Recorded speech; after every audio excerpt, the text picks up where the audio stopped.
I'll sit there. I'll sit there. You better sit. Sit. Huh? Oh.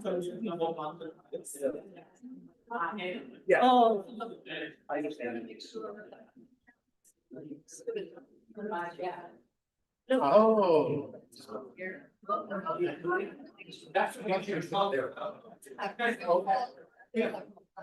Oh.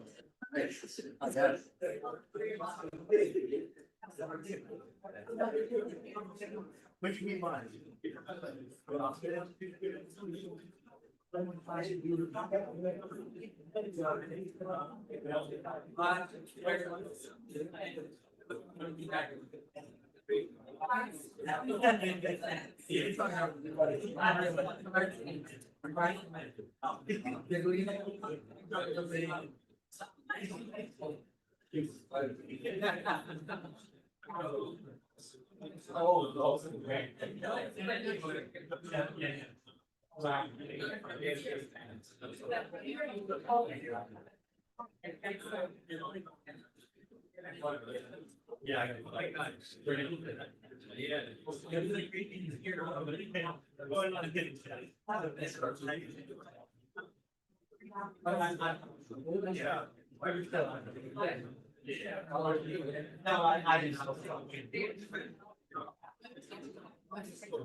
Okay. So the College was born in Memphis in 1937. He belonged to a family of carpenters, but he chose to pursue medicine. After studying medicine in Cairo in the 1960s and working in Libya for several years, he returned to his hometown in Nablus, Palestine, to serve his community there. As one of the first cardiologists in Nablus, he was a trained physician in the field throughout Palestine. He served as the director of the National Hospital in Nablus for more than 25 years, dedicated his time to support his community and educate and assist his colleagues. Even his retirement, he would never let down the house call. His next version available and song,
I don't know. Actually, we did not hear anything here. So you are muted there. Nobody actually online just can hear anything. I'm not sure if you invited me to start talking or not, but we are not really aware of what's going on there.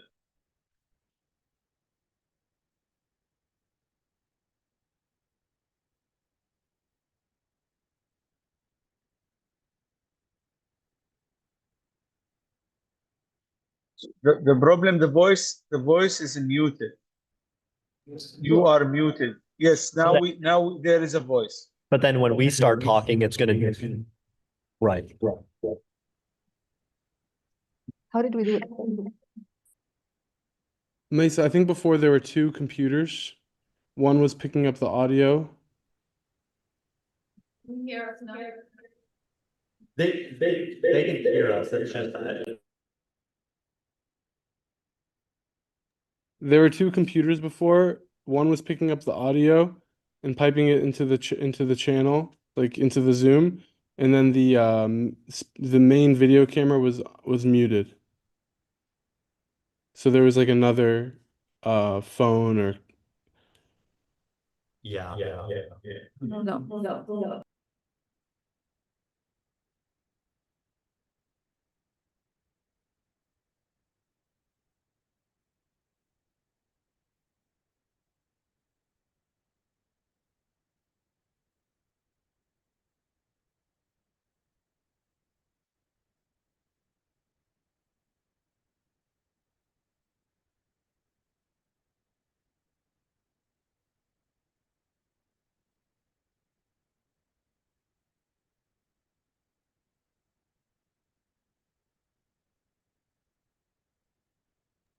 That's the microphone.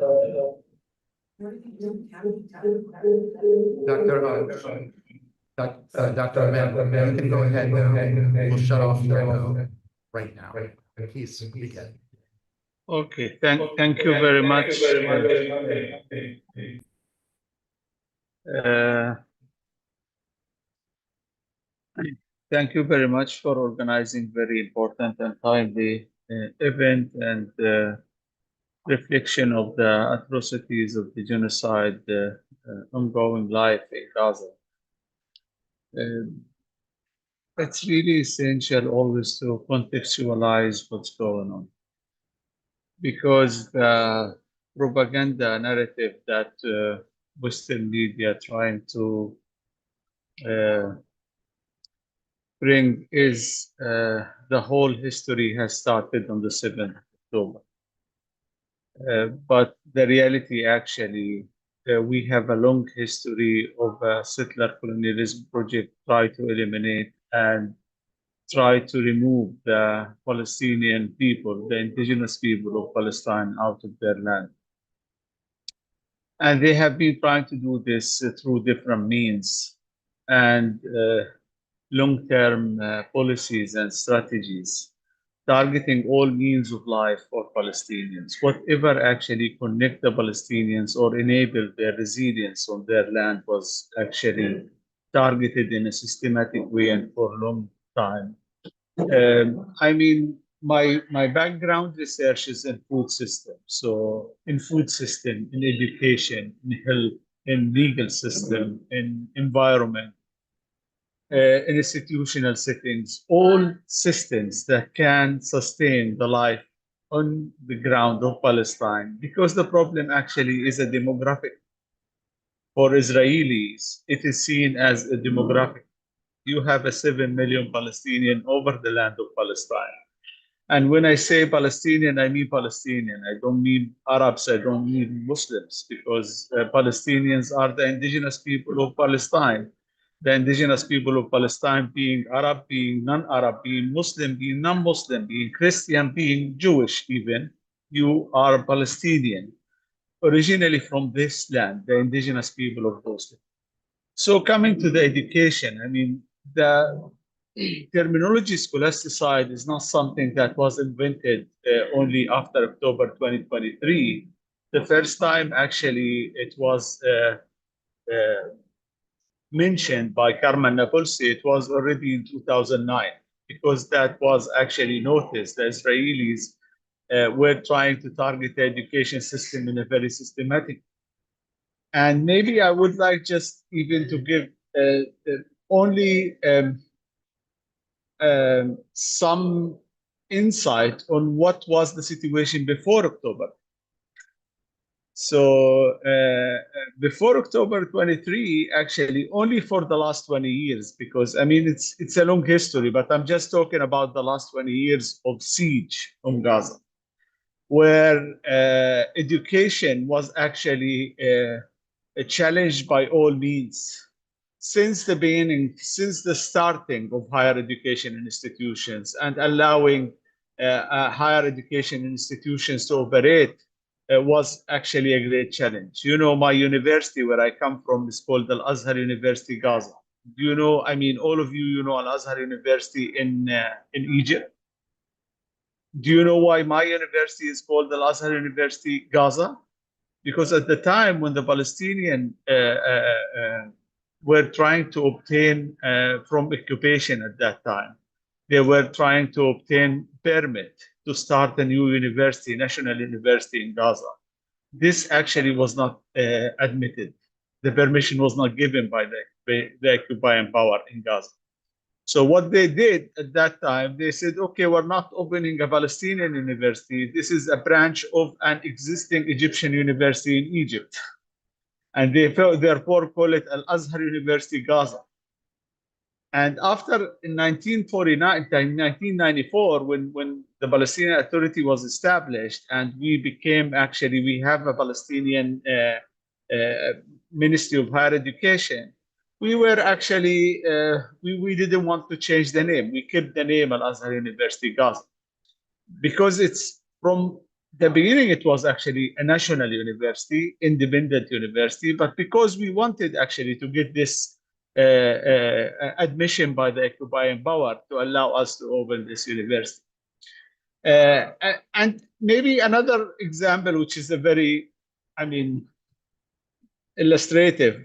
I am now 50 years old.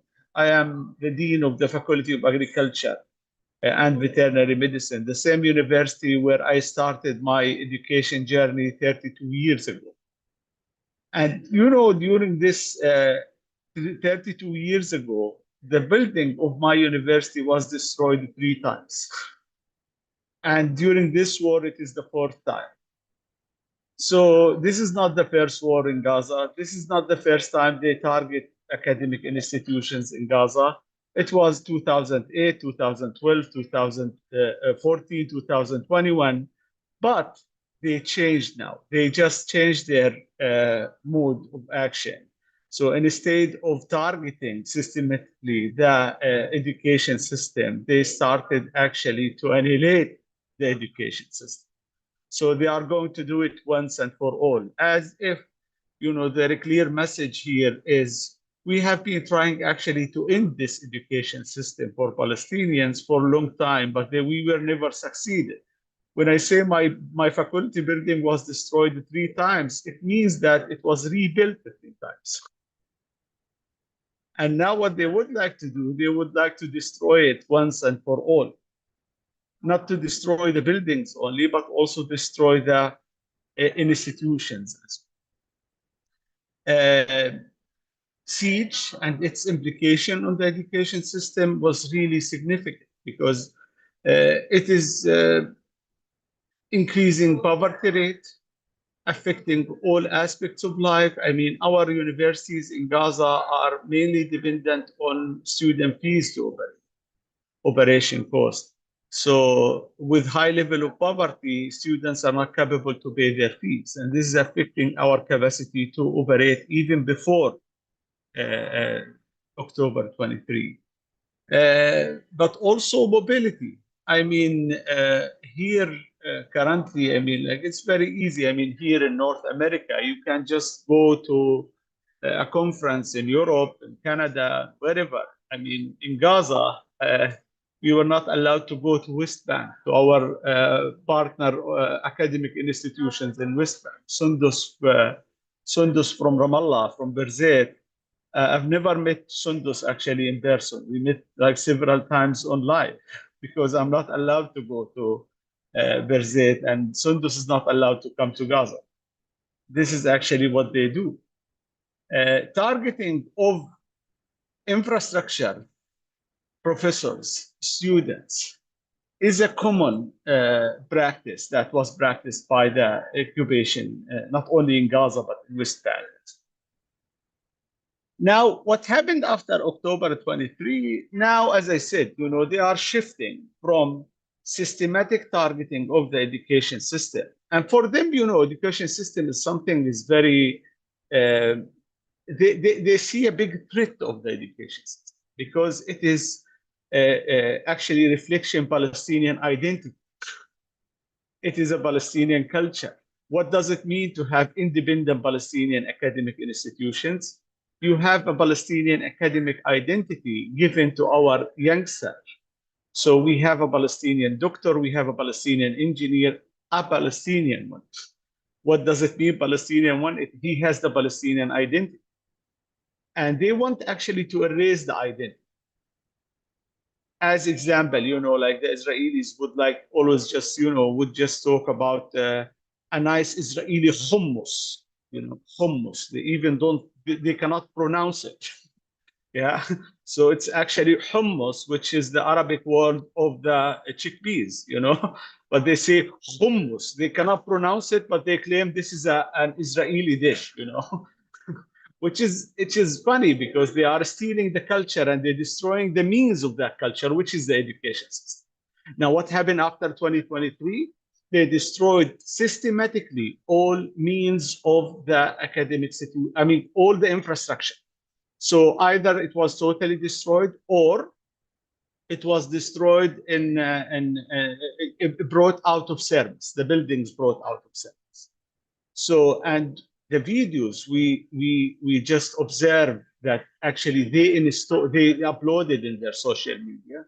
It was very clear it's not a battle zone. They are coming inside the campus, install the mines in a certain building, destroy the building while they are laughing, filming, posting, making jokes out of that. And they move to the other building and then to the other building. When they finish everything inside that building, they just move. And I have one nice picture.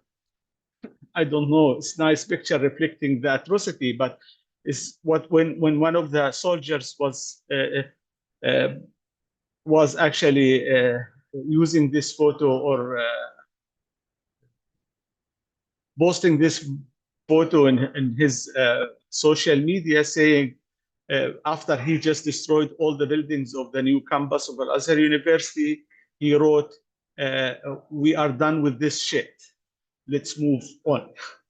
He's proud of what he did. He destroyed a university. He destroyed all the buildings.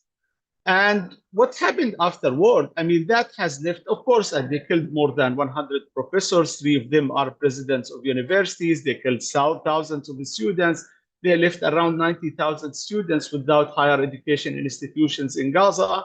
And they left 5,000 staff, professors, academics, and administrators of universities without any income. At the beginning, it was a big shock. It was a big shock for all of us as academics inside Gaza because, that was for us, we were hit at different actually levels. One of the levels was actually at personal level. Every and each one of us lost houses, his house, his, wealth, members of the family. It was all of us, we were displaced. We were actually shocked with the value of that actually action. And we lost our university. It took us several months before we started to think, what should we do right? Because every time after the end of the war, we start to rehabilitate and to work again. But this seems to be never ending. And then we started to communicate with partners, institutions, donors, asking them for support to resume our education system. And we got from them like 2 messages. And the 2 messages are really, one of them is really frightening for us. The first message was, education is not a priority, especially if you are talking about higher education. This is not a priority. So we are talking about shelter, food, things that are urgently needed for them.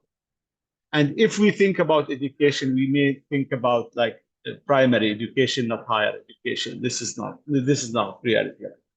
But the second message was really frightening. There is no academic institutions. Everything is destroyed. We may have like students who we would like to help. There are like professors we may support, but institutions are not there anymore because they are destroyed. And then we took the action.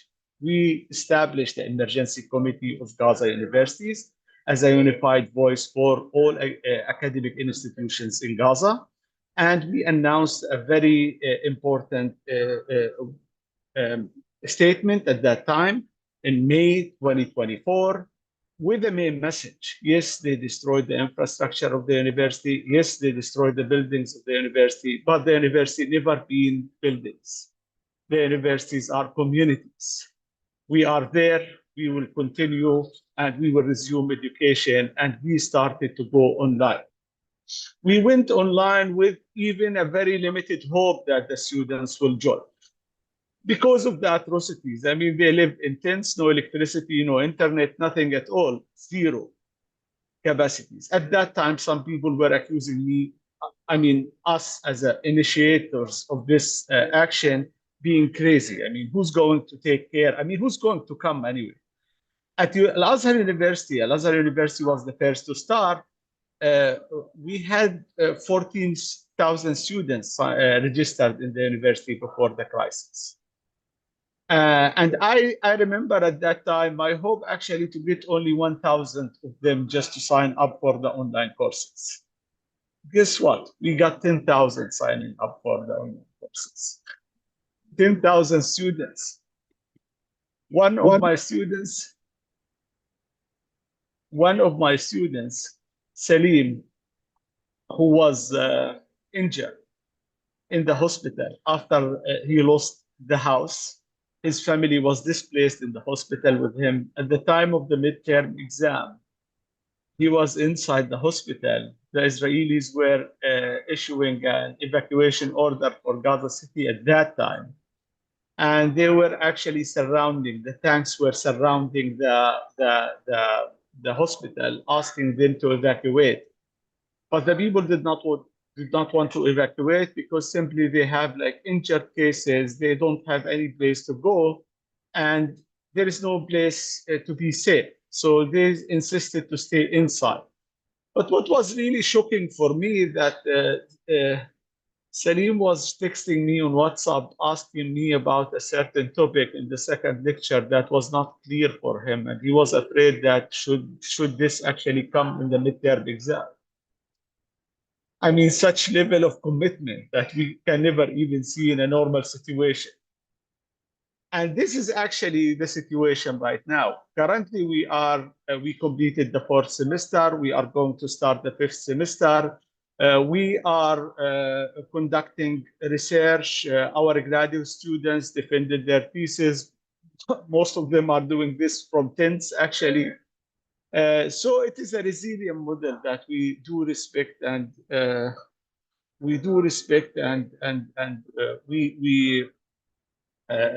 we actually show the resilience of the system, of the people, that we are still there, we are still on the ground. But we are still in need. We are still in need for support.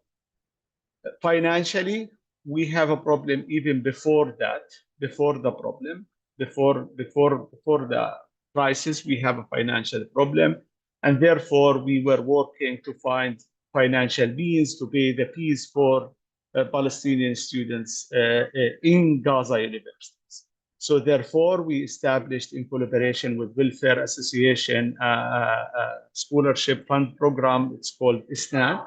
ISNAD actually is covering the tuition fees for Palestinian students in Gaza, not only to support the hope for those futures inside Gaza, but also to sustain the operation of academic institutions. Most of the efforts that was implemented here is based on a voluntary activity. just imagine, like professors live in tents with no means of any, like no salary, nothing at all, no food, and they still do their work on a voluntary basis.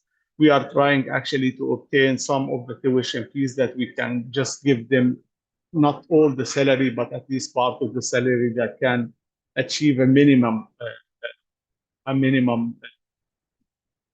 livelihood. Now, the other thing we are trying to do to establish institutional cooperation model with academic institutions internationally. I know that internationally now, we are talking about divest from Israeli academic institutions. But also what we need to call for is connection with academic institutions in Palestine, supporting those academic institutions on the ground of Gaza, acknowledging their efforts, working with them to achieve research, to achieve urgently needed research at the moment, to document the genocide, first of all, and to reflect the Palestinian narrative, not only on what's going on, but also in the future Palestinian people, how Gazans would like to see Gaza rebuilt. We don't need actually Trump to build a new Rivera in Gaza. The Palestinian, the Gazas should decide actually how Gaza should be.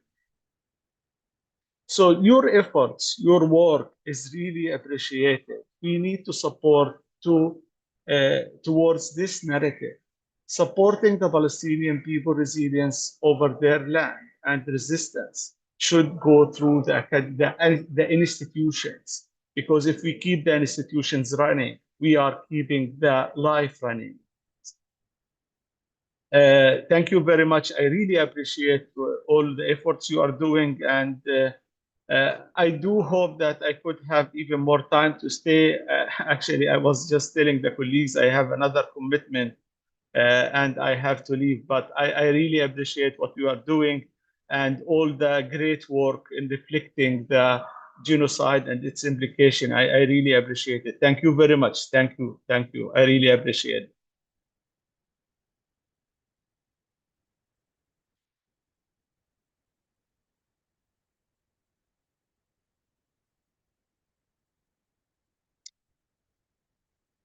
Thank you very much. And yeah, excuse me Can you because hear I us?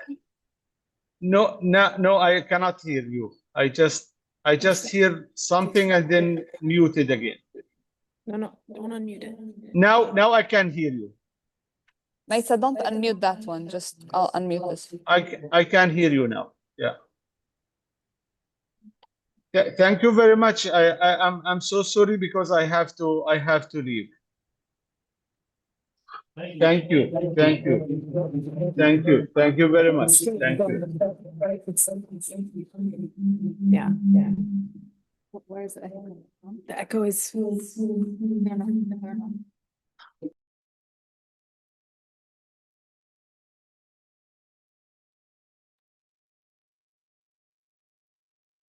Okay, can you hear me? Okay, thank you. First of all, it's always a pleasure to speak beside Dr. Ahmed, and it's an honor actually, as he's one of my idols through this war, who has and has always been having a vision of a better future for all Palestinians, despite all the odds that we are living in. And it's an honor also to be here with you today in the second annual conference of Doctors Against Genocide, where we gather today to confront the systematic destruction of life, dignity, and humanity, and to just think of ways of just stopping this genocide and the entire destruction of a population, a people in Palestine. This conference takes place after over 700 days of the genocide in Gaza. 700 days, actually 715 days of the genocide. Can you imagine the number of days of that insanity that we are just been bear witnessing, live streamed on our mobile phones and TVs. And that fact alone, that fact alone is a stark reminder of our collective responsibility. And not only to bear witness of this genocide, but to take an action. And actually, it has been a learning journey for me personally in the past, since the start of the genocide in the past more than 700 years, 700 days, sorry, um, about what humanity means. And it's a constant struggle on a daily basis to just keep our humanity and our insanity while this is happening. And I cannot imagine how Dr. Ahmed is doing this and all the people of Gaza while they are seeing and witnessing their family members killed every day, how the students in Gaza can continue their education while they are living under starvation without any food, water, or safety, under the rubble, under a constant thinking of when I will die next. It's not easy at all. But today I'm here to speak about scholasticide, something that someone can ask why speaking about education while this is happening. Dr. Ahmed mentioned people questioned when he and his colleagues were trying to resume education. Education is not a priority. Why education? Why higher education in specific? And in the context of settler colonialism in Palestine, education, especially higher education, is a tool of resistance. It's a tool of self determination and indigenous empowerment. It's a tool of liberation. It's a tool to just change the status quo.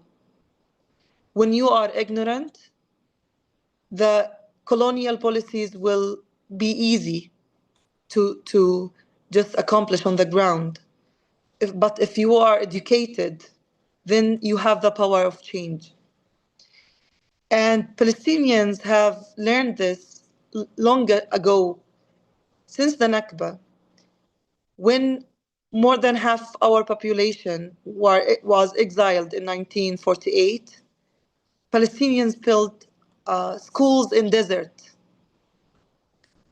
In the first intifada, the first uprising, when the Israeli occupation closed all schools, universities, even nurseries by military orders from the Israeli occupation, our students and academics held underground system of education in the houses of students, academics, and in the mosques, in churches, in the community centers, in rental apartments, even at the time of curfew in cars, just to continue education.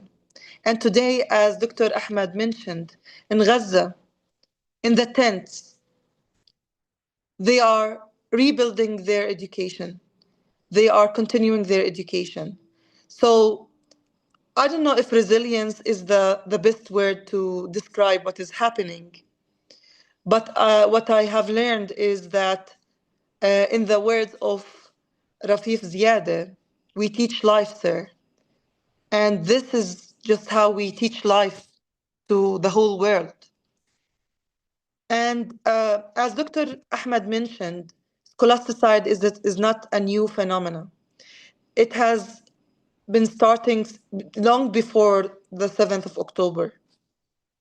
We have witnessed that in our education system, in the curriculas that have been imposed on us since the 1948, during the 1967 war. After that, since the establishment of the PA, the Palestinian Authority in 1994, we have been witnessing that scholasticide, seeing the restriction of movement because of the settlements, the checkpoints, the apartheid wall, how that has been changing the reality on the ground, how it has been fragmenting the Palestinian population from just interacting with each other, how it has been changing the character, the national character of Palestinian universities, where nowadays we are witnessing that more localized universities rather than universal or international universities in Palestine. Just one example of this, I work at Birzeit University as the coordinator of the Right to Education campaign. And in Birzeit University, we have more than 15,000 students enrolled. And over 57% of these students come from Ramallah and the region near Ramallah. So it's like the surrounding of the university. We have only 10 students from Gaza Strip. We have less than 1% from Palestinians in the 48 occupied land. We have less than 15% who comes from other cities in the West Bank. We have nearly 15 to 17% who comes from East Jerusalem. And I'm speaking about Birzeit University, where we say that it's the university of the Palestinians, the whole Palestinians, all Palestinians. And the way this restriction of movement is changing our also ability to learn on a daily basis, where I cannot interact with any Gazan students or academics if they unless they came here illegally, or they came here legally and stayed illegally, or they came here before the siege in 2007. It's very complicated to just communicate with other Palestinians. Today at Birzeit, for example, we had a delegation from students in the 48 occupied land, Palestinians from the 48 occupied lands. We were in tears in the room because it has been, I think, 5 years since I interacted with a Palestinian from the 48 inside Palestine. Maybe it's easier to communicate with them in another country rather than Palestine. It's very complicated, where our education became strength. We cannot, the Israeli occupation just is trying to isolate us, not only locally, but from the international community as well. It's trying to just suffocate us, where we cannot reproduce ourselves and reproduce a knowledge that liberates us as Palestinians. So in all the power that we have, we are trying in our universities to just expose ourselves to a new knowledge, to international audience, to interact with Palestinians, and to produce that knowledge that will liberate us and will collect us, and will collect our identity as Palestinians, because we believe that education, especially higher education, is what can build our collective identity as Palestinians. Because we, as Palestinians, have been forced to live in different realities and contexts. We have the Palestinians in the West Bank, the Palestinians in Gaza, the Palestinians in Jerusalem, the Palestinians in the 48 occupied land, Palestinians in the refugee camps, Palestinians in the diaspora. You name it, we have it, like a lot of realities and context. But when we have our education, we will be aware of reproducing our collective identity as Palestinians, and we will be liberated at the end. And at our universities, part of the scholasticide is targeting the systematic targeting of students and academics over their activism, because there has been criminalization of the student movement in our campuses. Today at Birzeit University alone, we have over 150 students arrested in the Israeli jails. We have 3 female students among them and 2 academics. And the escalation of violence against the university communities in Palestine have been really increased since the 7th of October. Students now afraid to just reach campus. We turned to, for the first 5 months of the genocide, we turned to online teaching. Then when we saw all that international student movement for Palestine, our universities decided to go back to hybrid teaching, in-person teaching for 3 to 4 days, and then for the rest of the week we have online teaching. And that was for to be there in campus and to hold activities and demonstrations and all what we can of initiatives to be with our people in Gaza. And to be also an extend to that international student movement, to not stay silenced and to not witness our people being killed and we are at homes. So we have been trying to rebuild our mobilizing strategies, but at the same time, we also have been trying to survive, let's say, but we are done with surviving occupation. We don't need another year or day or minute of surviving education. We need occupation. I'm sorry. We need to end that occupation. We need to end that settler colonialism in Palestine. Just when that ends, this genocide, this injustice will end.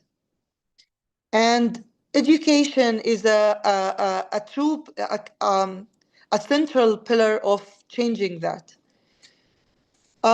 We have been witnessing raids on campuses. We have been witnessing a lot of censorship on our narrative on social media or on our research, academic research, a lot of restriction of our academic freedom inside the Palestinian campuses. All of that is part of the scholasticide, the systematic destruction of education, which now turned in Gaza. It's not a systematic destruction anymore. It's a total annihilation of the system. Last week, we saw that the Israeli, I don't know, one of the Israeli ministers published a post about the Islamic University of Gaza saying that it doesn't exist. It reminds me of what they said after the Nakba. They do not exist. But guess what? With that spirit of Palestinians who are resilient on the ground, of the last women, child, elder, and man standing in Gaza and Palestine, we will exist. We will still exist until we are liberated as a people. And with your help, we will exist. And with the power of education and knowledge, we will exist as a people. Thank you.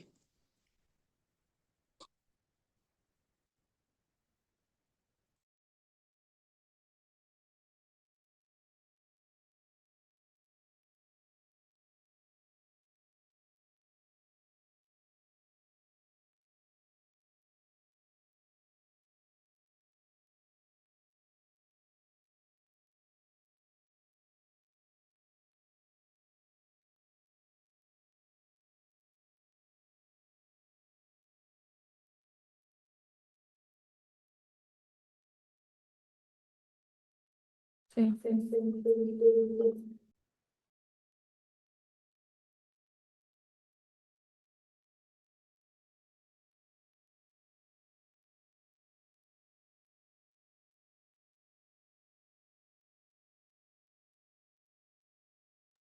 And then if the volume's all up. Yeah, so the volume is our end, and the mute is the mic. No, sorry, you're.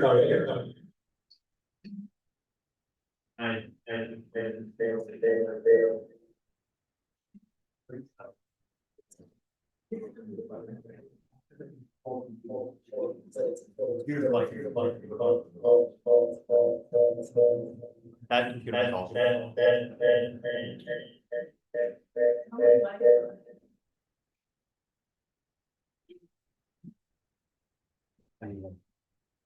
So an echo.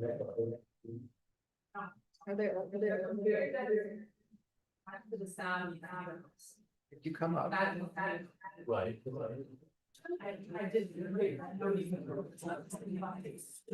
The speakers is still, I don't know what it's. Yeah.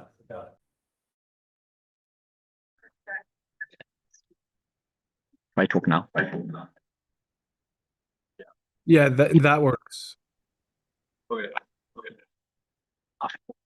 Can you speak into this? Yeah. So we don't have an echo?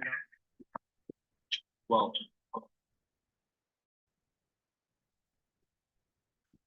How does this sound? What speaker? How does this sound?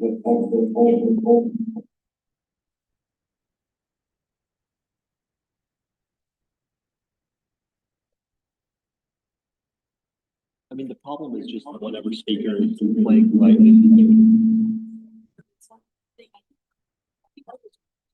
But the mics wouldn't matter if you touch the mic.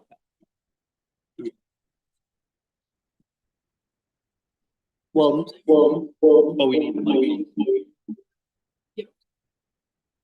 It doesn't matter, even if there's one, that's right, because even one mic will make it sound. So we just need to turn that on. Yes.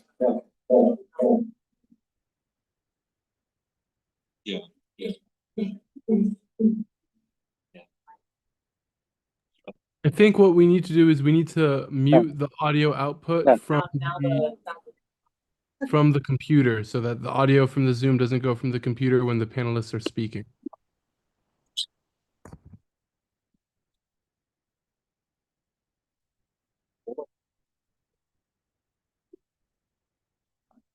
I didn't know. That's why I'm. Say it again. The mic, this. So it's going to test. Like we're waiting for the internals.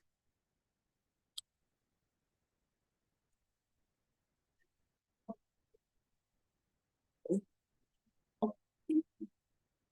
only.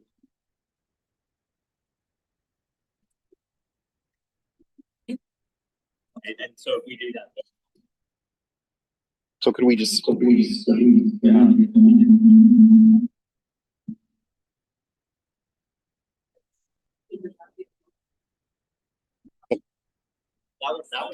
was. But it's the microphone on that one. No, it's the only thing that matters. Whatever sound system is the most. Yeah. Well, tell them. Yeah, whatever sound system. They're not hearing you. But Whatever sound in the room needs to be turned off. I mean, I know you said you did, but if we can still hear ourselves, it's not off. Well, I think it's off right now. So what? Right now it's off. Okay.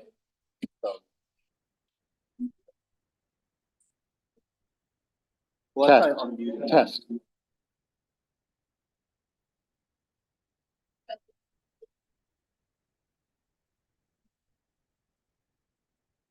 Test.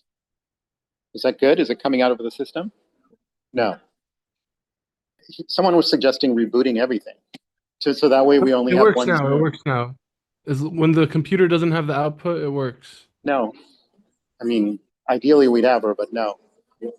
But we do want people to see it on the webinar.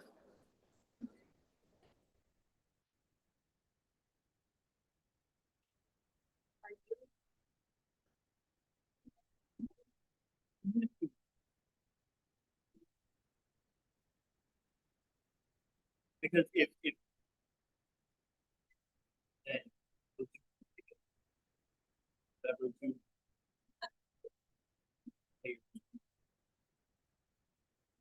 does, but I don't think it's.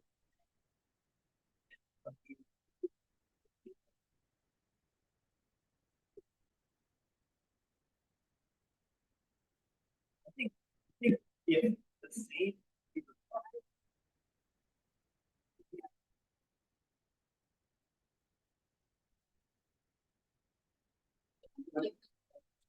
Test.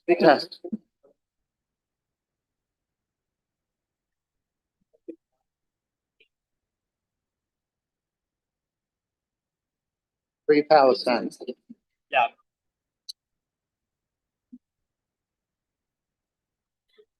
But it's like the solution is.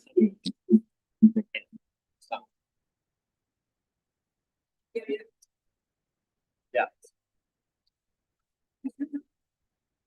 Yeah, you're right. I don't even know. Well, maybe. Free Palestine.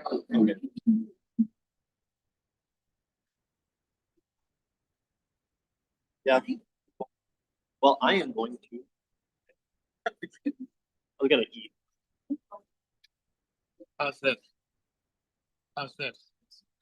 Nothing. Oh, wait a minute though. Didn't you turn my mic on? I think Yeah, that so might. you probably just turned me. How's this? Okay. Oh. Now, what we don't know if it's going over here. Can you? Assume does if she can hear. Assume does. Could you give us a thumbs up?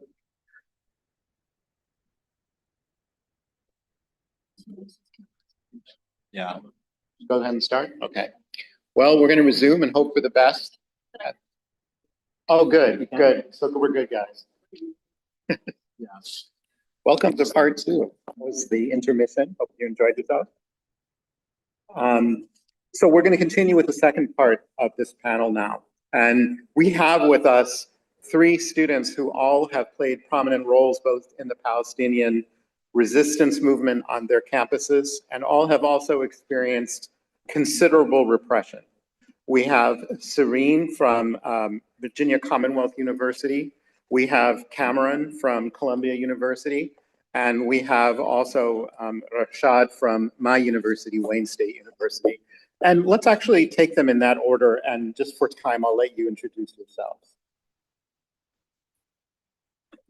My name is Sadiq Haddad. I attended the university and I actually was just a music writer.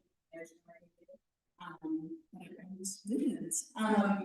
We'll get into that. Should I go over there for the slideshow? Yeah.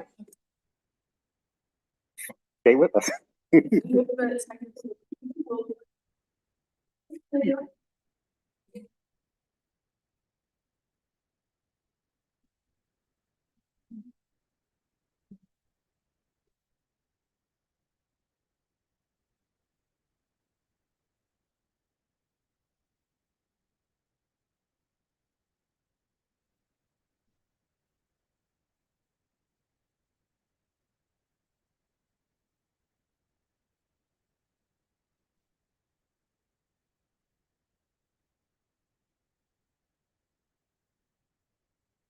Okay.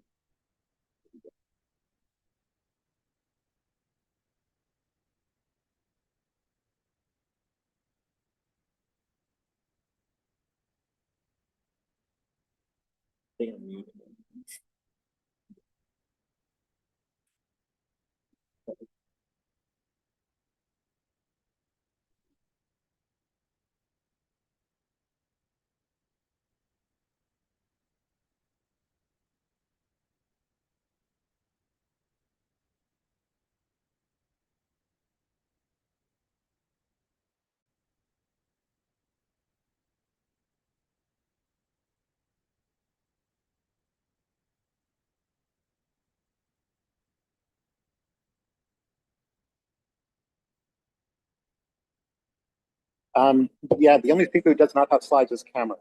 So you want to go next? Yeah. Okay, great.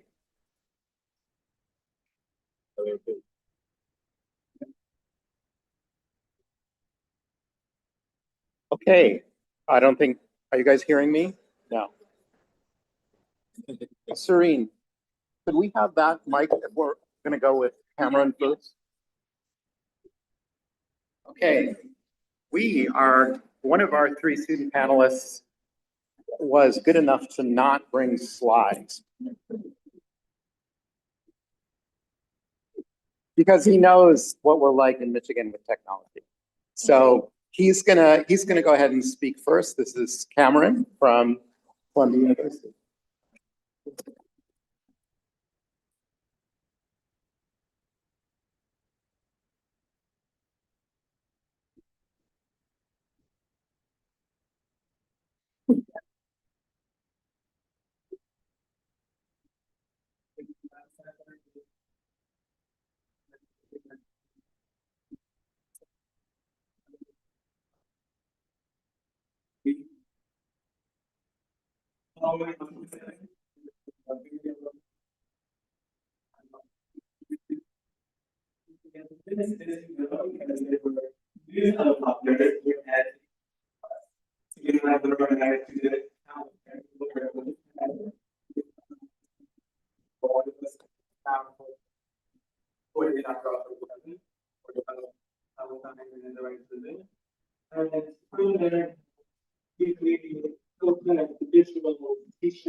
In November, the university suspended student groups, especially JDC, which was kind of the first big step of repression by Columbia University. This had a huge backlash in which government officials, alumni, staff all spoke out, statements, had lots of press.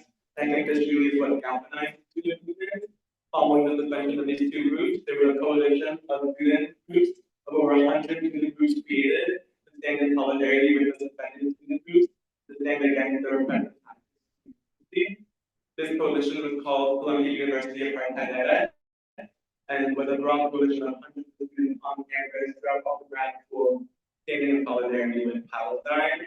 From there, we continued to host events, protest, visual, and in about January of 2024 is when idea started happening, which I guess was partially planned in my dorm basement, but not important. And then the encampment coincided with our president introducing these congressional hearing, which was very purposeful. We wanted to distract from the kind of repressive measures that were happening at the federal stage and kind of draw attention back to Palestine, to Gaza, to the ongoing genocide. And that, I think, is exactly what we did. The encampment we had lasted for 2 weeks and culminated with the occupation of Nepal, which happened on April 30th of last year, which, funny enough, was the exact anniversary of the original occupation of Nepal in 1968, on exactly April 30th. And that was also the last time that people were on campus, was April 30th, 1968, and the police then called April 30th, 2024. So I think what we saw from the university was an unprecedented kind of slide into repression, calling the police for the first time in over 50 years, suspending students for simply protesting, revoking degrees, expelling students for occupying buildings for only 1 day. That was not violent, that was extremely peaceful. The university was willing to go to quell dissent. And I think that goes to show the power and resilience of the students, of the student movement, and how we actually threatened the university and their money, their power, and those who oversaw the university. And I think they were also facing immense pressure from the government, from their donors, from their alumni to stop the student movement because we were in the news, we were causing a ruckus, and we were painting a bad picture of the university, which is exactly what they did not want. Following the occupation of Hindhal, we had Trump elected that November, which was not great. and which eventually led to the kidnapping of my friend Mahmoud Khalil, and which kind of created another surge of activism on our campus. We had students chaining themselves to gates, holding large protests again, and really speaking out to get Mahmoud released, which eventually did happen, which is good. And goes to show how the student movement, even though there was dozens of students suspended, dozens expelled, dozens brutalized by the NYPD violently, that the student movement was still alive and well, which I think is a testament to the power of the students and to the power of, I think, the resilience of not just students on Columbia's campus, but all across the world. And I think that speaks a lot to the power of students in this moment. I think what we have been seeing as of late is a continued descent into fascist tactics and authoritarian measures. The last major escalation on Columbia's campus was a very brief occupation of a room in our main library, Butler Library, which resulted in the suspension and expulsion of over 70 students, which is an extreme amount of students. It's kind of insane. I think at one point, I think over like 2% of Barnard was like suspended and like banned from campus, which like imagine just banning 2% of your entire student body from being on campus, very insane. And I think what we've also seen following the detention of Mahmoud Khalil was this deal with the Trump administration, which I think goes to show what we are talking about today, which kind of to see how is the government trying to repress freedom of speech, academic freedom, etc. Because of the Trump deal, over 200 people had to be laid off. This includes researchers, faculty members, etc. Part of it was also paying $20 million to Jewish staff and faculty for some reason, do not know why. And also, it also gave public safety, which is our campus police, the right to arrest students, which is also a huge escalation in tactics. So not only can the NYPD arrest us, but our own public safety, who is meant to keep us safe, also has the right to arrest us. We had famous Palestinian scholars like Khalidi and Joseph Massad taking their classes off of the syllabus taking their classes off of school because Columbia adopted the IHRA definition of anti-Semitism, which kind of makes any class on Palestine unable to happen because it violates that. But at the same time, there is still a large resistance going on. Students are still mobilized and thinking of what to do. And I think we're at a turning point in the student movement where I think students are rethinking strategies and how to actually mobilize effectively without simply being suspended, being expelled, and being brutalized by the NYPD. The first day of classes, which was 2 weeks ago, I had the idea to hold a sign that simply said, some of your classmates were IOS soldiers committing genocide in Palestine. It's a factual statement. Me simply holding a sign has led me to be like investigated for discrimination and for harassment and to go through rules meetings and to be in meetings with administrators. So I think it shows the grave descent into authoritarianism that we have witnessed in the past 2 years, because it has only been 2 years, and now simply someone holding a sign is grounds to discipline them, which is outrageous and insane. Simply holding a protest would get students suspended. Simply doing any type of event, vigil, teaching about Palestine on campus that is not sanctioned by the university would get you suspended. So I think we're really at a turning point in the movement where we need to rethink our tactics and kind of go back to the drawing board to see how we can mobilize effectively. But I think at the same time, we are seeing such levels of impunity by Zionist students on campus. For example, last year we had 2 former IOF soldiers spray students with chemicals at a protest, which resulted in 8 of my friends being hospitalized. After that, there was an investigation, and one of the students actually sued the university for discriminating against them, and the university gave them $400,000. So I think that goes to show what the university's priorities are. It's not keeping students safe.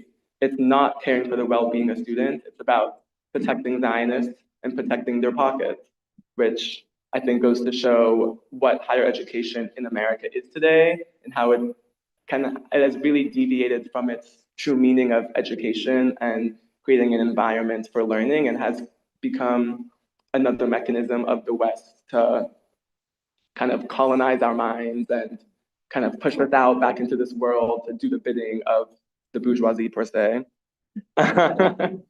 And at the same time, Columbia has many partnerships with Israeli universities, and we have a global center in Tel Aviv, which creates an environment on campus where we have like hundreds of Israeli students, which means that they were former IOS soldiers, which creates an extremely unsafe environment for our Palestinian students who are being directly targeted by Israelis. And I think it goes to show how the university has no regard for Palestinians' well-being, Palestinian comfort, etc. And I think I'll stop yapping soon, I promise. And I think another aspect of it is the ways in which student organizers have been targeted, the doxing, the death threats.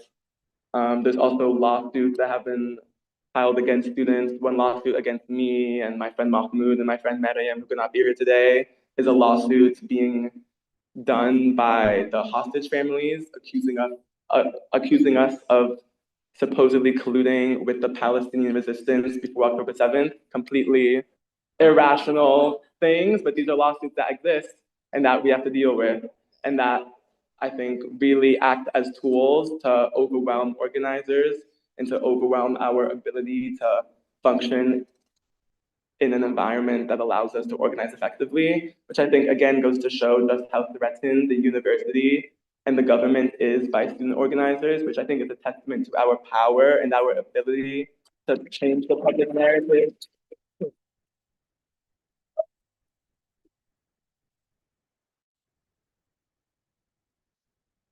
And I think with this upcoming school year, it's my last year at the university. I think we have yet to see a large mobilization, but I promise you something is coming on its way, and we will see what the students have in store.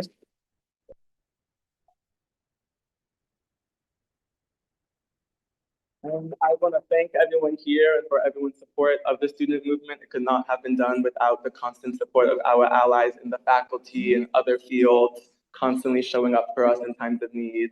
And I think everyone from Columbia University and other students we're in contact with really appreciate the help that everyone here has probably done. So thank you so much, and I'll stop there.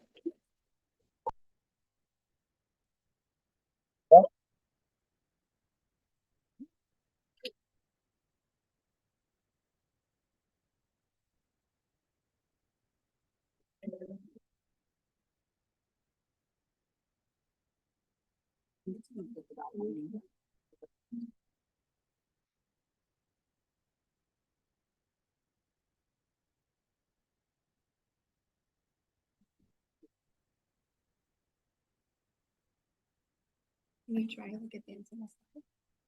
It's connected to that one. Oh, can I press it from here? Oh, no, I can't. That's fine, that's fine.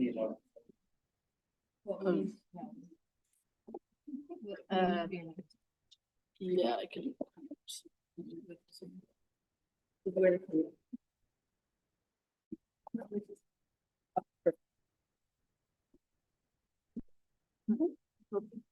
Can't see what it looks like on Zoom, but I hope it doesn't look too crazy. Okay. All right. Okay, so my name is Sadine Haddad, and I was a student organizer at VCU, which is Virginia Commonwealth University, for the last several years. And I think something important to note is obviously, regardless if I was Palestinian or not, I would still be here. I would still be advocating. And at the same time, I am Palestinian, and my mom's side is from Nablus, and my dad's side is from Gaza, more specifically Khan Yunis. And I majored in psychology, and something important to know, which we'll get into later into this talk, is I did graduate this year, thankfully. Thank you. I did graduate this year, and I was able to graduate a year early. And I actually almost didn't graduate, which was, we'll get into that. Something I just want to know really quickly, which is obviously why we are all in the room right now, is Gaza, of course. And unfortunately, my family has lost over 200 of our family members in this ongoing genocide. And so some of these images portrayed on the screen, I just wanted to put them up just for a second so we can obviously remember why we're here. And these are some of our family members that were didn't die, but were killed by Israel. So like I said, I went to VCU. So at VCU, we organized many different things. And like you just heard from Cameron, like encampments were not, our encampment wasn't unique. There's many across, not even just the nation, but the globe in general. So at the VCU encampment, we did the same thing, just demanded disclosure for all financial expenditure. We demanded divestment. We wanted them to defend pro-Palestinian speech, which ended up being the most ironic one out of all of them. And then we wanted them to declare a permanent and immediate ceasefire for this ongoing genocide and condemn the US's complicity in this ongoing genocide as well. So, you know, again, not unique. I just want to go through it really quickly so you guys can see what it looked like from a student lens on the ground, not specifically from a news article.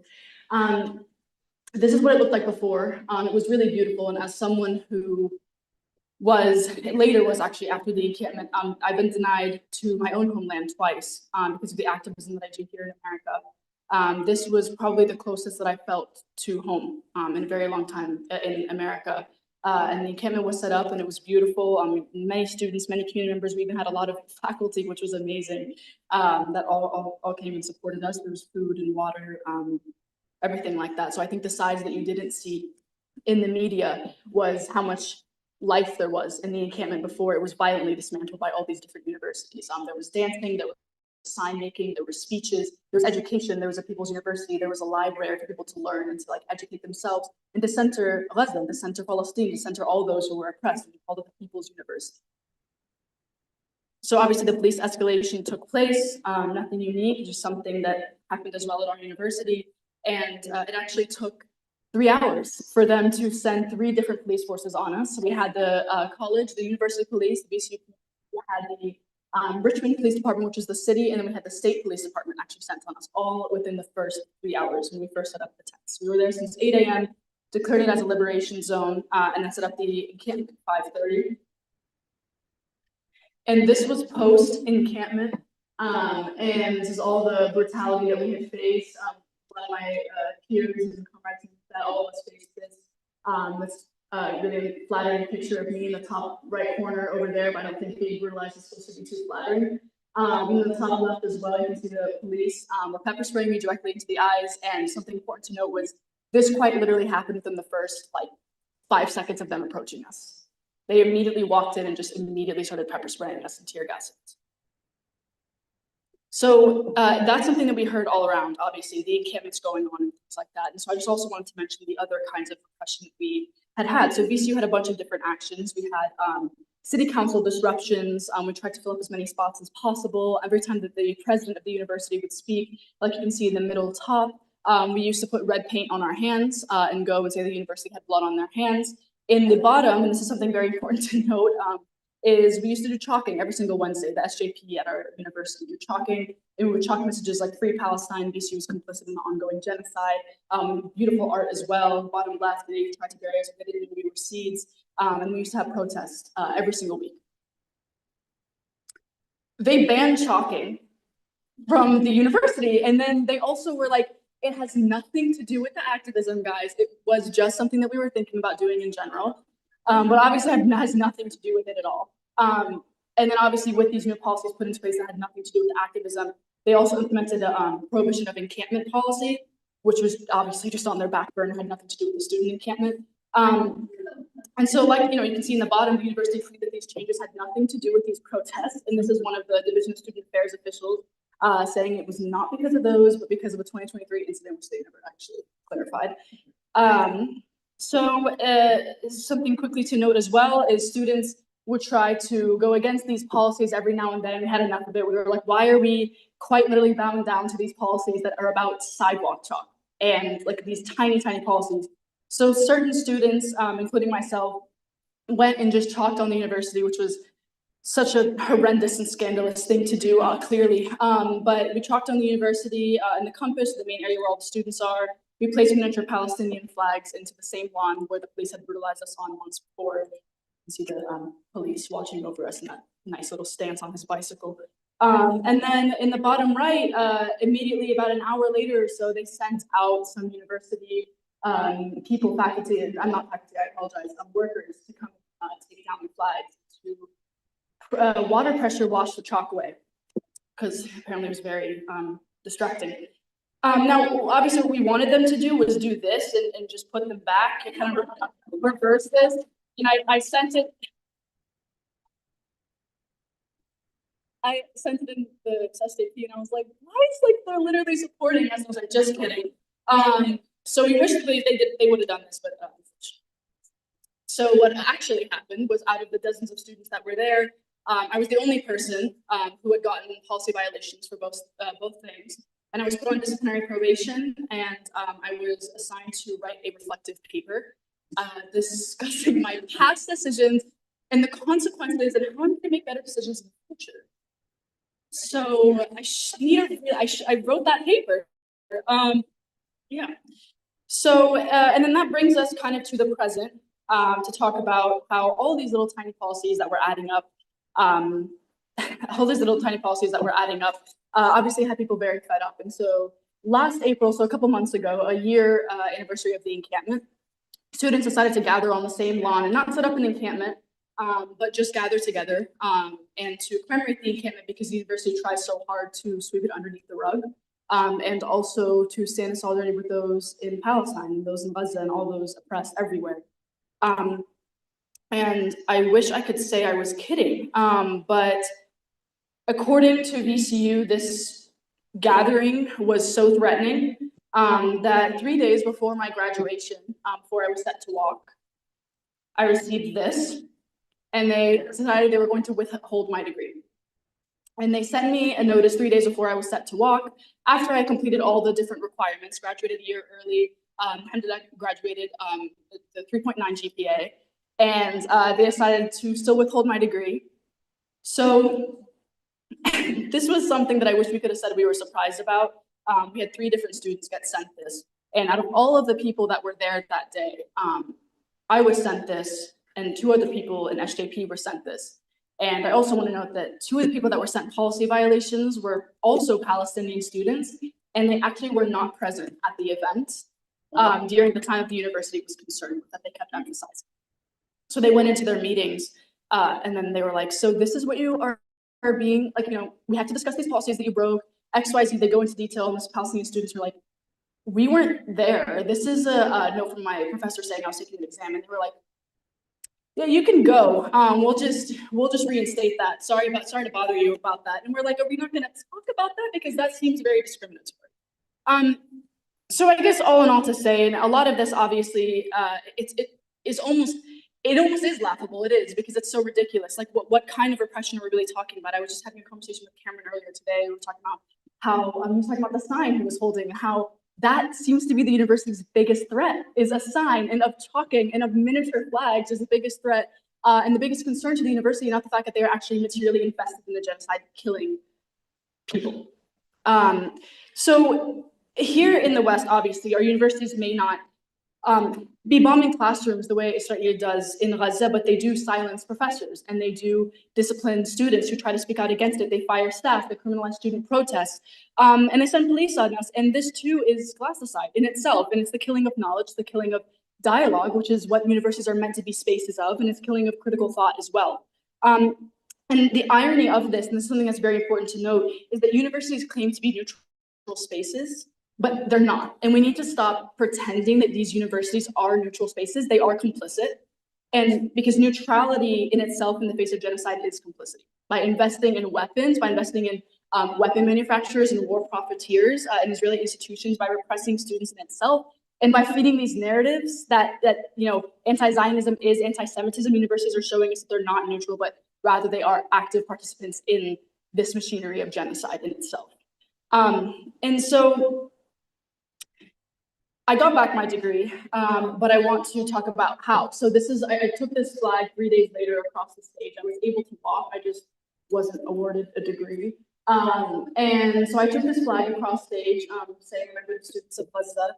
And for the next 2.5 months, I didn't have a degree, and I had to continue to fight this legal case to get my degree back, because the only grounds they were doing it on was saying that I had violated a policy. And because there was a violation of university policy, they had enough grounds to open up a disciplinary case. And when you just open up a disciplinary case, you are allowed to not award a student their diploma. And hearing this and seeing this in real time just confirmed what we always had known, is that universities continuously try to have these desperate attempts of repression and will quite literally do anything in their power in order to silence students from speaking out about the truth. So I kid you not, at the end of this basically is that in order to get my diploma, basically I fought back against it. They still sent something back saying they still found me responsible. And I really wish I was making this up, but they sent me an email saying, you're on deferred suspension, first of all, even though you don't even go here anymore. But second of all, in order to take a step towards getting your diploma, you can take this class on morals and ethics. I'm literally so serious. Yeah, so they were like, you should take a class on morals and ethics, and then maybe we'll consider it. And we have to review your work first, and then maybe we'll consider it. And so after 82 days, I finally won the appeal for my degree. I had taken it kind of to this like university court, and I couldn't even believe that I was advocating to get my degree over activism in this so-called country of free speech. But I ended up getting it, and I was awarded it a couple days later. Thankfully, I had public pressure, and yeah. And something that I want to make very clear was that this was not just VCU waking up and choosing to do the right thing. This wasn't them being like, oh my God, we messed up. It wasn't. It was a result of trying to advocate for myself, advocating not only for myself, because it doesn't have to do with just my degree or not even just the movement, but like, what does that mean for advocacy in general and activism on a university campus? That if you exist in a space, they can make up a policy, slap it on your record and say you don't get a degree. What does that mean? So that really was what this was about. And it was a kind of this result of truth and kind of having to advocate. There was an action letter that went out that got over 12,000 signatures, which was amazing. Amy Goodman had aired me and my father on Democracy Now!, which thankfully got some attention as well. And throughout all this public pressure and throughout the fight, basically they were left with no choice. But the fact in itself that I had to fight for my diploma in general, something that I rightfully earned, is a testament to the same exact systems that are upholding and are enabling this ongoing genocide, because the conditions that allowed my degree to be withheld in the first place and for this long are rooted in the same exact systems and same normalization of Zionism in itself. And Zionism is so deeply rooted in imperialism, and they try to hide it so much, but it's fit with the same colonial logic and the same systems of this kind of power that continue to murder and to starve and to erase Palestinians. And when we talk about that, we're not supposed to say that Palestinians are starving, they're being starved. We can't use this passive kind of language. And I think that I paid absolutely nothing. And I don't think people in the student movement in general paid absolutely nothing compared to what Palestinians are going through, and everything that we do is for them. So when people come up to me, people apologize in general, saying that must have been awful, it doesn't matter to me, because these risks that we take are for Gaza, these risks that we take are for Palestine, for the people that are oppressed underneath these systems of imperialism and colonization. Because what are we like to do with our privilege if not to fight for those that don't have it? We have to. And so I guess kind of to wrap it all up in general, to say, with the student movement in general, this is why they try to repress us, is because we refuse to stay silent about it. And when we hear things about repression, it feels like a loss. But in my eyes, it's more so that repression is not a tool of the strong, it's a tool of the weak. And they only ever repress us because they know it's working. And they are only going to try to repress us because we know that we speak the truth. And if students speak, others are going to listen. So kind of on my own campus and things like that, I never felt safe. I had someone from administration when I was trying to clarify the policies that day to try to protect students, because last time it happened, we got police sent on us and I was sent to the ER. I was trying to say, what policies, are we violating so that way we can work, so we can be safe. And the administrator looked at me and he said, I'm working for my own safety right now. And he walked away. And I was like, okay. When we met with the president, after many times of trying to meet with him, after the encampment, when he met with us, we showed him different pictures of the injuries, and I had gone to the ER, and many of my friends had sustained a lot of injuries. His response was, I see those injuries that you may have sustained that night. So VCU didn't reprimand me, and Columbia didn't reprimand all these students, and Wayne didn't reprimand all these different students because we're violating some sort of sacred code of conduct that deserves to be in light or something. It reprimanded me because our messages make people uncomfortable, because it's the truth. Because advocacy challenges the status quo in itself, and because the university would rather police chalking than admit the fact that they are materially invested in a genocide for their own profit. And so, yes, there is a cost sometimes to advocacy. It's getting denied a diploma, it's getting denied entry to your own homeland.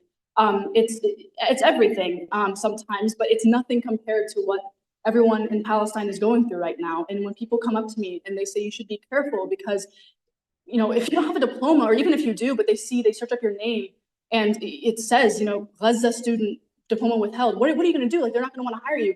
Why would I want to work for them? If that's gonna, why would I like?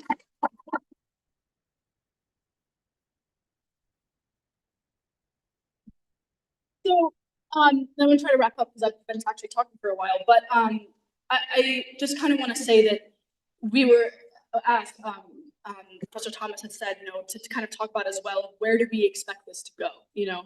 And I'm gonna lay it straight. This year, I expect the repression to intensify. I do, 100%. And with the Trump administration's narratives, kind of about universities in general being unable to protect Jewish students, like we're kind of seeing all of these different federal powers surveil us in different ways. We had something happening, I can't find the person I spoke to earlier, in UMich. They had someone like literally like a spy kind of inside of SJP in itself at where we are right now. And they do all these different things. And universities kind of, instead of resisting these federal policies and these orders and things like that, they're complying and they're tightening these policies and they're you know, punishing students, limiting protests. And I don't think repression kills movements. In fact, I think it tests them. I think this is the test that we are in right now. And what we've already seen kind of from the encampments nationwide and things like that, this is a test. All of these different forms of repression we don't expect, this is a test. Google, by the way, is now letting the state of Israel sponsor ads to be the first thing to pop up when you search something. So when you search up the Freedom Flotilla, the first thing that pops up is the real truth behind the Freedom Flotilla. And it's literally on the top says sponsored. And it's sponsored by the state of Israel. So they're going to continue to call us terrorists, and that's a fact. It's not all of a sudden going to go away, but I just want to note that Nelson Mandela was called a terrorist. So where do we go from here? First, I think we have to stay rooted in our community, and that's exactly what we're doing right now, which is amazing and beautiful. I think that administrators try to isolate us in general and try to make us think that we are alone, but we are not, clearly. And second, I think that we need to link our campus struggles to these broader struggles and kind of against this policing and against, oh my God, everything. Against imperialism, against colonialism, against everything that we're seeing right now. Scholasticide in general here is connected to scholasticide in Gaza and in the West Bank, like we heard from Dr. Ahmed and Sundus as well, and every single place where knowledge and memory in general threaten colonial power in itself. So when we fight for Palestine on campus, we're not just fighting for our university's investment portfolio. We're fighting the very same systems that train police in racist surveillance, that funds ICE to cage children in general, that sends tear gas that, yes, was used on us in the encampments, but guess what, where they were tested? In the West Bank. These struggles in itself are threads in the same fabric of oppression. So I think that all these different corporations that are making drones to surveil Gaza are going to make the same drones and are making the same drones to surveil our universities when we speak out against them. And so we need to remember that our struggles are interconnected. You can't fight injustice here while ignoring it abroad, and you can't fight injustice abroad while letting it flourish here. They go hand in hand in itself. And these systems are connected. So I do believe that our resistance must be connected too as well. So I just want to kind of close out by saying, genocide doesn't only kill people. It kills memory and it kills knowledge, or at least it tries to. And it kills kind of the possibility of imagining freedom in itself. But when we resist scholasticide every single time, we do that when we study, we do that when we teach, we do that when we're literally sitting in this room right now, when we're organizing, when we refuse to be silenced.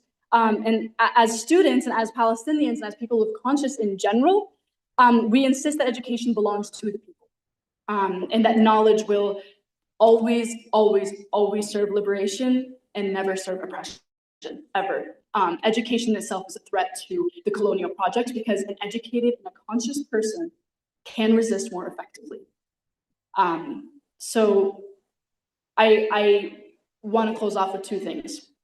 One, why is $1 billion company, I'm sorry, not even company, just backed military system in general, apartheid state, US-backed military system. I don't know if you guys are familiar with Ahmed Manasra. Do you guys know who that is? He was a child in Palestine who was 13 years old, who was taken into prison for throwing a rock. Why were they so afraid of him? Like they have snipers, they have tanks. So why were they so afraid of him? And he's kind of a boy who should have been worried about school or riding a bike, but he was taken into jail for decades. And he was just released this past April, I believe. And you kind of really have to think to yourself and say, like, what kind of regime genuinely fears a 13-year-old child so deeply that it has to crush his body and his spirit and take him into prison when he should be having a childhood? What kind of regime fears that kind of child? And the answer is simple. When you build a system on stolen land, on colonization, you will always fear the truth coming out. Always. Because you will always fear resistance, even when it comes from the hands of children, even when it comes from a 13-year-old child or students on a campus, on an encampment, because those little things like those tents or those stones carry generations of defiance in itself because they're not rocked with their reminder that even under occupation, Palestinians will continue to rise, 100%. So at the very end, and this is my last slide, and what I just want to say, like you guys look at these photos really quickly. I'm going to close off by saying that this was just the last part that I submitted for that reflection paper they made me submit. The question was, talk about why you regret your actions. And the last thing that I had written was, I do not regret my actions. I do not regret placing flags on the lawn or chalking messages of resistance because my people do not have the privilege of silence, and my family did not have the luxury of looking away. The martyrs of Palestine deserve more than whispered condolences and empty rhetoric. And yet, despite all of this, I will still write and I will still speak. We all will still speak because no sanction, no policy, or no attempt to suppress the truth will ever stop me from doing what is right. And if this university thought that forcing me to write this paper would deter me, it has profoundly misunderstood who I am and who this movement is. One day, VCU will have to answer for the choices it made, and one day this university will be forced to reckon with the side of history it stood on. And when that day comes, and when the truth is undeniable and the names of the fallen are no longer ignored, it will not be the students who spoke out that history will condemn. It'll be those who tried to silence them. And when that day comes, it will not be able to say that it was on the side of justice, and we will.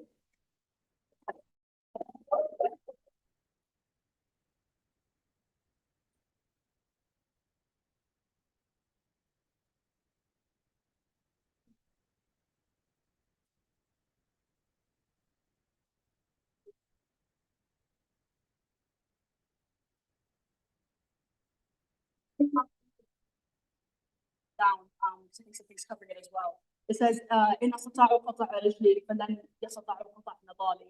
And this was my very own Bassam Shakar, who was the mayor of Nablus, and the Israeli occupation forces carried out an assassination attempt on him. He was taking his daughter to school, and both of his legs had to get amputated. This is one of the first things that was said, and it basically means that they can try to cut off my legs, but they will never, ever cut me.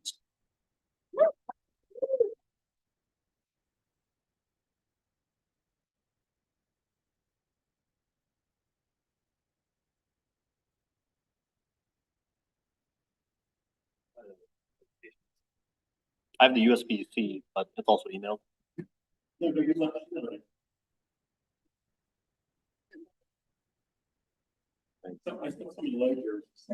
Okay. I don't know who did. To the email. Can you send it to info? Can you send it to info one? And due to the fact that we are we're not in panel, so we'll hear my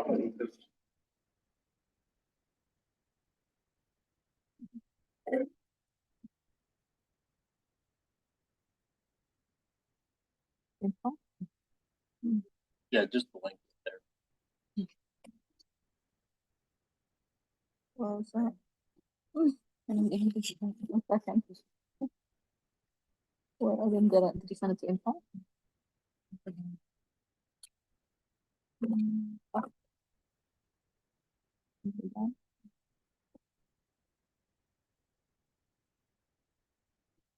This one, yeah.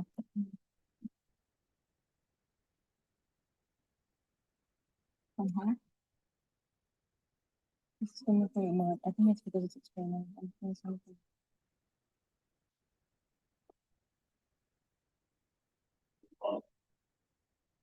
Yeah, you can tell Steve whenever you get it. Hey, what up, though? from Troy, a student there, the debater. I'm the only Palestinian debater that I know that has broken at the national debate tournament at the elimination round. So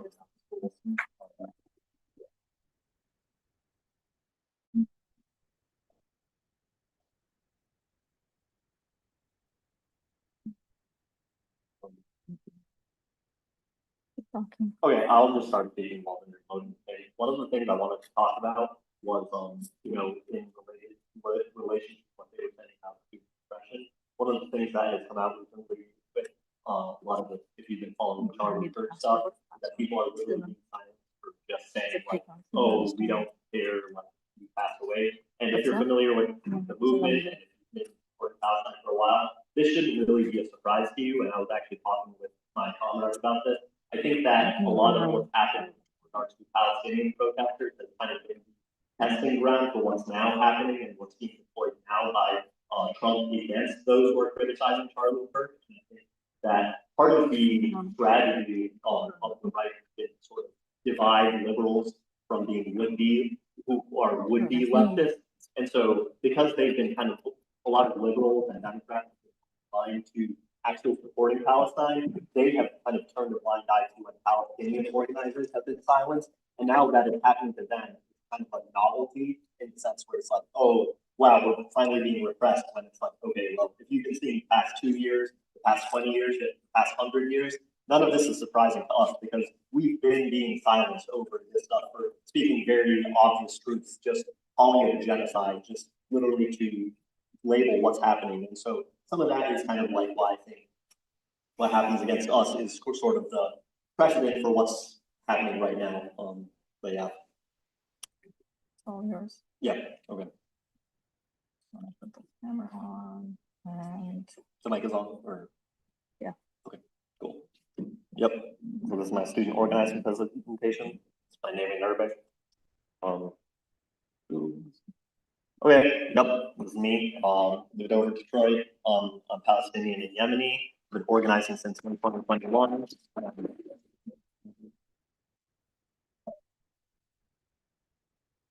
Debater. Yeah.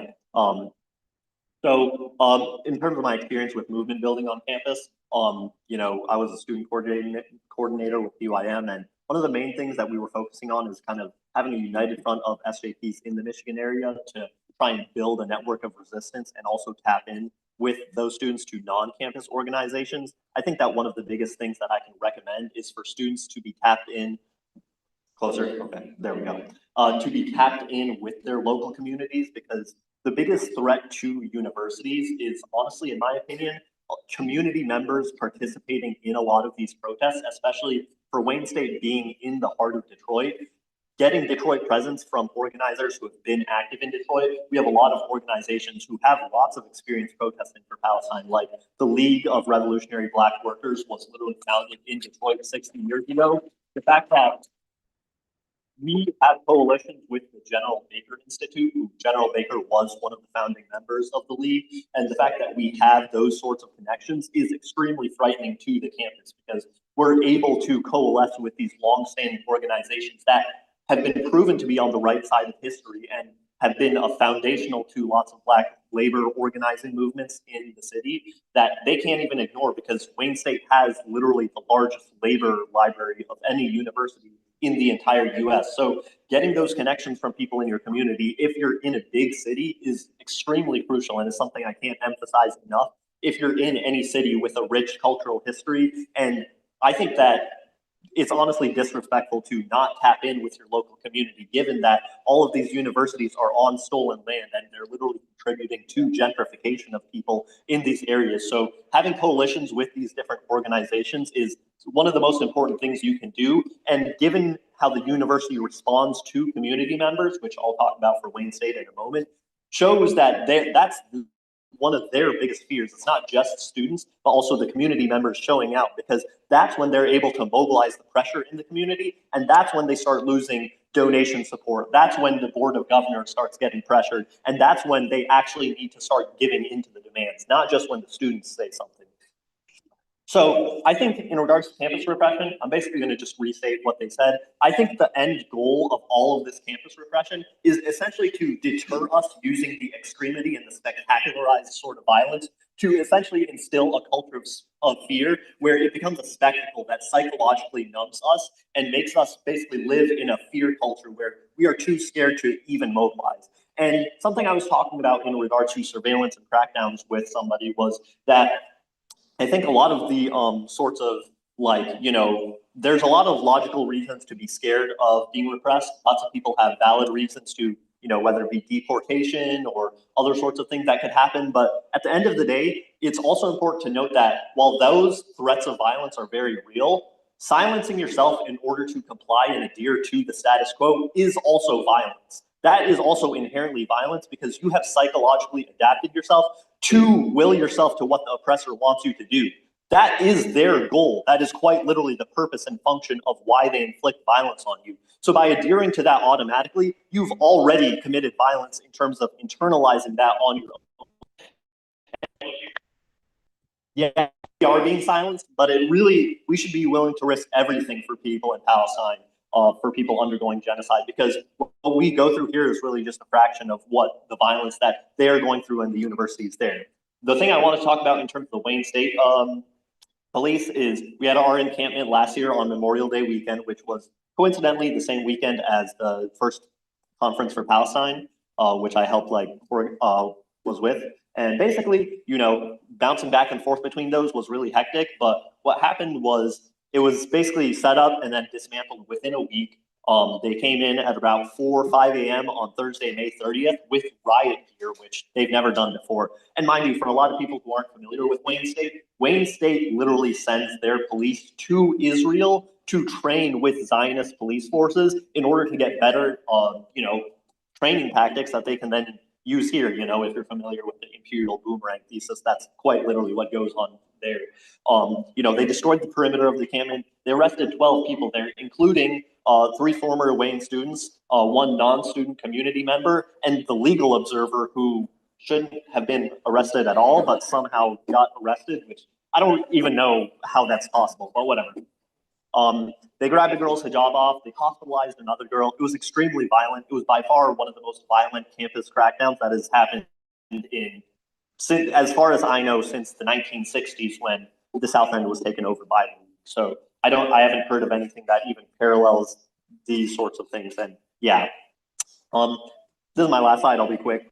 Basically, I think the future for us is what we need to focus on in terms of our goals is how to beat back the interpassivity that we've sort of bred at this stage, because we're coming up on literally 2 years in a couple of weeks. And I think a lot of people are extremely exhausted. For people who aren't as tuned in as we are and as caring as we are for Palestine, a lot of people really don't care. Like the average American is desensitized, and we need to figure out how to beat back that passivity, because being passive will lead to the right being able to take over.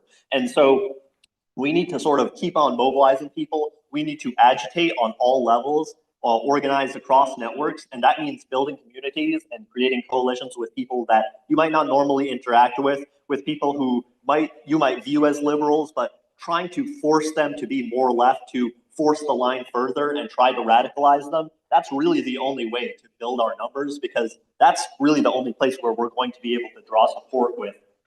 And so I think also theorizing what divestment looks like in different forms. And so understanding, whatever gains we can get in terms of divesting, that's one less dollar that's going towards the Zionist entity, whether it be things like the Mask Off Maersk campaign that's trying to target logistical shipping of arms sales and other, supplies for the Zionist entity, and just forcing universities to disclose their portfolios. For example, Wayne State hasn't even shown us what their portfolio goes into. It's literally a closed black box where we don't know what they are using their money for. In terms of anticipating what new organizing will look like, I believe that given this stage in the game and what's going on with Trump's authoritarian crackdowns right now, yes, I agree there will be new forms of repression that we aren't even familiar with yet. They're just going to do new things, hit us with a lot of lawsuits. But at the end of the day, like I said, I think a lot of that is a distraction and fear tactics. And I think seeing what's going on with ICE, literally rounding up people right now in the streets and deporting them. A lot of that spectacularized violence is literally to sort of deter people, because just seeing those sorts of images is almost mentally debilitating, because it makes you not even want to be able to go out and organize. And so just continuing to showing support, continuing to have large actions that show numbers is really important, because not letting up on the numbers for those actions is kind of important to sort of keep the idea going so that they have something to fear. Because at the end of the day, like, even if there aren't a one-to-one correlation for material gains for every action you do, you don't know what that action will result in until you actually go and do it. So you just have to plan as many actions and plan as much as you can, because I mean, basically at this point, under this regime, I think it's like kind of like throwing darts at a board. Like, we are in uncharted territory and we don't know exactly what's happening, but we have to keep trying and do a plurality of different strategies, coalesce with different organizations. One of the things we're planning on doing this semester is working with the Black Student Union on campus, because Wayne State literally promised a $12 million investment into creating a center for Black studies on campus, where they literally hired new professors such as Dr. Sharice Burdenstelli, who's a well-renowned Black communist woman who's written about labor movements. And they literally hired a slew of new professors just to not use any of the money over the past 3 years that they were supposed to create a new center by now, but we don't even know what's being done with that center, what is happening for Black studies going forward for Wayne State. And so just figuring out how to create union, like coalitions with other people on and off campus so that we are able to maximize support, creating genuine sorts of caring about other people's issues, whether it be Congo, Sudan, Haiti. So to make sure that we're sort of understanding imperialism as it manifests across the board, and kind of understanding that at the end of the day, like, we might not get a material gain off of every action we do, but showing up to show support for every single action is important. And yeah, the last thing in terms of the intelligenticide and scholasticide that I was going to mention is, I think that the reason that this sort of push out happens in American universities is because the Zionists for a long time, in my opinion, have basically been using this architecture of anti-Semitism allegations in order to defang pro-Palestinian movements, dating all the way back to against Black revolutionary movements in the 60s and 50s, like the Nation, right? They called them anti-Semitic for simply suggesting that Israel was bad, right? And so for that sort of architecture that they've created, that is an academic architecture between ADL and APAC. And they've sort of monopolized the academy to be like, hey, we're the ones who get to have intellectual discourse about how oppression happens. And they've weaponized a lot of liberal frameworks like racism and sexism to create very vague statements about how that manifests. And then being like, see, we're on the receiving end of oppression too, that they're being anti-Semitic towards us. And they're kind of using that to push us out of the academy so that they get to have a monopoly and stronghold in the academy, so that they are able to publish scholarship and be like, hey, this is the intellectual discourse that shows that we are in the right and they are in the wrong. And so every single, in my opinion, even though the academy is deeply and fundamentally flawed and settler colonial, it's also important for us to occupy and hold space and keep centering Palestine in academic discourse, because we cannot cede any platform to them. We cannot cede any terrain to them. And getting out of the academy, even though as tantalizing and nice as that sounds for anybody who's struggled with like writing a dissertation or whatever, we need to keep doing all of that work, because in order for us to make sure that we're fighting on every terrain that is accessible to us and agitate in every sphere that we cannot cede any terrain to them. And ceding the terrain of the academy to them risks literally ceding hundreds of years of future academic discourse to Zionists, who are then going to be able to manipulate the entire narrative to then influence new academics and new youth to being on their side.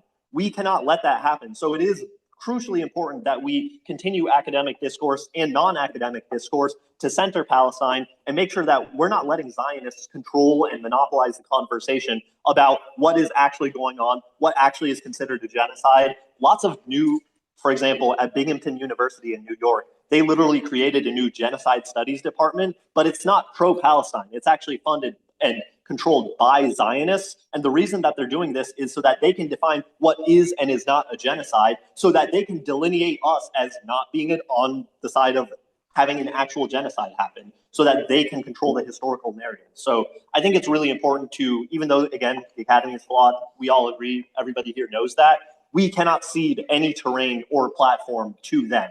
That's basically what I wanted to say. Yeah.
Good afternoon and welcome to the next session for this afternoon. Assalamu alaikum. I want to welcome you. My name is Farhan Ibrahim. I'm a radiologist here based in Ann Arbor. So it's a pleasure for me to welcome our guests for this afternoon. The topic for discussion is genocide in Africa, Tigray, Sudan, Rwanda, and Congo. So please welcome the men for the team. And I also wanted to say, you will notice the ball session against ball moderators against genocide afternoon session. As you notice, it's all ball guys that are moderating the sessions this afternoon. So it's a privilege to have everyone here, and I welcome you. My background is that I'm South African, and I came to the United States many years ago, thinking that I found the land of democracy and justice, only to be wildly surprised. And I must say that today, given the terrible situation that we have unfolding in Gaza, it is today an honor for me to welcome my guests, who I shall introduce by name shortly, to this forum in order for us to hear voices that have been forgotten for many, many years. And this is particularly important in this context that we are facing at this point in the world order, because sadly, in 1994, when South Africa was undergoing its transition to democracy, ironically, in April 1994, as South Africa was transitioning into democracy, ironically, 1,000 miles away, north of the tip of South Africa, there was one of the world's worst genocide in history was being slowly unfolded on the people of Rwanda, which led to almost 1 million people being massacred in 100 days. One of the worst in history. So today is a day where the story of Africa, as part of DAG's mission, although DAG has been, the leadership of DAG and the members of DAG have been so invested in this genocide that's constantly assaulting us every day on live stream, we are aware in DAG that many voices have been forgotten, particularly the voices in Africa. So we want to welcome our friends from Africa, their voices, to elevate their voices. because we want them to share the stage with us today because our faiths are interconnected. Dag welcomes you and we honor your voice. We really want to hear from you and we want to include you in our struggle going forward to fight for the Palestinian people and for the African people because our struggles are interconnected. Okay, so it is no surprise that Africa suffers from the resource curse. I just want to say a few words before I hand the mic over to my guests. It suffers from the resource curse in that a land that's vast in natural resources and human resources is the land that ironically has 45% of its population living below the poverty line and subsisting on less than $3 a day, according to a June 2025 World Bank report. So one of the richest nations in the world has almost half its population below the poverty line. Just something for you to think about. So a few words on a little bit about Africa in terms of the context of genocide. It is important to realize that the main African genocide history was written well before the term genocide was ever invented. The term genocide was invented in 1945 or was thought of in 1944. I think it was by Lemke. And many African genocides had occurred well before that. So how do you give a name to a crime? Well, how do you call something a genocide or a crime when it has no name?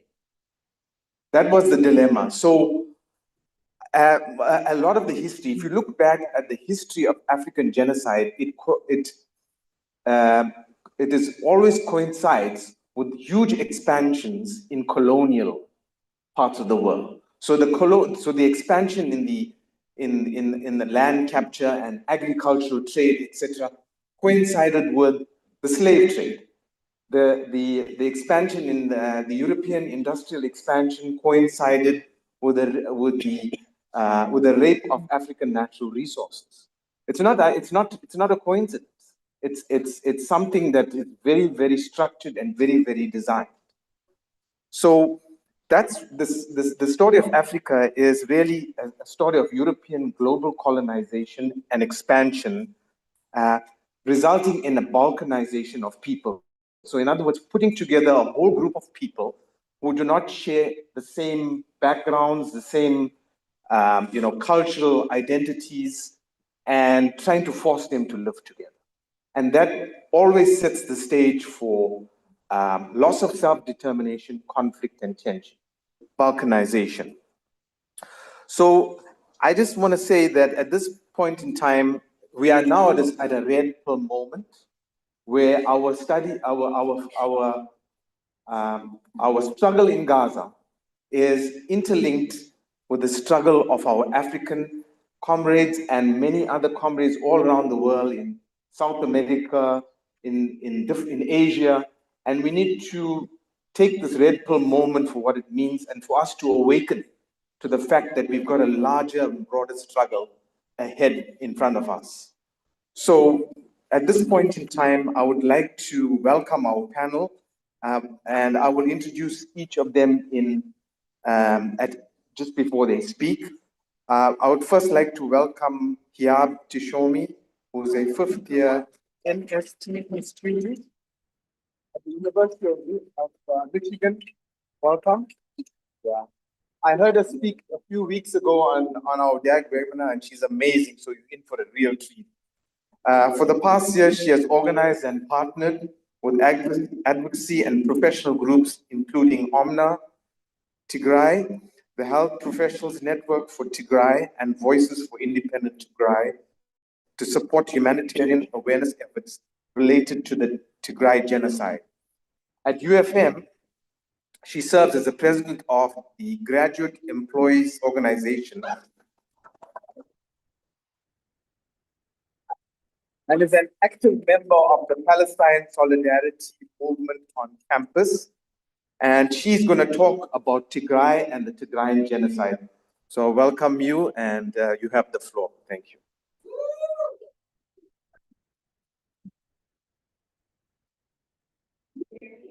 Hi. So thank you for all of us for being here today and talking about what's happening in Palestine, but also what's happening globally. It's an honor to be able to speak about my country, and I say my country because I will be from Ethiopia.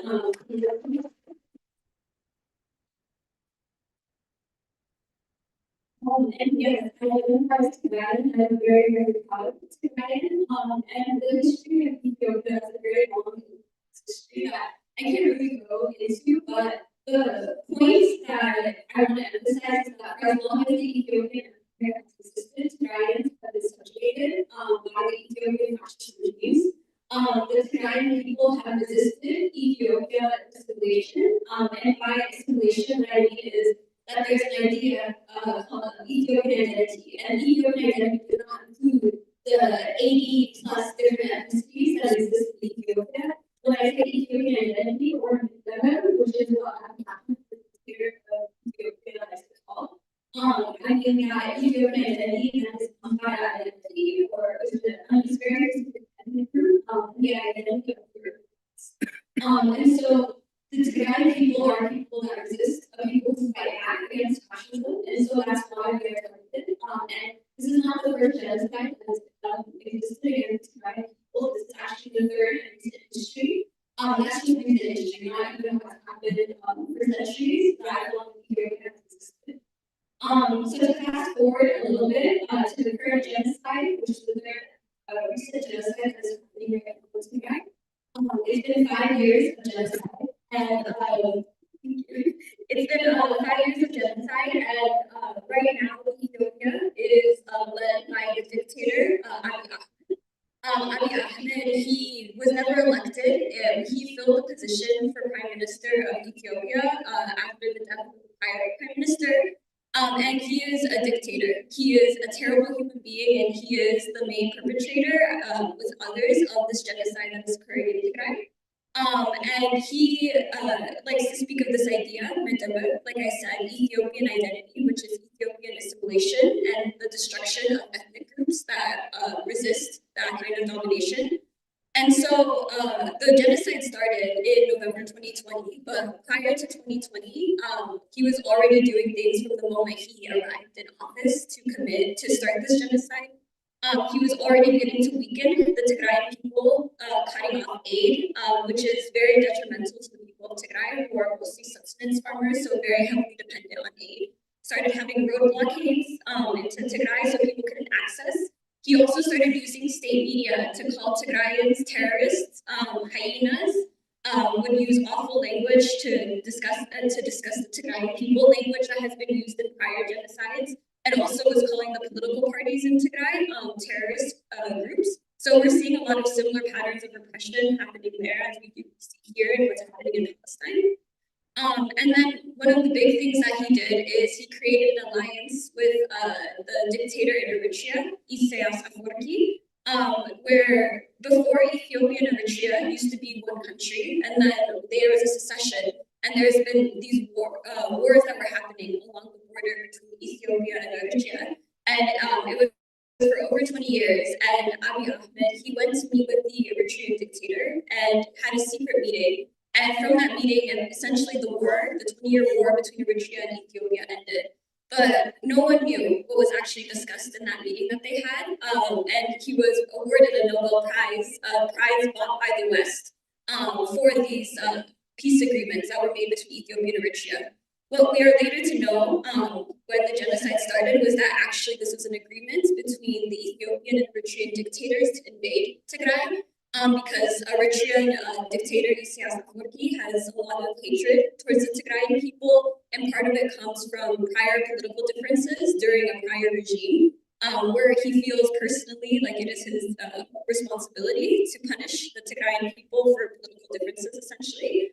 And Abiy Ahmed was awarded a Nobel Prize, which is insane to give a genocider dictator a Nobel Prize and continue. He has held the Nobel Prize despite advocacy efforts to get him to be removed, because this has been very dangerous because it has allowed a man who's committing genocide to be praised by the world, and it has been very difficult to convince people that this man is awful when people refer to him as a Nobel Peace Prize winner. So we see that the Nobel Prize was just something that was bought, and it was bought to award him so as like, you know, this man who they want to allow to, you know, keep peace in the Horn of Africa because that's beneficial over in the West for America and Europe. So then things began to escalate in 2020 with COVID. Essentially, the Ethiopian dictator, he got rid of the elections that were occurring. So essentially, this would have been like Trump saying COVID exists, so I'm going to stop elections, which is like the given right of the people. And so the people in Tigray, as resistance fighters, as people refused to engage in, you know, like fascism, they had their own elections in Tigray. And we won by 90%. The TPLF, Tigray Liberation Front, won the election. And this was very memorable, and it's one of the best memories I have as watching the videos of people coming down from the villages and mountains to vote. 99% of the Tigrayan population voted in this election, because this was an act of resistance to go against the federal government saying we're canceling elections and still deciding to exert their rights to vote. And then because of this, Abiy Ahmed, he essentially deemed this as an illegal election. He said that this was the start of war. People exerting their democratic right to vote. And he started to escalate the suppression and repression that he was already having done prior to Tigray. He officially closed the access between Tigray and Ethiopia. He was not allowing any food aid to come in. The worst locust outbreak in history occurred in 2020, and he refused to send any locust fighting materials or machines to the people. So the people were already starving and had no aid at all, even before the genocide like officially started. He also started to have telecommunication blockades. The telecommunication blockade that has occurred in Tigray was for 2 years. Complete all of Tigray you had no access to. And there is still parts of Tigray for the past 5 years who I have not spoken to. A lot of my family who still are stuck in genocide right now. And this is the longest telecommunication blockade consistent that has ever existed in history. So then everything began to escalate, and the genocide officially started on November 4, 2020. And that day should be ringing a bell for people because that was the election day. And that was very, very purposeful by Abiy Ahmed because he did not want the world to know about what was happening in Tigray. He wanted the US elections to be a distraction to what was happening. And so when the world was paying attention to what was happening here in the US, everyone would forget about what was happening in Tigray and no one would pay attention. This is also when the telecommunication blockades started happening. So no information was coming in or out of Tigray during that time. And then on November 4, 2020, that was when the troops were deployed. So there are many actors who were in this genocide, and I'll talk about them. There is the Ethiopian National Defense Forces, the Ethiopian Army. There is the Eritrean Army. So he allowed the foreign nation of Eritrea to send troops into Ethiopia to invade Tigray. Also, the Amhara had militia, and the Amhara is one of the other 80 ethnic groups who, like I said before, they want domination over what, like Ethiopia. The Ethiopian identity is Amhara identity. They sent in militias to occupy Tigray because they believe that Tigray land is theirs. It's never been their land. It was land that was actually annexed during a prior genocide, and then the Tigrayan people fought for it back. Allowed them to go and invade Tigray. And then, of course, the US is involved in this genocide and is very much so complicit in this genocide, as they are the genocides that are occurring everywhere in the world. The US sends aid into Ethiopia, which has been used to kill Tigrayans. So has Europe. The UAE is involved in this genocide, as is China and Israel. So the classic playbook of people involved in genocide. And Somalia and South Africa have also been involved in the genocide and have sent troops into Ethiopia to fight for the Ethiopians because of past military deals that occurred. So there are many actors against the Tigrayan people. And Tigrayan people, that is a 7 million people that has no army. So our forces, our liberation forces, the Tigrayan defense forces, they're not military, they're not army. These are students, these are teachers, these are farmers who took up arms to defend themselves and defend their right to exist and to keep their identity. And so that was how the genocide started. And Abiy did a lot of things in order to prevent it from coming out, because many people do not know about what is happening in Tigray and what has happened in Tigray for the past 5 years. This was very purposeful and completed by Abiy Ahmed. So I'm going to move on to talk a little bit about the genocide itself and what has happened and what continues to happen in Tigray. There's an estimated 800,000 to 1 million people have been killed in Tigray, murdered by Ethiopia, Eritrea, Amhara, and the US. That is 1/7 of our population who has been killed. This is an underestimate because we still do not have access to large parts of Tigray. One of the bigger hallmarks of this genocide has been the sexual gender-based violence, weaponized sexual gender-based violence. It's estimated that 120,000 men, women, and children have experienced sexual gender-based violence in Tigray. The youngest I actually found out a couple days ago was between 1 and 2 years old. The oldest is over 80. And what I mean by weaponized sexual gender-based violence is purposely giving people HIV and hepatitis B because they wanted to, then people wanted to pass on these diseases because there was no medicine in Tigray, and so people could not be treated. So it was robbing people of their health. It was psychologically tormenting them. People would report back to us saying that women would hear that they were being raped to cleanse their bloodlines, to eliminate their Tigrayan status. Women were being held in these camps where they were raped for months and years. So this level of weaponized gender-based violence is one of the most horrific parts of this genocide, because the 120,000 is an estimate, because the culture there is not a culture to tell and talk about what has happened. So many of these people have lived in isolation, are psychologically tormented, or have no health care that has been provided to them, and still live with the scars of what has happened to them. Many of these women have had things inserted into them so as to remove their ability to give birth. And that was what was told to them by patients who were doing this to them, that they wanted them to not have any Tigrayan children, or if they were to have children, they wanted them to be Amharas or Eritrean. So this was the purposeful use of gender-based violence in order to completely eliminate the ability of Tigrayans to, prosper or have any more Tigrayan children exist. Along with the sexual and gender-based violence, weaponized starvation has also been used as a tool of genocide. Thousands of Tigrayans are starving to death, and 2 million people are currently under famine conditions. And again, this is just what we have been able to have access to, because a lot of Tigray still remains occupied by these federal forces, the Eritrean forces, or Amhara forces. And with that, a lot of the people who are starving are in IDP camps. There is half of Tigray which you cannot access at all because Amhara have occupied it, and in that occupation, they have prevented people from going to their homes. You're not allowed to speak Tigrinya or language in that area. They have been kicked out. They are killed if they try to return. And so a lot of these people are now in IDP camps where some of the most horrific conditions are occurring. They're experiencing famine. They are experiencing disease. There is no health care available. There is no aid that has entered Tigray because of the blockade for 5 years. So people are dying in these camps. And the people are so hungry that they are willing to drink the holy water and just drink holy water because that was what will fill their stomach enough to survive a couple of months. So the extent of famine and the use of weaponized starvation has also been something that we have seen occur in Tigray, as well as concentration camps that they are holding Tigrayans in. And this is not just occurring in Tigray, these are camps all around Ethiopia, where if your neighbor could report you as being Tigrayan, and they will hold you in these camps and torture you. So there's these very, very clear signs of genocide and active intent to eliminate people, yet, of course, no one does anything, no one says anything, everyone is pretending that this is something that's normal, especially in Ethiopia.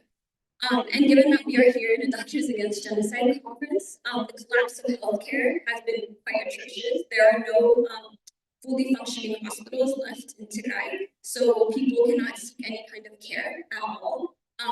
And this goes for also there's 1% of medical equipment is all that is left in Tigray. So people were using things like our scarf, which is called the Kushka. These are sacred resistance scarves. We're using it as gauze. Doctors were using gloves. People were having surgeries and amputations without any anesthetics because there is no healthcare care system that is left there. And because every time anything makeshift hospitals tried to get formed, they were bombed, or soldiers would go in and kill the doctors.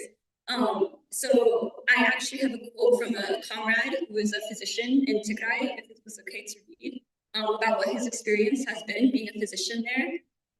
It is difficult to lead a hospital in a conflict area with no budget. It is human misery, unprecedented calamity. We call for help. We plead for the world to help us, but the silence is deafening. We are asking, where is humanity? And this is how the people of Tigray feel. When we talk to some of the people of Tigray, it is at the point 5 years into a genocide where they pray for death now. And that includes also the physicians. They pray to die because they feel like they cannot help anybody, and they do not know how to live any longer. And this is after 5 years of consistent genocide, 5 years of isolation from the world. And one of the worst things that has happened to the movement and also to the Tigrayan people was a peace deal, ironically, that was created in 2020 and signed by both the Ethiopian and Tigrayan forces.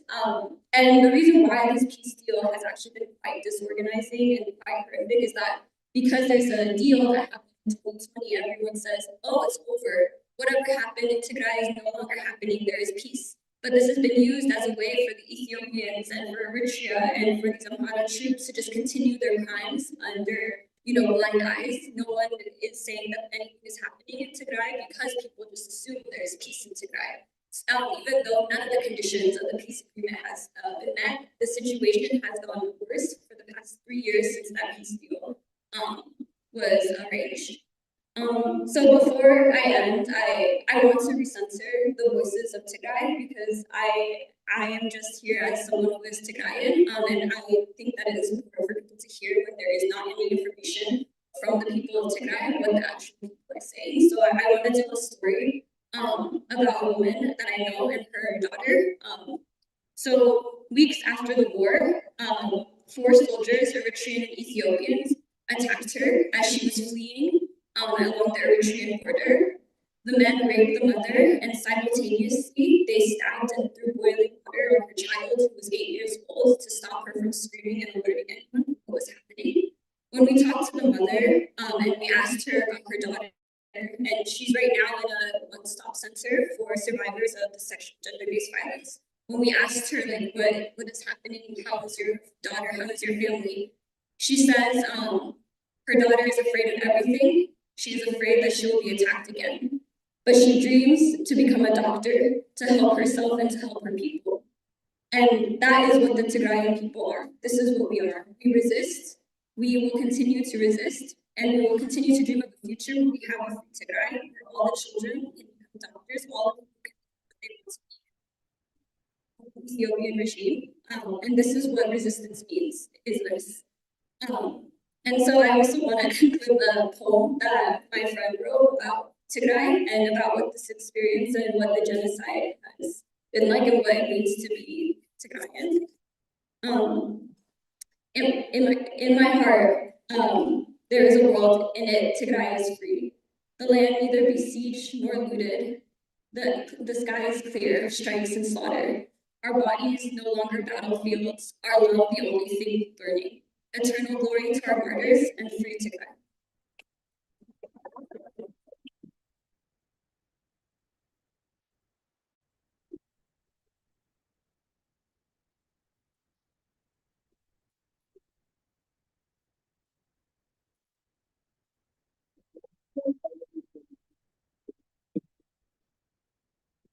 Open your time and you can just tell us a little bit how people can get involved in raising awareness.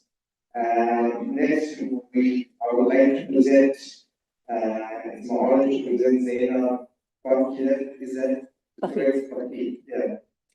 Zainab is a Sudanese American attorney, mediator, and human rights activist.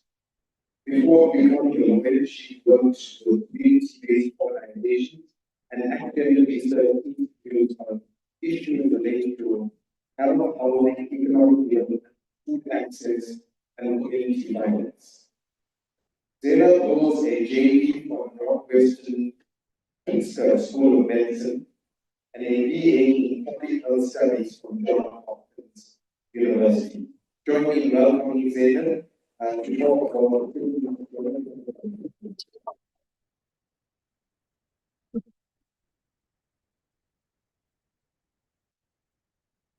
Thank you. Is this working? Yes, okay, great. It's so lovely to be here with you all, and thank you so much to Doctors Against Genocide for the invitation. I think for many of us on this stage, what is happening in our home countries is often forgotten, and it can be a very lonely experience to also be advocating for other causes and to not see our causes kind of spoken about and uplifted. So I'm very grateful for this opportunity. I also ask for your patience. I'm dealing with a little bit of asthma, so if I start coughing, my apologies.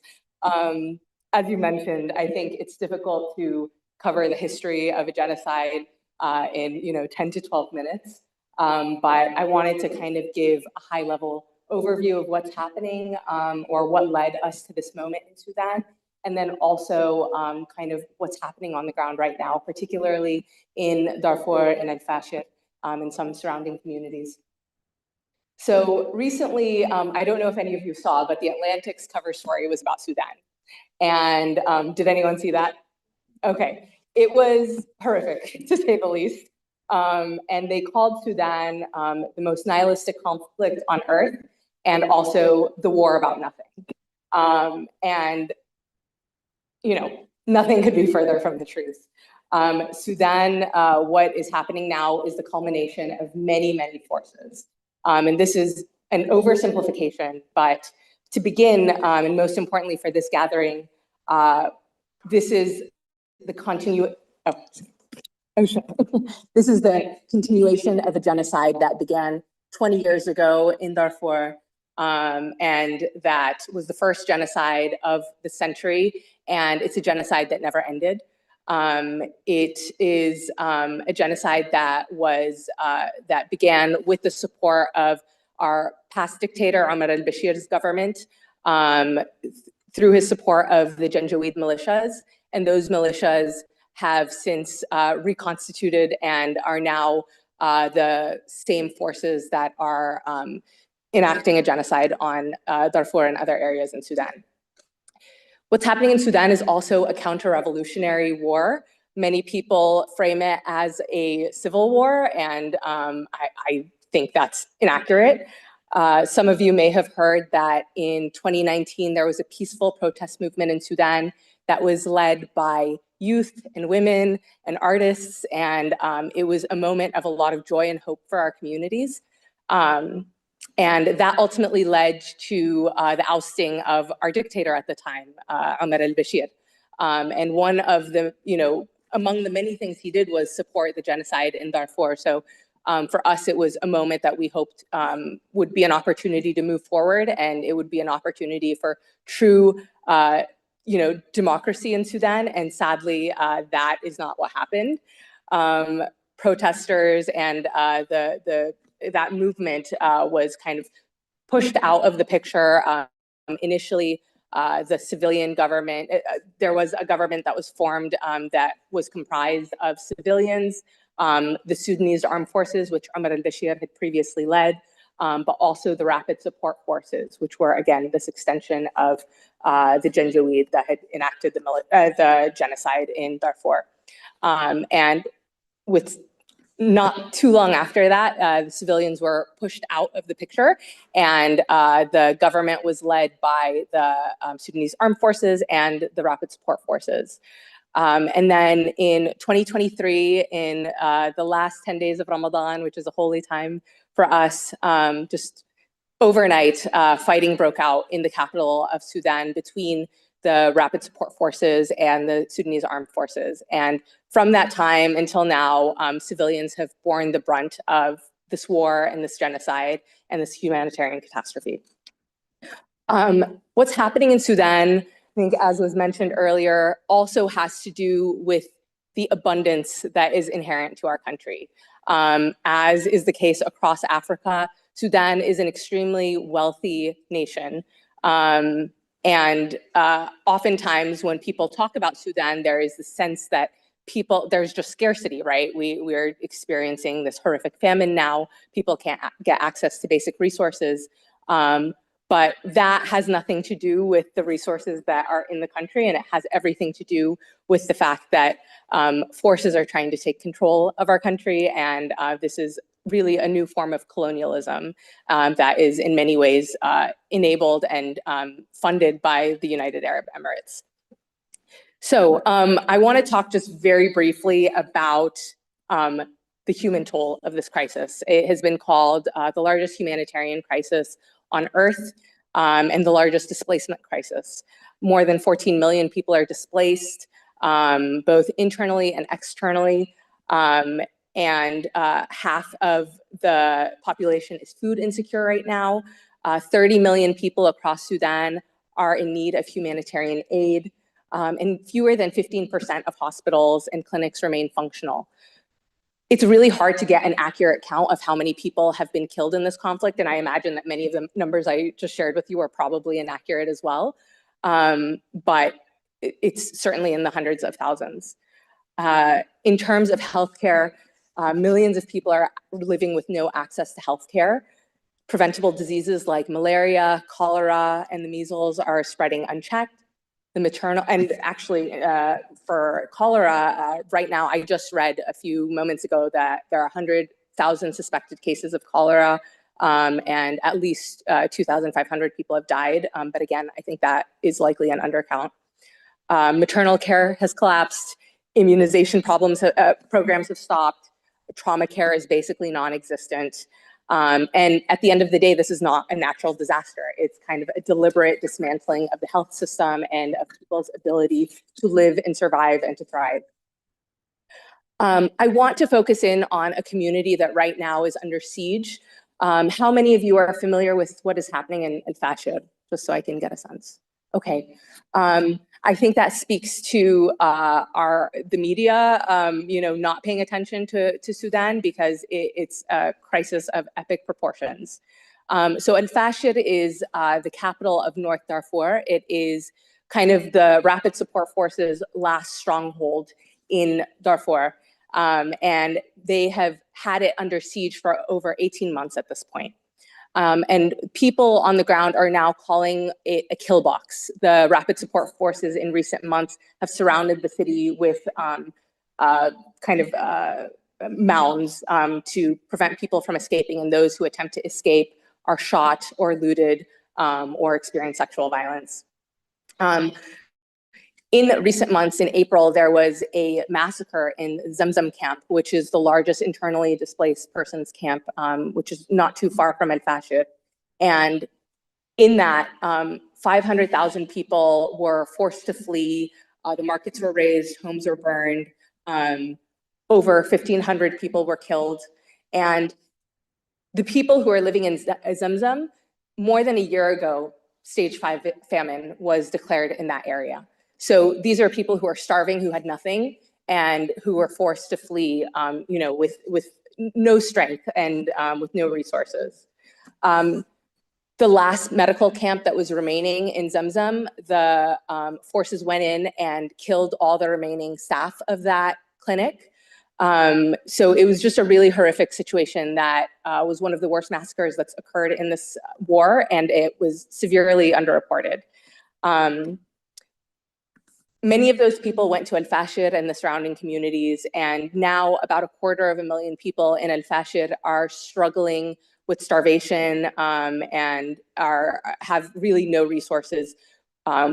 Many people are surviving on animal fodder, which even that is not enough to keep people alive right now. And a lot of the animal fodder also has fungal contamination. So there are reports that at least in recent weeks, about 18 people died because of contamination from eating that animal fodder. There's one remaining hospital in that community, and that last hospital has been bombed about 30 times in recent months. And the situation is just really horrific. We learned in past days that a mosque in Al Fashir was bombed, and there was a doctor who just a few days ago shared his story with a reporter at the New York Times, and he broke down in tears. His name is Dr. Ahmed, or Dr. Omar Salik. And he just talked about how there was no way to feed the dozens of children who are coming into their hospital who were starving. There's no way to provide basic medical care, and that the world had forgotten about him and about their community.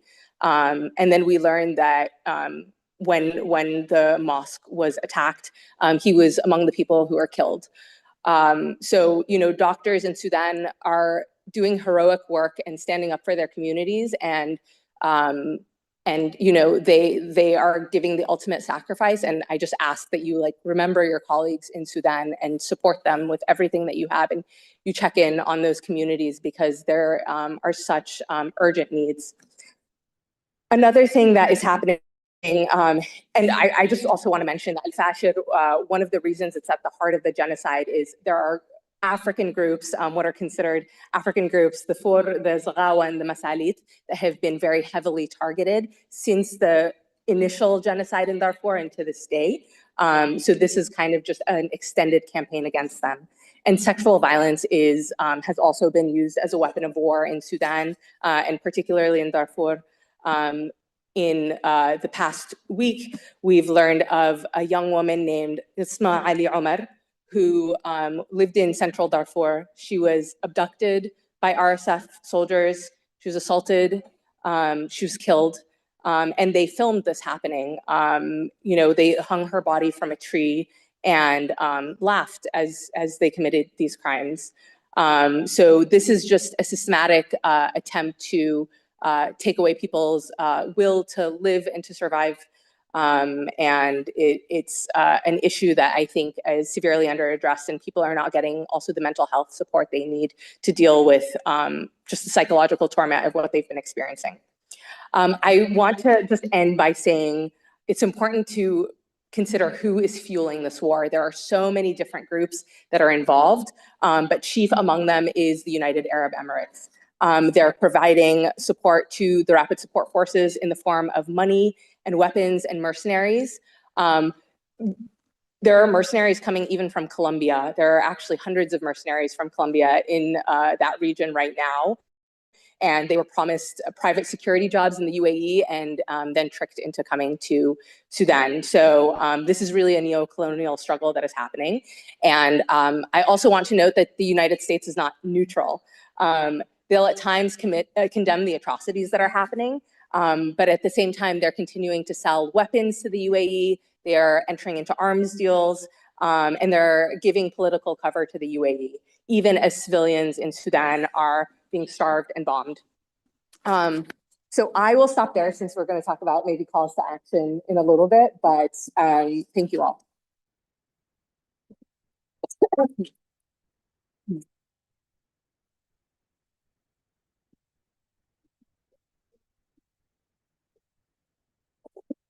Genocide around Sudan. Yes, we will have a few minutes where we can just talk about calls to action before we end. I would like to just go on to our next speaker, Mr. Claude Bouquet. As I was referring to in my introduction, one of the biggest genocides that I was aware of as I was growing up as a college student was the Rwandan genocide. And Claude is a survivor of the genocide.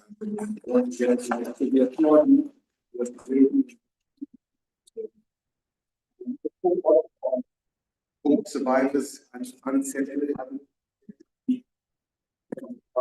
genocide as well as the important genocide in Rwanda, also on copy of that. And he fought the genocide and still worked about by human rights activism. He is the executive director and co-founder of the African Great Lakes Action Network, and his work features focuses on justice, genocide, and atrocity prevention and accountability. He is well thought out among media organizations globally and various institutions, and has been featured in various media outlets and newspapers, as well as national and radio and television. So we welcome you to Anna and to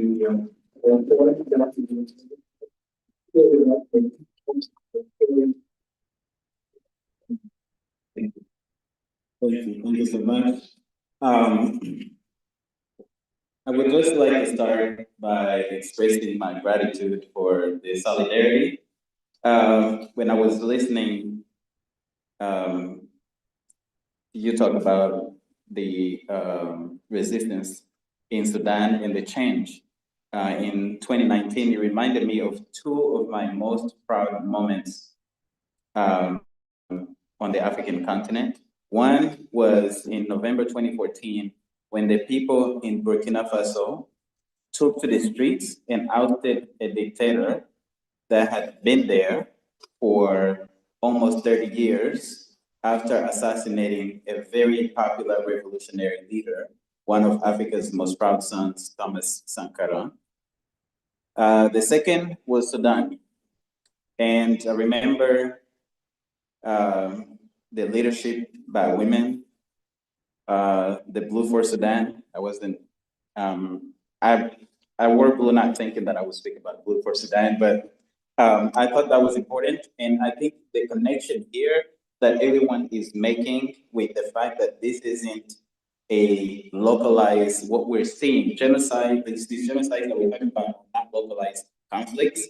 There are global, regional, and local players, but also in order, and again, we will talk about calls to action, in order to overcome this, solidarity is necessary.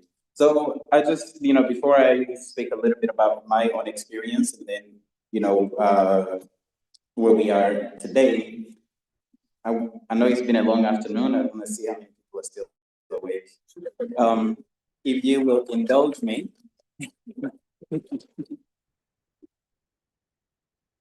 If you will Thank you, thank you. If you will indulge me, I would like to do a quick chant with you guys, and I hope you will. Some of you probably have, done this chant. It goes, the people united will never be defeated. The people united will never be defeated. The people united will never be defeated. Thank you, guys. So I did survive the Rwandan genocide, and as was said, you can't go into the whole history of the genocide in a short amount of time. But just to give you a little bit of a snapshot of what that was like, which hopefully, and this is not new to anybody in this room, but it puts a human face to what is actually happening, that real people are going through these type of atrocities. I was 10 years old when the war started in Rwanda, and the war started out of historical power struggle and ethnic grievances that had a portion of Rwanda's Tutsi ethnic group in exile for 30 years. This group was exiled in mostly surrounding countries, mainly in Uganda, and many of them joined today's Uganda's dictator Yoweri Museveni in a war he started after losing an election in the early 1980s, 80 or 81. He recruited many of them, some of them as child soldiers, some of them as grown-ups. One of the people who was recruited in that was today's Rwanda's dictator, Paul Kagame. And Paul Kagame was involved in intelligence services. He became one of the top highest ranking military members of Uganda's military. In the late 80s, him and other Rwandan refugees formed a rebel group called the RPF. The RPF is now the Rwandan Patriotic Front. The RPF is now in charge in Rwanda since 1994. But Paul Kagame was still an officer in the Uganda military, and in 1990, he was in the US, in Kansas, at Fort Leavenworth, in training as a Ugandan officer when that war broke out in Rwanda, and then he came and became the leader of this invasion. These rebels committed horrible atrocities, for the next 3 years, displaced more than 1 million people in a country of 7 to 8 million people at the time, which basically that was 1 out of every 12 people.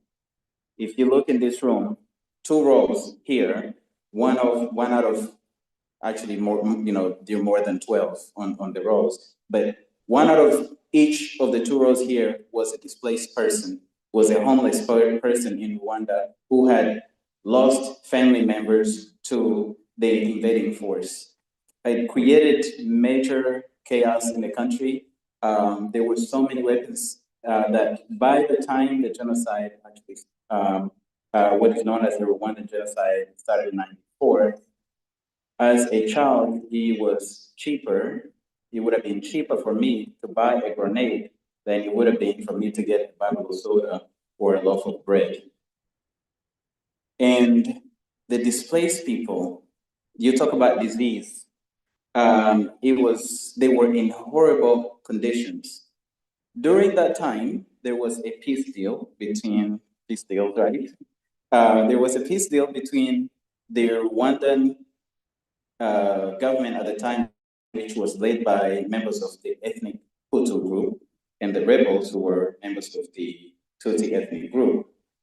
And in this peace deal was an agreement that the rebels would bring 600 of their troops into Rwanda, into the capital, to secure and to provide security for their politicians. What they did was they sent those troops into the communities, and they recruited people from the community and continued to bring more troops from the northern part of the country that they occupied. And then on April 6, 1994, Rwanda's president, who was on the way back to Rwanda from some regional summit related to that peace deal, along with the Burundian president, were both assassinated. They were shot on a plane landing in Kigali. The initial propaganda by the media, especially Western media, was that this was a plane crash. So they did not recognize it as an actual act of terror, an act of war, a crime against humanity, a massacre, or anything like that. They just called it plane crash. So this war, by the way, before that war started, I had no clue that Rwanda had ethnic groups. Everybody's Black. Everybody speaks the same language. Everybody looks alike. People eat the same food, practice similar religious practices and traditions and things like that. And there is so much mixing of, between the 2 main ethnic groups. There are actually 3. There's also the Twas. By the way, in Rwanda, that is an endangered group. There's less than 30,000 left, but they were the first to actually migrate into Rwanda before the other 2. I remember as a child, at one point, they asked us in school what ethnic group we belonged to. And some people knew there were Hutus, some people knew there were Tutsis. I don't remember seeing any Twas. There were many people who didn't know what they were. And then, I got up, I was so confident. I was like, oh, I'm Christian. Yes, that was the reaction. So I went home and I asked my parents, what's wrong with being Christian? And they were like, what are you talking about? So I told them the story. And my sister, who's younger than me, she goes, oh, Claude, you're so stupid. You should have told them you're Catholic. So many people growing up like me were oblivious to the fact that there were even these ethnicities. But fast forward, through this war, it started becoming clear that there were all of these ethnic tensions and grievances that were historical, that we had no clue about. And then you fast forward to the assassination. That was the first act in the genocide in Rwanda. And then the same night, we started hearing bombings, shelling, people screaming, calling for help, dogs barking, all kinds of animal noises, things crumbling. I mean, like for me, I was shaking. I remember I was pacing, my stomach was bubbling. and then eventually became numb. And there was all of this shelling going back and forth. And at the time, my father was not in Rwanda. He had actually been out of Rwanda for 2 years prior to that, doing his master's here in the US. So that's how we actually eventually ended up in the US. After that day, we went to the street thinking everything was destroyed around us. And the neighborhood looked like it was still intact, but there was still shelling. People were scared. And there was so much fear that eventually even the animals went silent. The only thing we heard was gunfire and bombs and shelling and people screaming. And then also groups of extremist Hutu militias started going house to house, looking for Tutsis and killing them, exterminating them. And we went into hiding. We were rescued by neighbors and hidden by neighbors. And this is the story of many Rwandan survivors. They were actually sheltered by their neighbors, including, if any of you have seen what happened in the film Hotel Rwanda, it was a similar situation for most survivors, but a lot of people hid in various homes. We eventually started fleeing from the city because as the RPF was advancing, they were indiscriminately killing everybody in front of them. They were wiping out anything breathing in front of them. Actually, in recent times, one of Rwanda's highest ranking ministers, the number 2 in Rwanda, said that they trained their troops to be killing machines. And that they were ordered by the chairman, when he says chairman, he means Paul Kagame, to kill everything breathing in front of them. And so that's what was happening. And as we fled from the city of Kigali, we kept getting stopped at checkpoints. And at the time, being in Rwanda, in Kigali, that place stunk really bad. The mixture of decomposing human flesh, gunpowder, smoke, the structures that were being destroyed, things that were burning, and everything. When you went outside, you wanted to throw up. And then on top of that, the visuals, seeing all of these dead bodies piled up on the side of the streets and everything. And so as we kept going, we kept getting stopped, and they would threaten to kill us and throw us among those bodies. And eventually at one of the checkpoints, they stopped us and they pulled me and my mother out and they separated us, and Guy looked me in the eyes and goes, "Say goodbye to life." And then they led us away from the street, take us to this little bamboo forest with a little carpentry shed, and a bunch of neighbors rushed in. I don't know those people. We had traveled for hours. I didn't know this part of Rwanda. These were total strangers, but they started yelling at the militias who were getting ready to kill us and said, "Don't kill them, leave them alone." And as they were yelling, the militias looked at us and they go, "You see those people yelling at us? Go talk to them, borrow some shovels and hoes, and dig your own graves because we have to bury you after we kill you." The driver of the little pickup truck that we were on, by the way, my sisters were still on the truck, with a bunch of other people on that truck. He came back twice, both times with an individual, this young man. Both of them started pleading for us and pleaded and pleaded. And we got to this place, it was mid-afternoon. It was pitch black when one of the negotiators said, he said, "You know, this little boy and his mom are not gonna make it 5 miles from here. Let somebody else kill them." Somehow they agreed to that. They let us go. We took shelter in some other families' homes until the RPF came sweeping and wiping out everybody in front of them. And we were pushed into the Congo. And we went into Congo. I was relieved to be out of Rwanda, out of the hands of these extremist Hutu militias and the extremist Tutsi rebels that were all basically teaming up on people just killing innocent civilians. But we were homeless. The only thing we had was a cup, a spoon, a pot, and a plate. And there was disease everywhere. We caught cholera. Thankfully, we survived it. We were rescued out of the Congo and went to Uganda, Kenya, and eventually came to the US.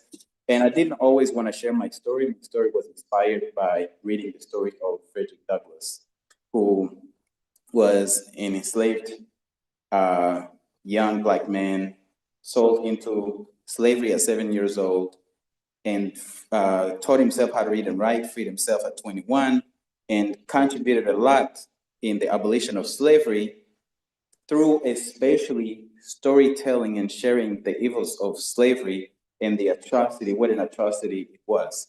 And that inspired me to also share my story. And the reason I started sharing my story was to let the world know, because at one point before they were about to kill us, when I was standing there with my mother, even though I was with her, the worst feeling I had wasn't fear or terror or desperation. I had already resigned to all of that. It was loneliness, knowing that these things will happen and nobody in the world will ever know that this actually happened. And so for years, I had betrayed that wish until I read the book of Frederick Douglass, and it brought me back to that wish and that mission. And I started sharing the stories, and the most immediate story was the story of Congo. Because after the way the war ended in Rwanda, the RPF ended up winning the war. And then they weaponized that war, invoked that, they weaponized the genocide, invoked that genocide in a similar way that Israel is using it now in Palestine and Gaza, and invaded Congo. Rwanda and Uganda, the original invaders to begin with, they invaded Congo with the pretext that they're going after the genocidaires from Rwanda. They went there, they killed children, women, they came with some of the most atrocious sexual assault types that you can think of, amputation of women's genitals and things like that. And as you said earlier, inserting things in women's genitals. I'm sorry to be graphic, but these are stories that don't get out. And the story of Congo has been one of the most underreported stories. You talked about the genocide in Rwanda. Around 1 million people lost their lives. They were killed. In Congo, it's been more than 10 million over the last 29 years, since 1996, when Rwanda and Uganda invaded and occupied the Congo. Today, they're still doing it. And what they do is they create these proxy militias. They give them names and like a variety of acronyms. And these acronyms change every year, and you think it's a new rebel group, but it's the same forces that are actually there. Rwanda and Uganda are two of the poorest countries in the world. They cannot afford this type of war. So the connection to us is, and to all of the stories that we've heard, is that they're outside players. The US, the UK, the European Union provide funding. They train their military and police. They provide cover. In the same way, the media also, in the same way that you hear that the story of Gaza is pushed to the back. I heard the previous presenters, how the repression against student protests, for example, and any kind of voices that are speaking out, it's the same way. You are silenced for speaking. So you talked about how, I'm sought out to speak, but I go to places sometimes. I remember earlier this year, I went to a place and I spoke, and then, somebody in the audience said, the things that you're saying here, imperialism and neocolonialism and things like that, these are not things that are said in spaces like this. And I basically said, well, whenever I'm invited to speak at a place, I just say what I need to say. And if they invite me again, cool. If they don't invite me again, I don't ask why. So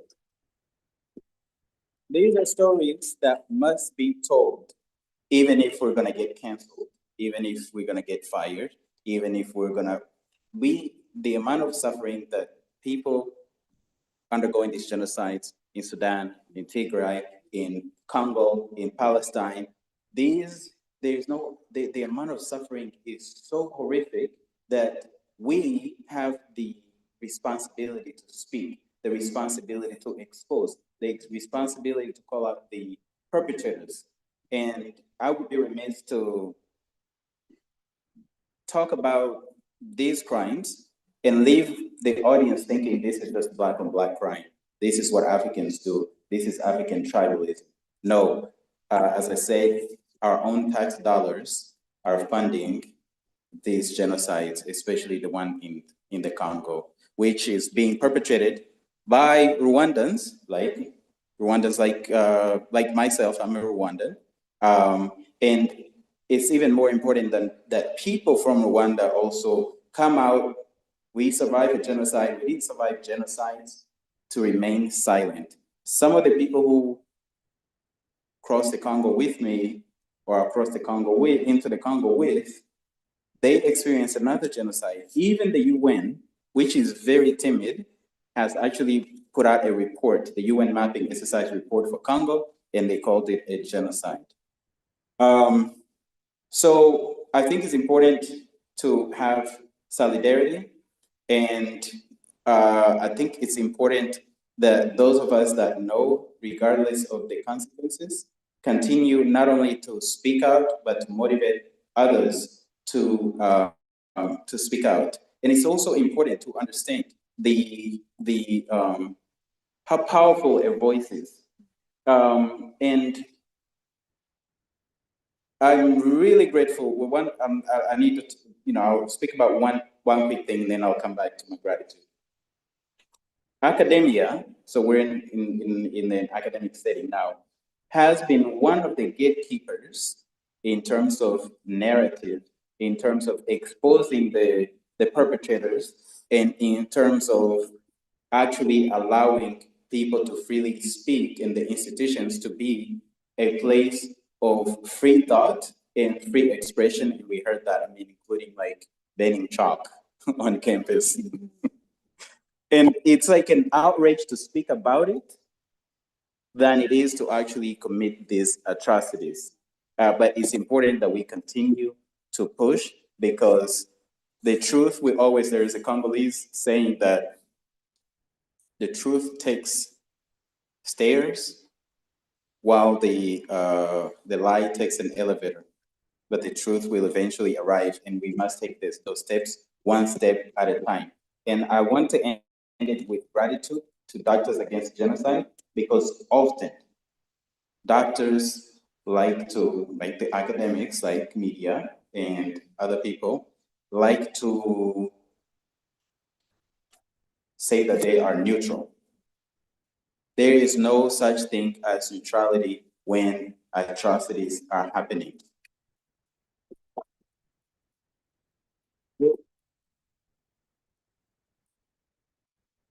That is a cowardly way of supporting the atrocities that are taking place. And that also goes against the do no harm, because you are actually, by being neutral, you are allowing the perpetrator to continue to do the perpetrating.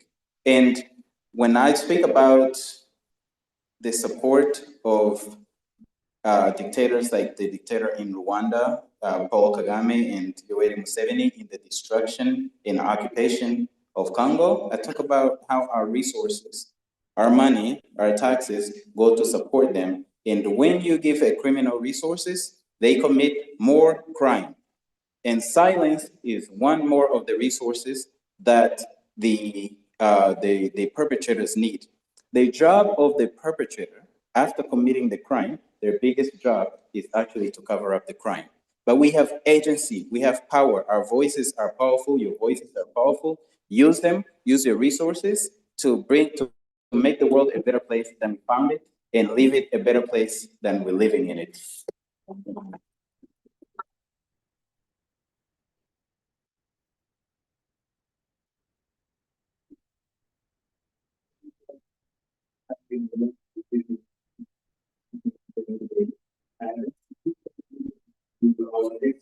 And I will speak up and will be coming to the genocide actually not happening at the moment.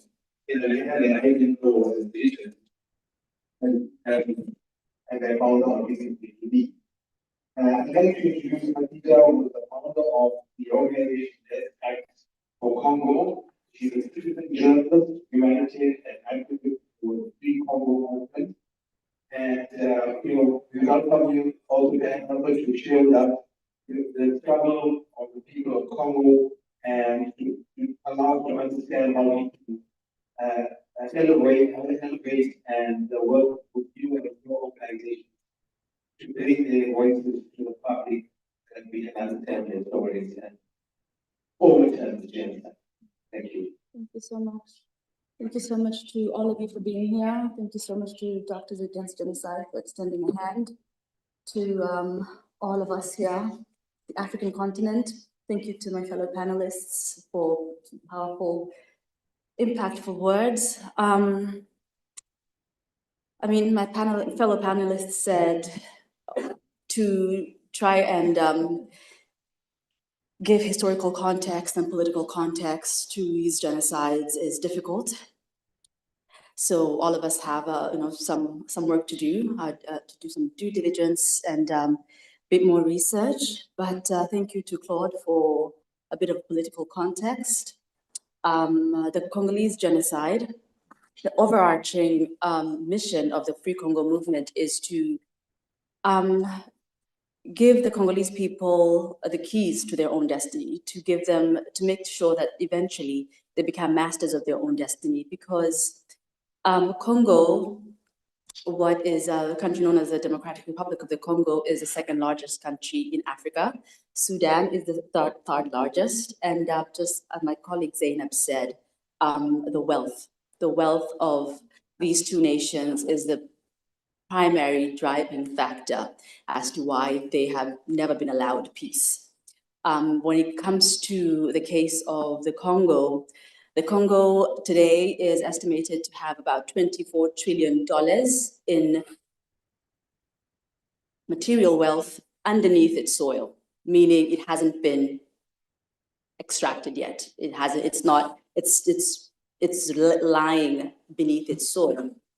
And on top of that, the amount of wealth has already been created for the globe by Congo's resources that's unconscionable. I mean, we can start with, when the King of Belgium, King Leopold II, took in colonial Africa, took the Kingdom of Congo and made it his personal property, and forced killed 10 million people, forcing them to, collect ivory and rubber. That rubber was used to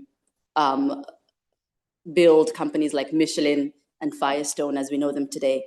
So it has been what the Congolese people call a genocost. That's genocide for economic gain. And it's been this way. We've said 10 million people in colonial Africa. Today, the numbers are at about 18 million, some people say, since the first Congo War in 1996.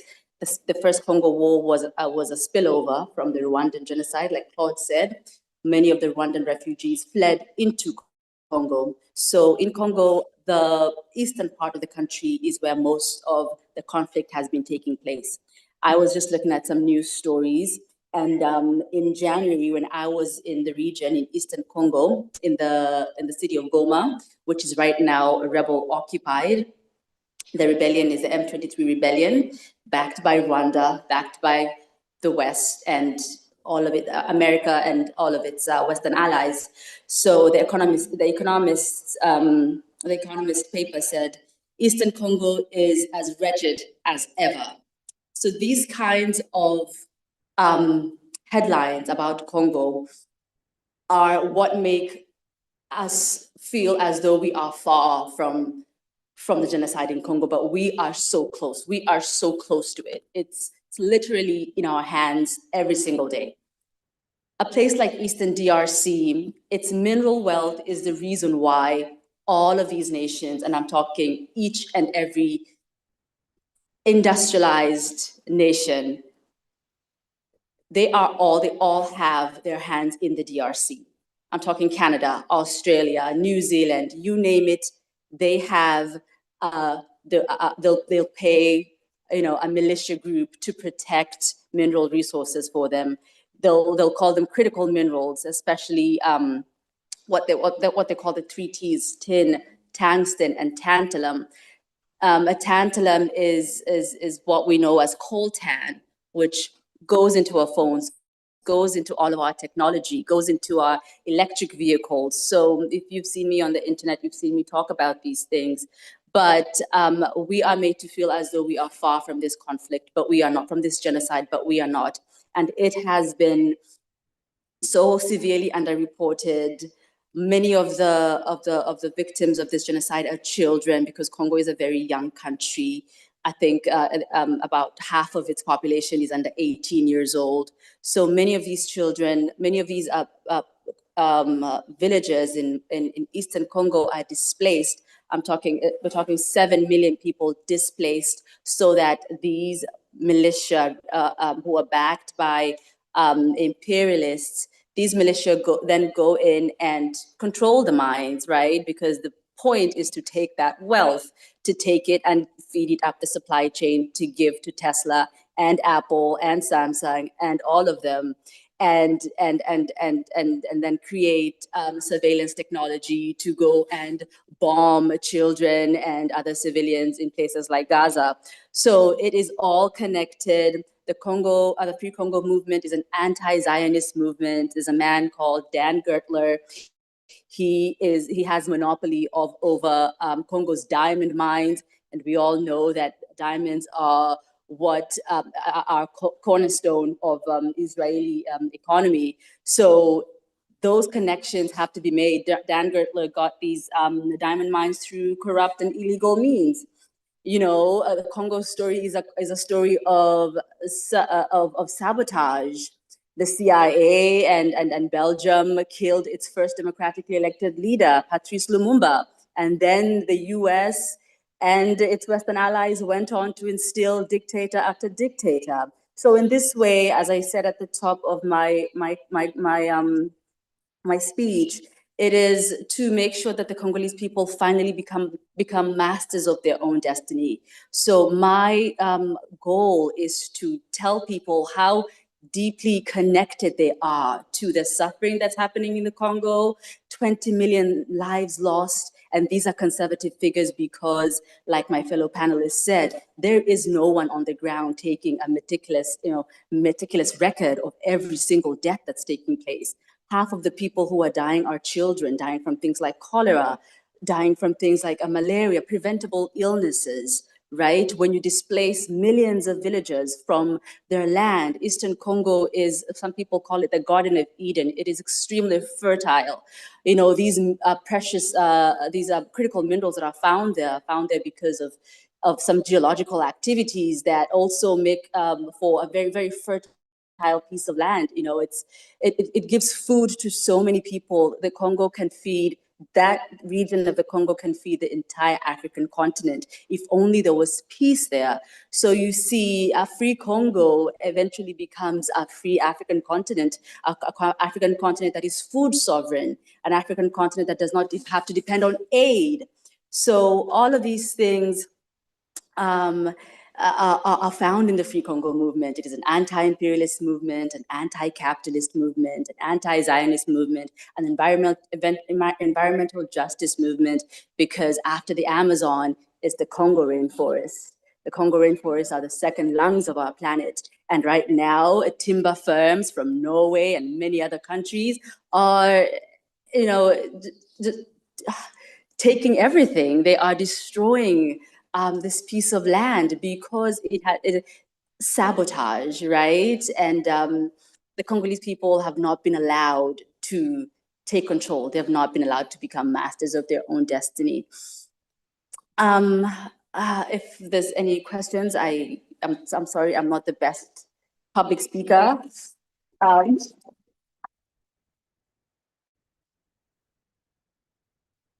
So I can take any questions. The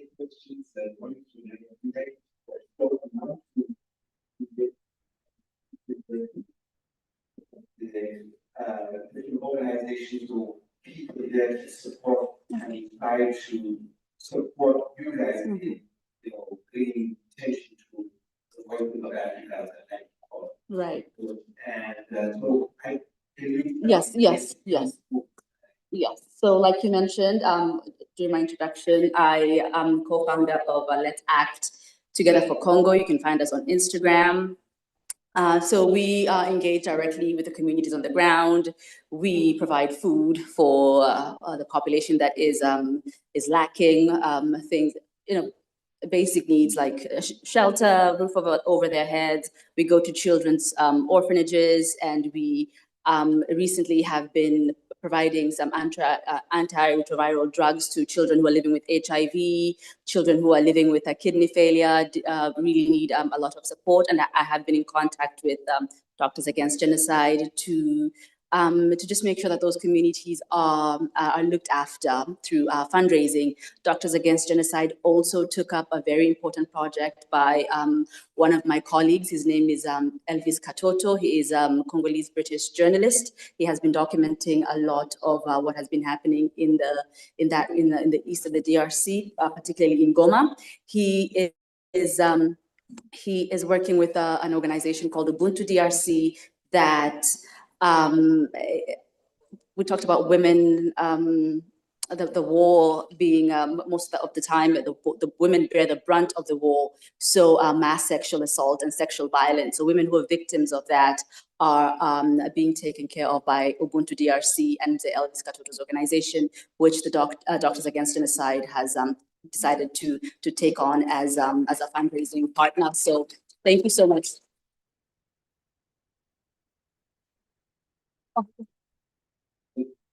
Let's act together. Yes. Ubuntu DRC. Yes. Get genocide and make sure that these organizations, like you always said, make sure to put that on. Right. Yeah, so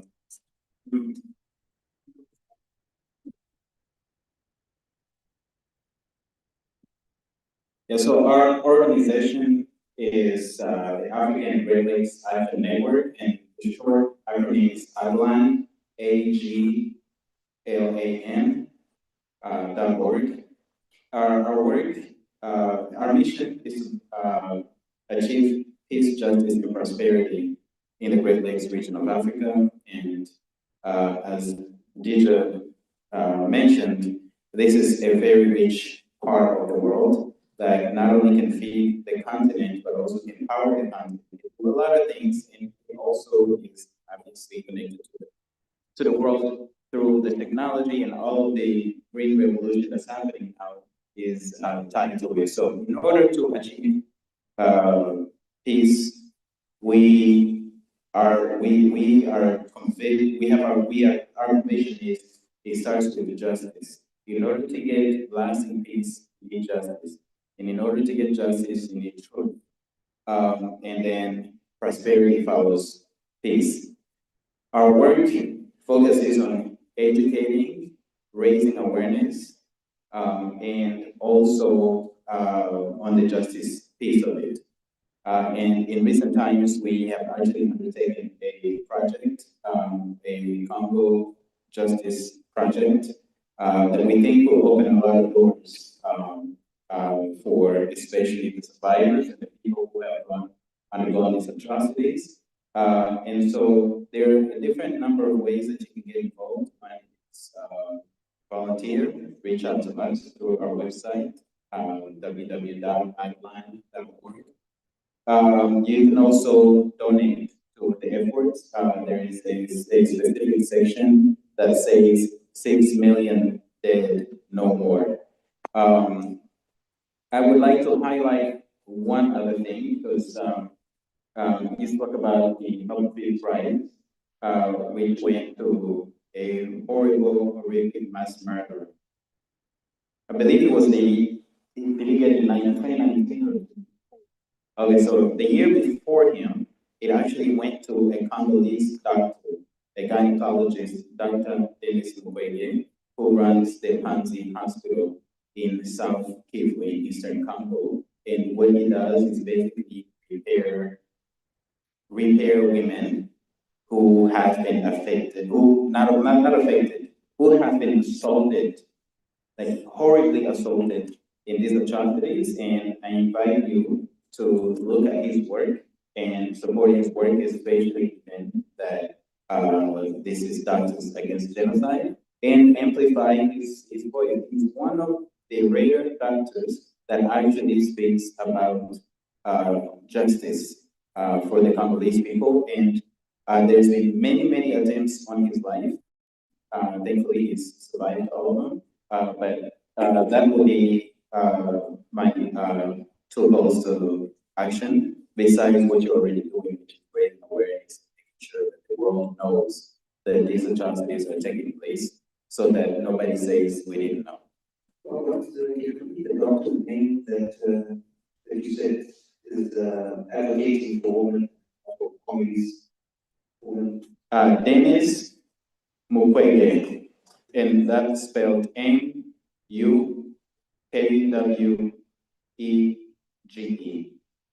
Or you can look up the Nobel Peace Prize winner in 2018. Yes.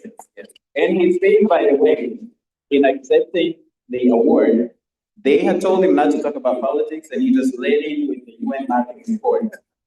So.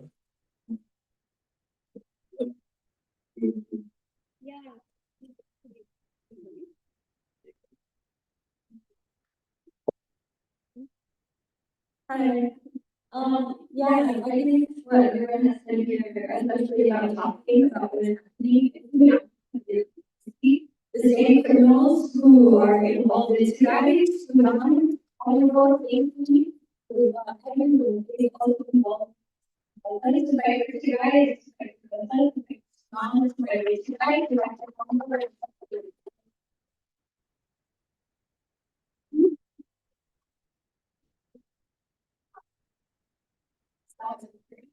people are dying in blindness in the dark, and so there's no more excuses. People here have spoken about our countries, about what happened in the moment, and now it's your responsibility to go out into the world and talk about it. People don't know Congo or Haiti, so it's my responsibility to tell one more person about what happened in here.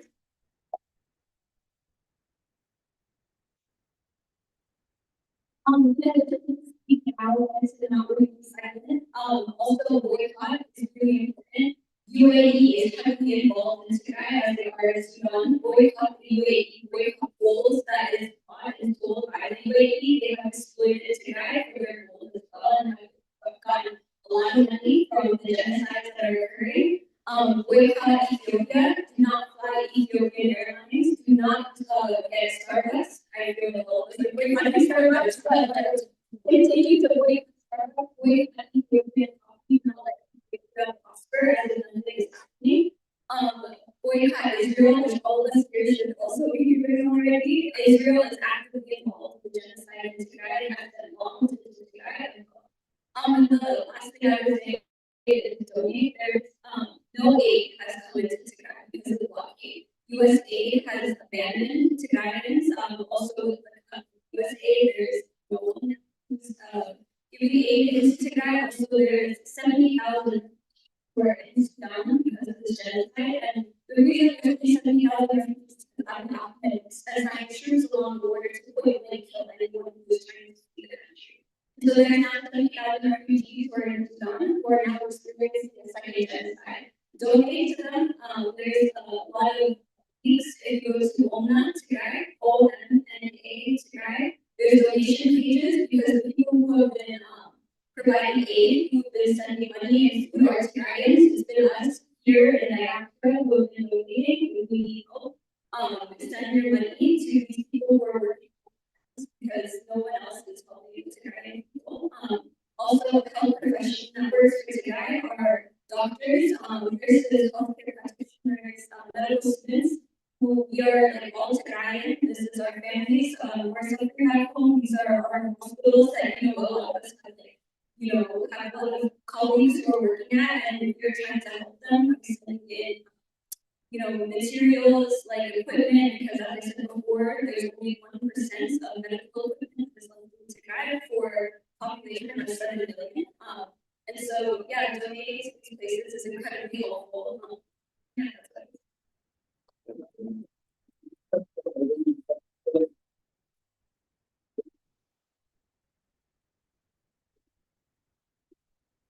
what which one nation on the other while they you want to talk about your organization? Yes. We created a partnership with eCall Sudan All Script partners and asked to support. It's really focused on the humanitarian aid situation right now in Sudan, especially in Al-Fashir in South Kordofan. We also ask for maximum pressure on the United Arab Emirates. So I would encourage you to share that call script. I think hopefully there's a way to send it out after the conference. I'm also fundraising for the Mutual Aid Sudan Coalition. So what I didn't get a chance to say during my portion of the talk is that the Sudanese people are not helpless. There are heroes amongst us, and particularly in Sudan, from the beginning of this war, there have been emergency response rooms that have been organized, there are communal kitchens that have been organized, and people have really acted as the civil government in the absence of any sort of support, and they're able to do things that even international aid is not able to, locations that international aid groups can't reach. So I would ask that you support those groups. And then there's also heroic work happening outside of Sudan, in particular groups like the Sudanese American Physicians Association and other diaspora groups. There's also the Sudanese American Medical Association. I just urge you to really check in on your colleagues from Sudan, both here in the US, but also to be thinking of the doctors and the nurses and all the medical staff who are working in Sudan under horrific conditions, and to say their names, doctors like the doctor I mentioned, Dr. Siddiq, and so many others who have suffered and who have stood with their communities. And lastly, my ask to Doctors Against Genocide and all those who have events like this is to continue to include our voices. And Africa is not a monolith, and I hope that I look forward to the day when we can each of our issues gets kind of the focus that it deserves. And this was a wonderful step. So thank you.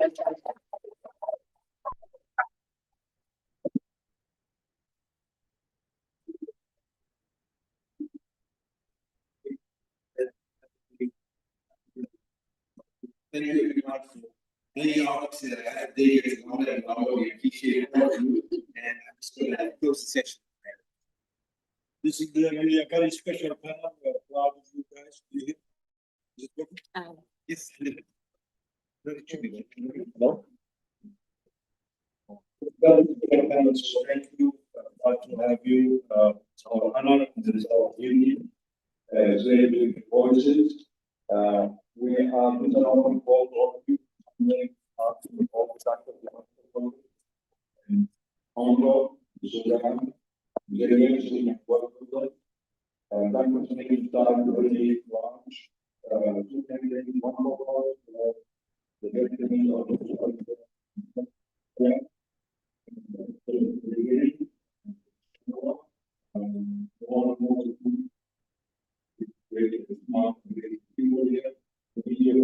it's really hard.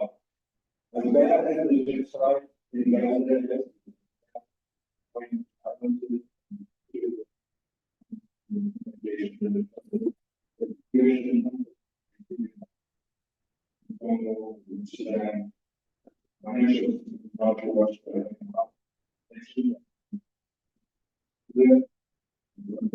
As long as we all participate, nothing is impossible. And again, we will be involved with you really, and inshallah, the voices of Africa will be more every week and every month until all the genocides, all the justice in the world are stopped, and a better future, better humanity for all of us is created with the efforts of all people in the countries all over the world. Thank you.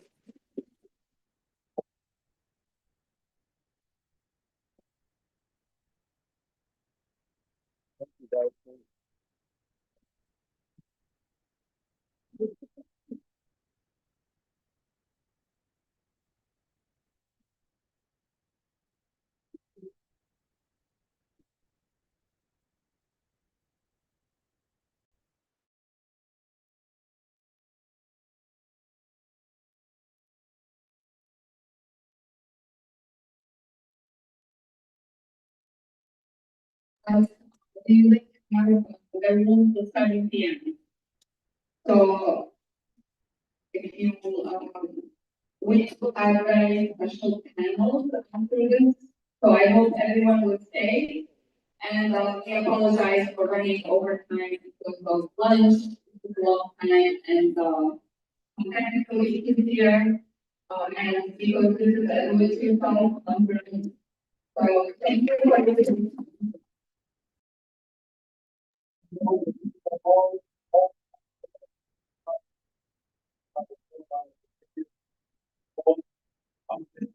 By the West United States government. So be patient with us, one of five people, longer, not how we fight that.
threat to the doctors and nurses and healthcare workers in the north, from Shifa Hospital to Enfield Hospital. And this is their next plan. And this is the reality of the situation on the ground, where we were in Nasser Hospital in the south. We were trying to get doctors to go to the north. But the reality now is they're forcing everyone to the south, with the eventual plan of putting everyone into these concentration camps in Rafah and voluntarily expulsing everyone from Gaza. We all know that's the plan. But right now, the situation is so horrible from a medical point of view that they're actually telling people, Israeli army is telling the local doctors that we're going to open up European General Hospital for you as long as you empty out the north. Leave Shifa Hospital, leave all these northern hospitals, Rintisi Hospital. And I think this is a reality. I think this is something we're going to be seeing in the coming weeks to months, that the north is going to be attacked to the point that everyone is going to be forced to evacuate to the south. So, I hate to start off this conversation with such a negative outlook on it. Just having come back in June and seeing how things have progressively gotten worse, like I said, we're going to have to just be real. And the situation is so horrible, and I'm sure the surgeons here can attest to it, that in the north, there is no anesthetics, there is no proper operating rooms, there is no proper emergency room. Everything's like a shell of a hospital, and it's just a volunteer run existence there. The doctors and nurses that do anything are not being paid. They're literally doing it to survive. They're literally doing it because it's their identity as human beings, as physicians, as surgeons. And we all know the story of Dr. Hussam Abu Safia, who's still in jail after being arrested without charges since December. And Al Jazeera just put a report up on him from his family. And he represents, the doctor from the north that would never give up. I think we as physicians can learn from them. After going there, you see the resilience, the hope, the intensity by which these Gazan physicians practice. And like our previous panelists kind of mentioned, those guys are heroes. They don't need us. They are as skilled as any surgeon physician in the world. They just don't have the resources that we do. And we come there as colleagues, not to show them how to do something better, rather to learn from them through our technical skills, but also just how to interact with patients, how to interact with your colleagues. And that's the one thing I took away the most from my stay, my 2-week vision.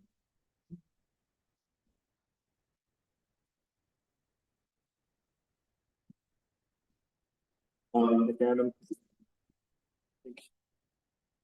okay. Yeah, that's good.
The journey of like trying to work in a place like Gaza that's undergoing genocide as a healthcare worker I think the context of what the attacks on healthcare are like precede even entering Gaza.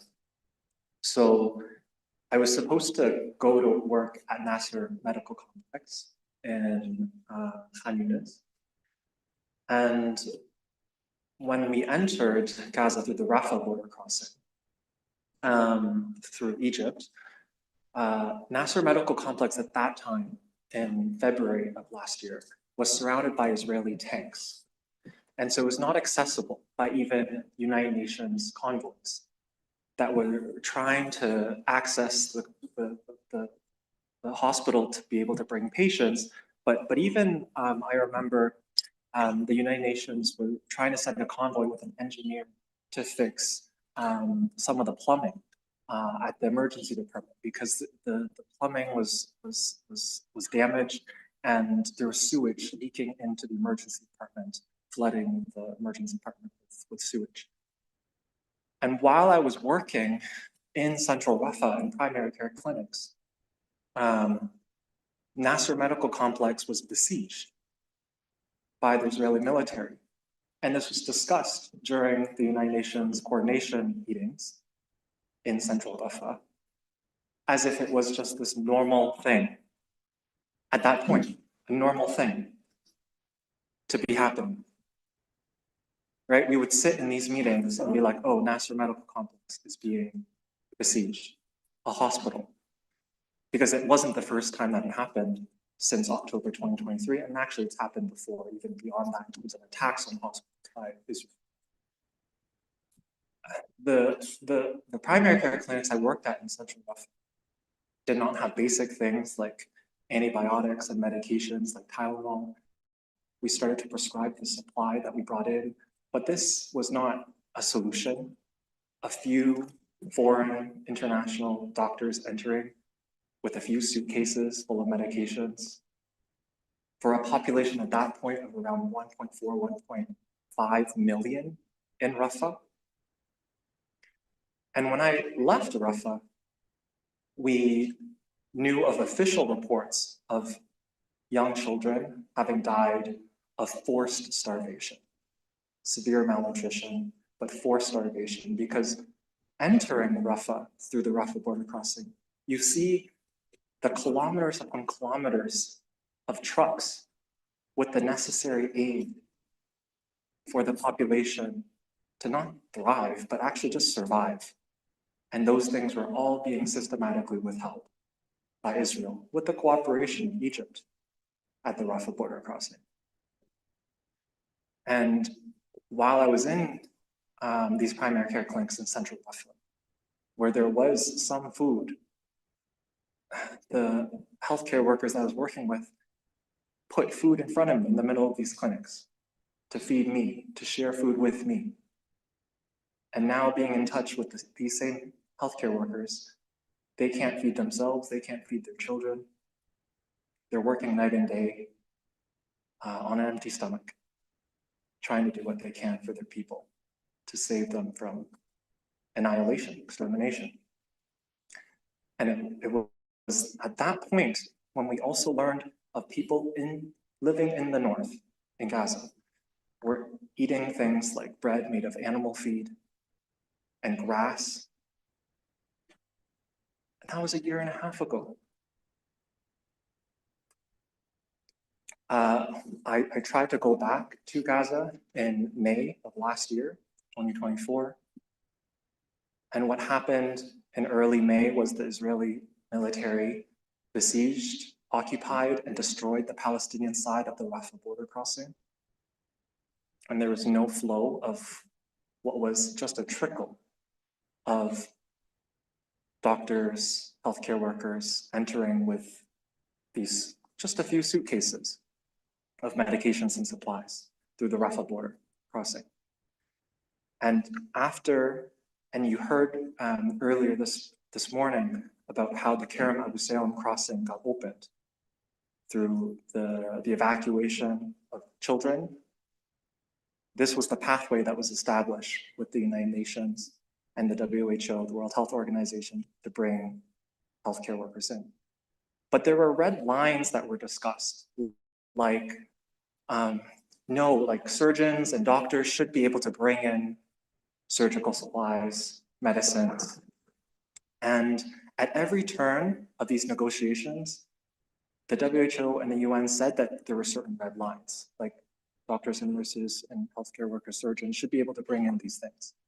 They capitulated to Israel every time. So then what happened afterwards from May 2024 onwards was that only personal supplies could be brought in by the healthcare workers going into the Kerem Abu Salem crossing under the coordination of the Israeli military, full coordination of the Israeli military at that point.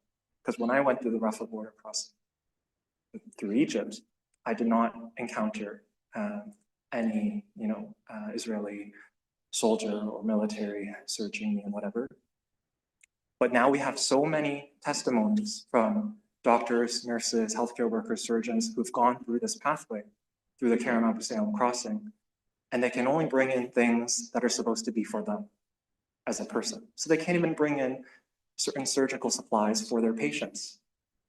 What kind of humanitarian mission is this? Right? And this is being coordinated by the United Nations and the World Health Organization, because they've capitulated to Israel every single time as the occupying military force committing genocide. They even restricted not allowing healthcare workers who are Palestinian, have a first or second degree relative who's Palestinian. And these are the best people to provide healthcare in Gaza because they know the people, they know the language, they know the culture, they know the social political context in which they're operating. And that is exactly who Israel does not want in Gaza working, because what they've done, not only for the past 2 years, but way beyond that, is target and destroy the sovereign, self-determined, Palestinian, indigenous-led healthcare system in Gaza. They are working to dismantle it, and they have been, unfortunately, extremely successful in doing that by killing, over 1,000, 400, 500 healthcare workers in Gaza, detaining and torturing some to death, hundreds of healthcare workers still in Israeli torture camps. I learned earlier this year that the Tulsa Town primary care clinic that I worked out of no longer exists. And actually before that, around May last year, I saw images of that clinic that I recognized, and it was no longer functional as a clinic because the majority of the population had been evacuated, forcibly displaced from Rafah, and it had been turned into a morgue to store the dead bodies from the multiple tent massacres in Al-Mawasi, where the majority of the population has been displaced to, which is like less than, we've seen estimates of like 21, 23% of the area of the Gaza Strip. That is what people have been pushed into. A sliver of a land that was already one of the most densely populated places in the world. And so the last thing I just want to say is, I think healthcare workers who have this privilege of entering and trying to bear witness to this genocide and working alongside Palestinian healthcare workers who are doing the impossible task of trying to care for their community and people during this genocide, have been coming out of Gaza and even in Gaza, trying to explain to the world what they're seeing. And we don't live in this world where when you tell the people with power, the people with capital, and the people with political and economic interests to maintain what is happening in Palestine, to maintain the genocide, they don't suddenly see and hear what's happening and change their ways. That's not how the world works. And if anything that you kind of take away from this is to know that we have to build the people power necessary to pressure governments and states to end their complicity, because it becomes impossible for them to support Israel in committing genocide. Not because we showed them what's happening, but because we build the people power necessary in these rooms, in organizations like Doctors Against Genocide, to make it impossible for them, politically, economically, to continue to support Zionism and settler colonialism in Palestine. Thank you.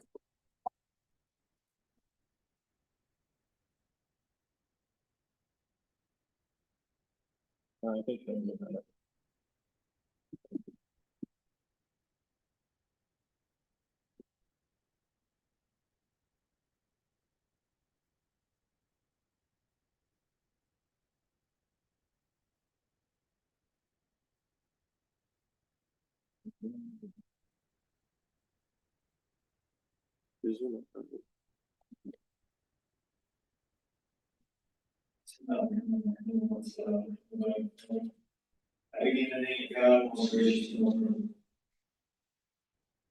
while I was over here and there, I was enjoying the weekend playing children as social media. Children as I look at the iPhone, they're not looking for children. They are our children. They have the same dreams and aspirations. They have the same fears, joy. They have the same beautiful smiles that light up the room.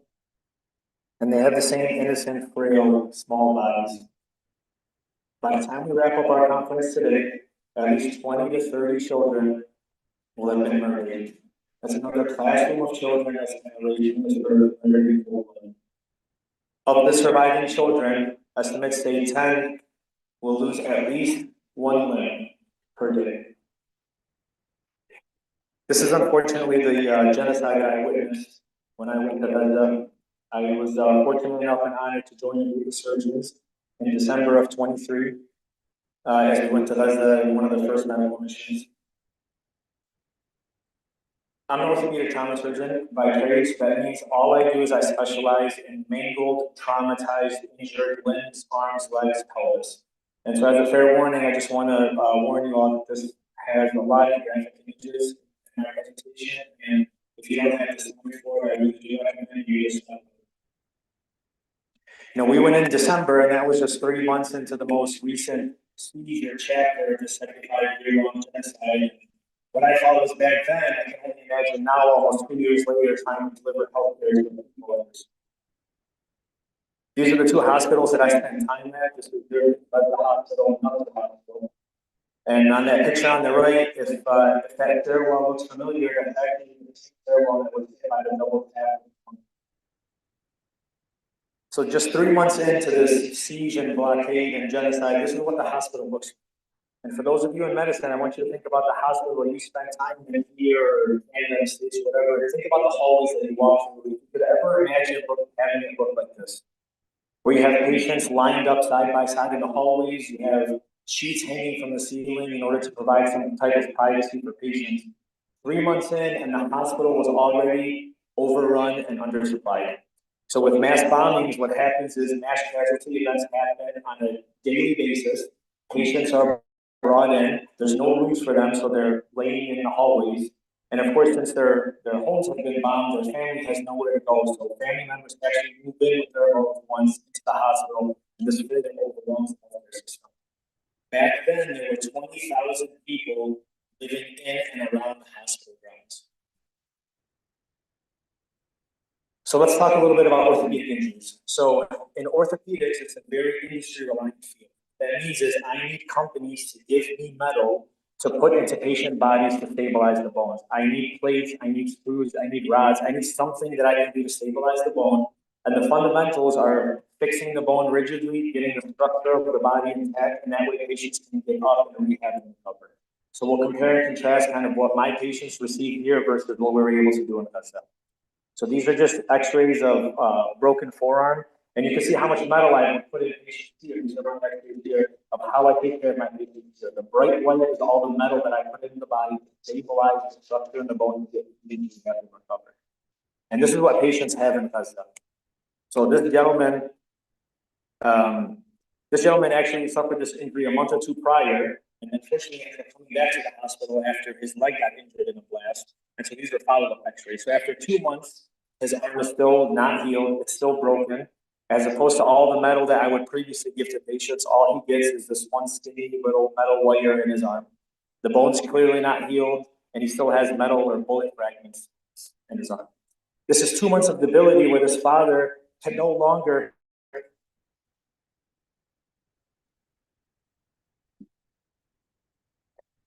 This is 2 months of debility where his father cannot care for his family. How is he supposed to pick up his family's things and carry them after they're being displaced from one location to the other? How is he supposed to carry a bag of flour back to his son?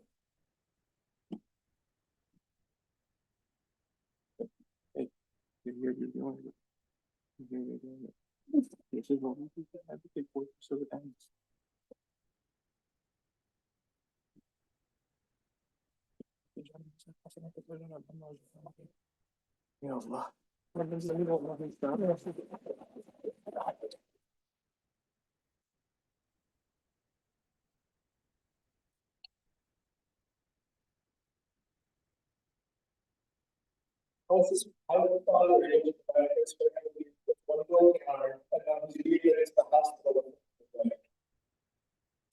This is another example of a broken thigh bone or a femur and how much metal we put in to stabilize it to get patients up. And this is an example on the left of an x-ray because this is all the patients do. This is what's called an external fixator, where pins are driven through the skin into the bone, and then outside the body they're connected with these rods. Anywhere outside of Gaza, this is strictly meant as a temporizing measure. This is never meant as definitive. And we do that because we know that the X-fixes don't work. We know that they don't allow the bones to heal. They're riddled with complications and infections and debility. And so that's why we don't treat patients with that. But in Gaza, that's all they have left. To the point where sometimes they take these pins out of one patient and they have to re-sterilize them and they're able to use them in the patient. Again, another example of a broken arm or a humerus. You can see how much metal we put in. And this is just a case example of what a patient does.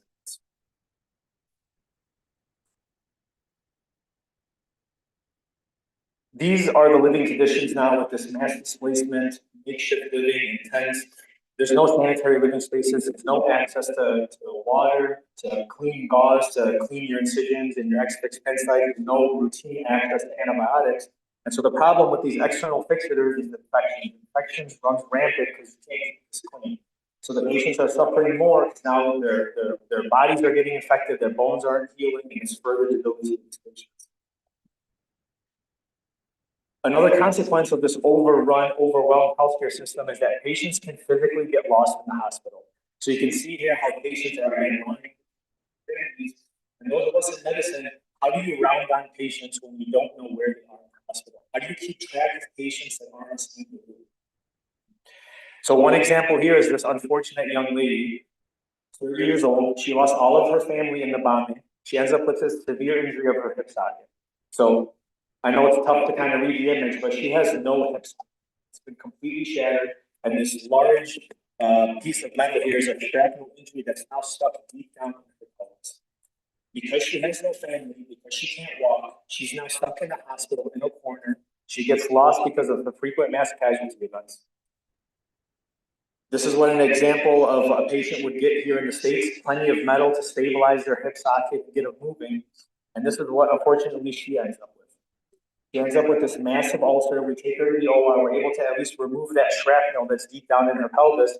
But unfortunately, this patient is for the rest of her life, she's debilitated.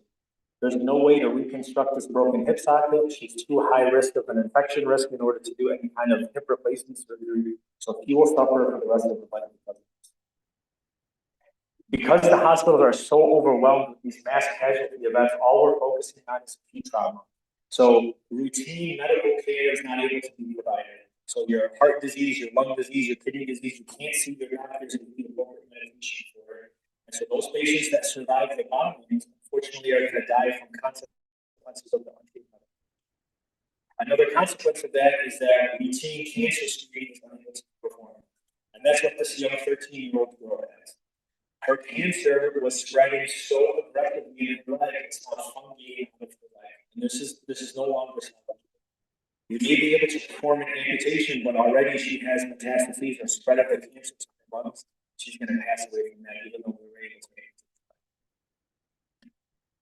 Another case example of a severe injury, this is Noor. This is a 13-year-old girl. This was one of the first girls that I met when I was there. She has a very severe injury of a broken hip from a bad blast or partial abdominal injury. And you can see how her hip bone is broken in multiple places. And it looks even worse in real life. She's missing so much skin around her thigh. All the green tissue at the bottom is infected skin, infected tissue. She's missing bone. And you can see that there's literally a pile of pus inside of her. And so every couple of days we take her to surgery and we clean and we cut out more and more. And every day we have to tell her father that it's looking worse and worse and there's nothing to do. This is another example of a severe injury. This is what's supposed to be a knee. This is what's left of it. Missing skin, missing muscle, missing tissue, missing bone. How are you supposed to treat this with just 2 pins in a rod? It's impossible. And so the downstream effect of that is we end up in this mass amputation rate where we have unprecedented rates of amputations in adults and unfortunately children as well. But this is not this is not an answer. This is not a fix because all of these patients are not receiving prostheses. So how does a patient with leg amputations walk afterwards? How does a patient who suffers an amputation of their arm take care of this? We've already highlighted how unsanitary the living conditions are, living out in tents, frequent displacement, no access to antibiotics. And so even patients that do receive life-saving amputations come back to the hospital with severe amputation infections. And so these patients unfortunately get higher and higher and higher amputations. And finally, I'm just going to leave you with these images here. So we get lost in the statistics and that this is happening to X amount of people a day, but these are the individuals that are suffering with this, and they have to deal with this for the rest of their lives. How does this girl on the left comb her hair or braid her hair when she's older? How does the boy in the middle feed himself when he's hungry? How does the boy on the right ride a bicycle or play soccer with his friends? What's going to happen with this unaddressed psychological trauma of these kids who are unable to live a normal childhood, suffering from these injuries? What happens to them as adults? What if these children lose both of their parents? Who now in society is going to take care of them? And what happens when they're adults too? Let's think on a mass society scale now. If you have a large segment of your population that's amputees that are under rehabilitated without prostheses, how do you run a society? How do patients become, or how do these people become working members of society? How do they hold a job? Thank you.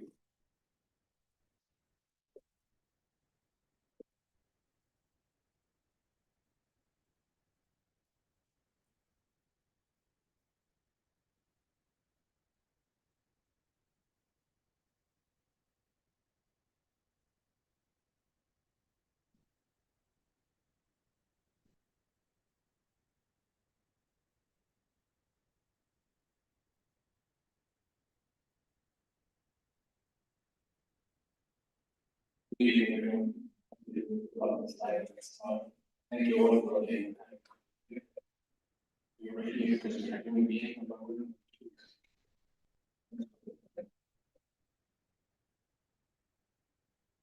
by definition, all knowledge is just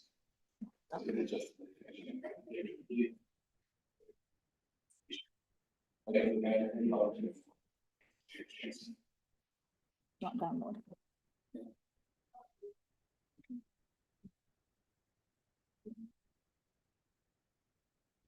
My name is General Station, and Genocide. And what's in the and this March 2024. It was a joint mission between the Mexican American Association coordination with the leadership. And that was before border was locked and destroyed. So it's quite partial still. We shared some slides that picture that we was trying some the team and hygiene. And I there's some light for it. That's already here.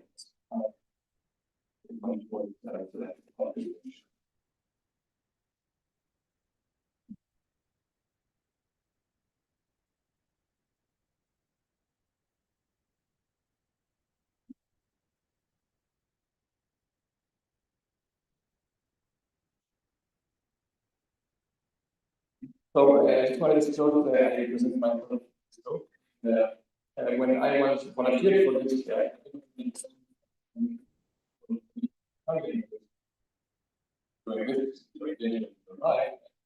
what about your family? So I told them our family people. So it's a duty and we have to do it. The journey briefly was from I was living in New York to Cairo, and at the Cairo airport there was some obstacles in the military to Gaza. So I will talk about some obstacles in some supplies to Gaza. I will talk about the activity and the needs there, and finally some of the humanitarian crisis there. So these are some of the activities we were allowed to have 8 bags. They were opened in Cairo airport, and unfortunately, 3 of the 8 bags were allowed to go. And the other 5, including some kids, where we were planning to make a staff lab results, like potassium and electrolytes. For life staff, they were kept at that airport. So I had to carry them back with me to New York, and then send another mission. There was some logistics issues, and we don't know exactly why. They were allowed in, but that's what happened. This is our team. We were 12 physicians and surgeons, and intensivists, and 1 physical therapist and nurse practitioner. So at that time, the WHO were organizing some of those missions with our teams. The numbers was significantly higher. Nowadays, it's only 2 or 3 allowed in the was 12 now down to 4. The other obstacle that we have now is you don't know that you're going to go in a few hours before your vacation starts. So you can take a vacation from your work, go there, and then only a few hours before you go in, you get a green light to go in or not. Imagine the amount of stress that you're going to have going back and not doing this. This is the time, so it took about 16 hours from Cairo airport to Rafah, the south of Gaza. 16 hours between the checkpoints and then the border through Rafah, and then to the south of Gaza.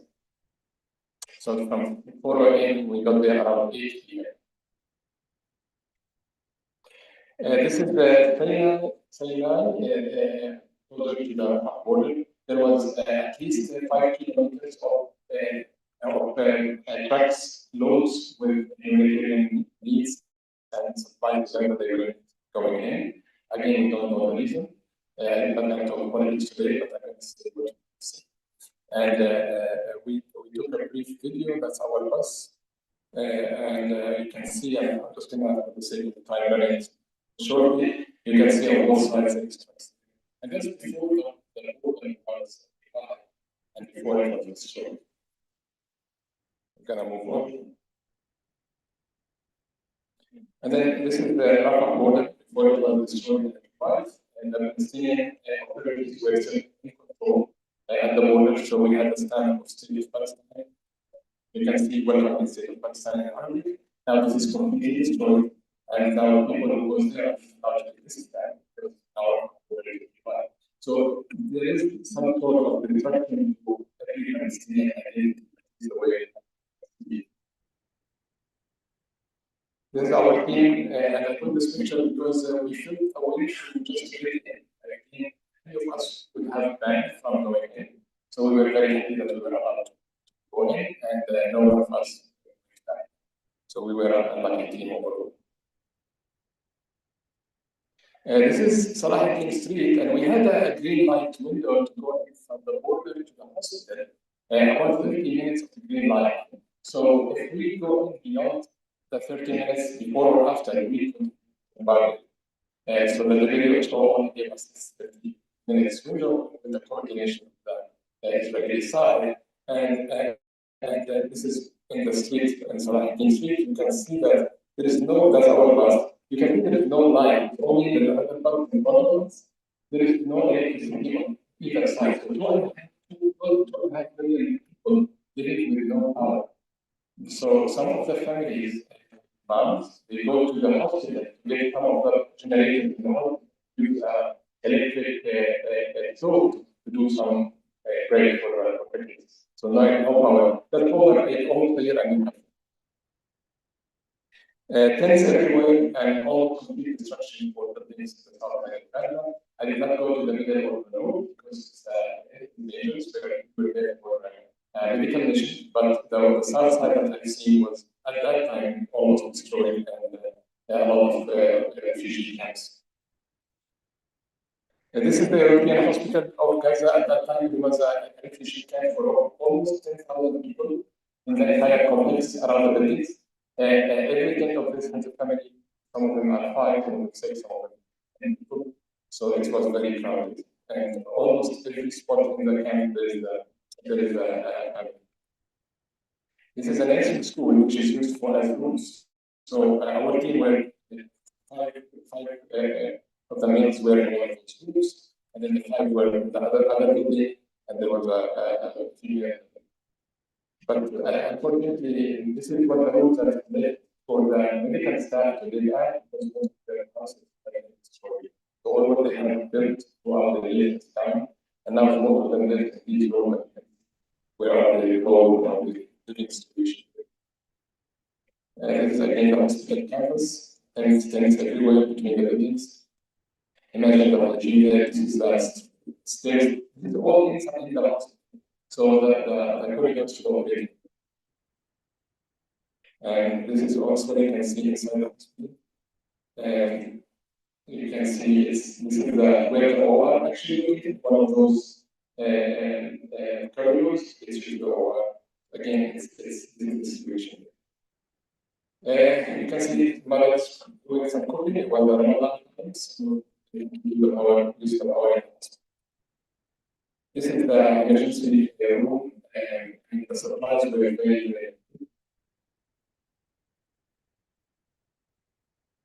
This is again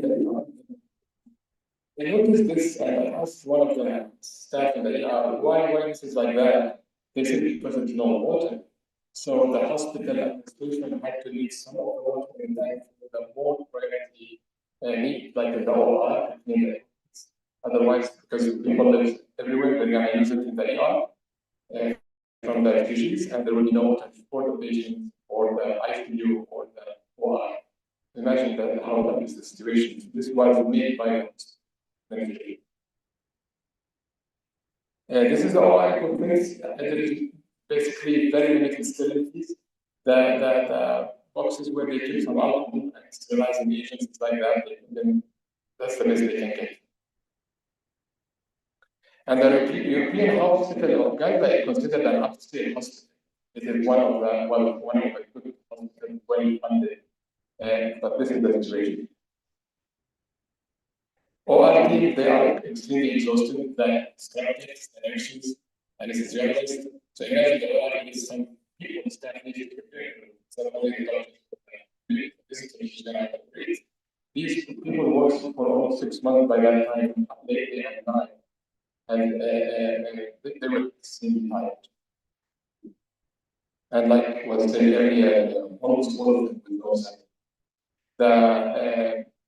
The ambulance cars are in a very bad shape. Many of them are destroyed. This is one of the doctors who works with us. refugee camp in one of the schools right beside the house, near the house. The drones, voices, and the helicopters are 24/7. So people and our drones, I wish there is voice here, but if you listen, it's gonna be drones. So that's part of the living situation. I'm gonna show some medical pictures. These are at least a picture of the story, but there was a time where families come together in groups. So unfortunately, huge pressure on the system. There was kids burn. There was sharpness, which we took from kids' bodies in the AR, and there was unfortunately where not very bad situation. This is one of the injuries was a young female patient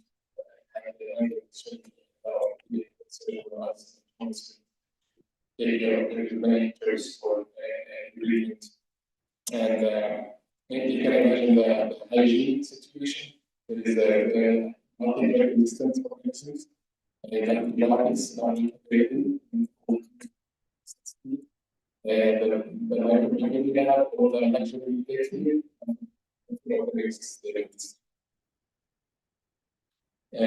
that's also the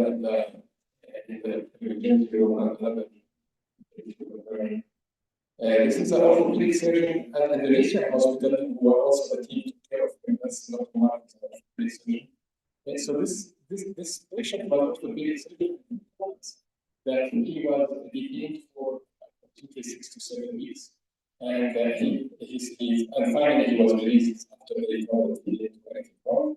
And he told us that he had to go for over 2 miles to get to the closed area where there's people can help him get back to our closed room. So he was released, but he went home. His name Dr. Itami. I believe I'm extremely sure about his last name, but he is now the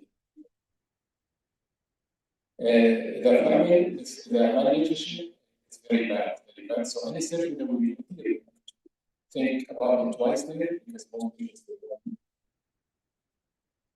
the child was moved from one of the kids in the river.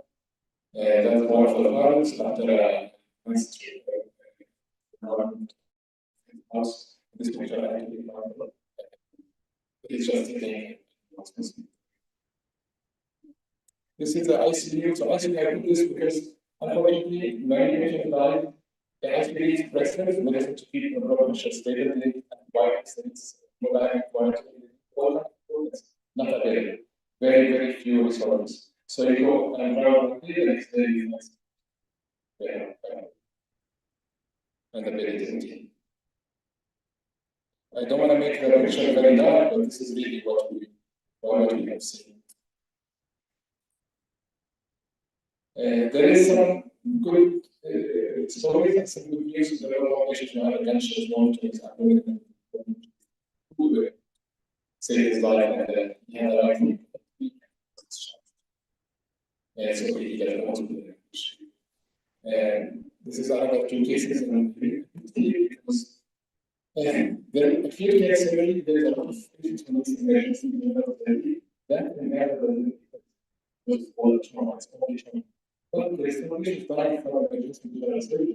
These 2 patients are so to do it, you are arriving and that will is there. So we don't take it out, the bacteria goes down. Or on the medical area, we can access that can open up the organ. So we were able to view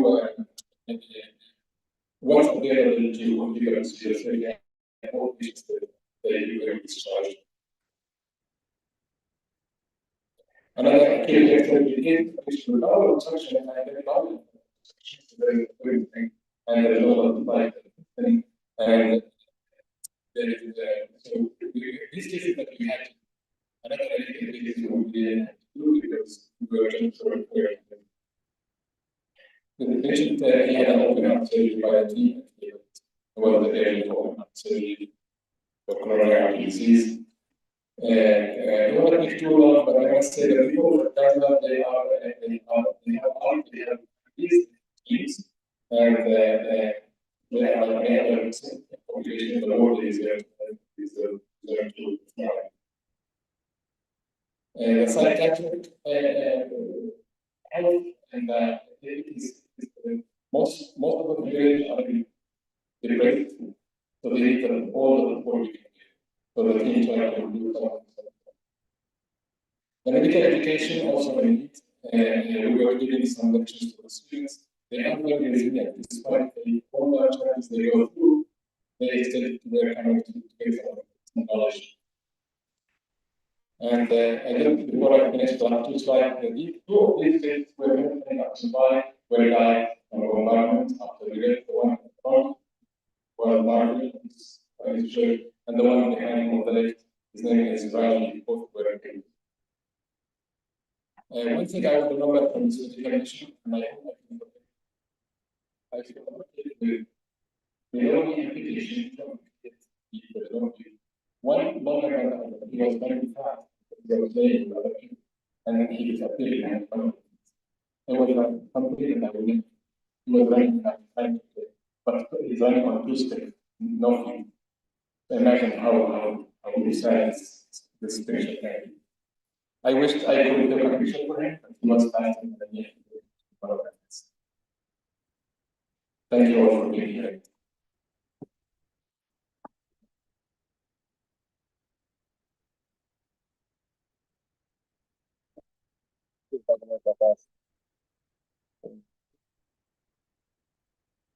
Oh man, I mean, I don't need the slides. Okay. You know what? I sent that as a Google Photos. Yes.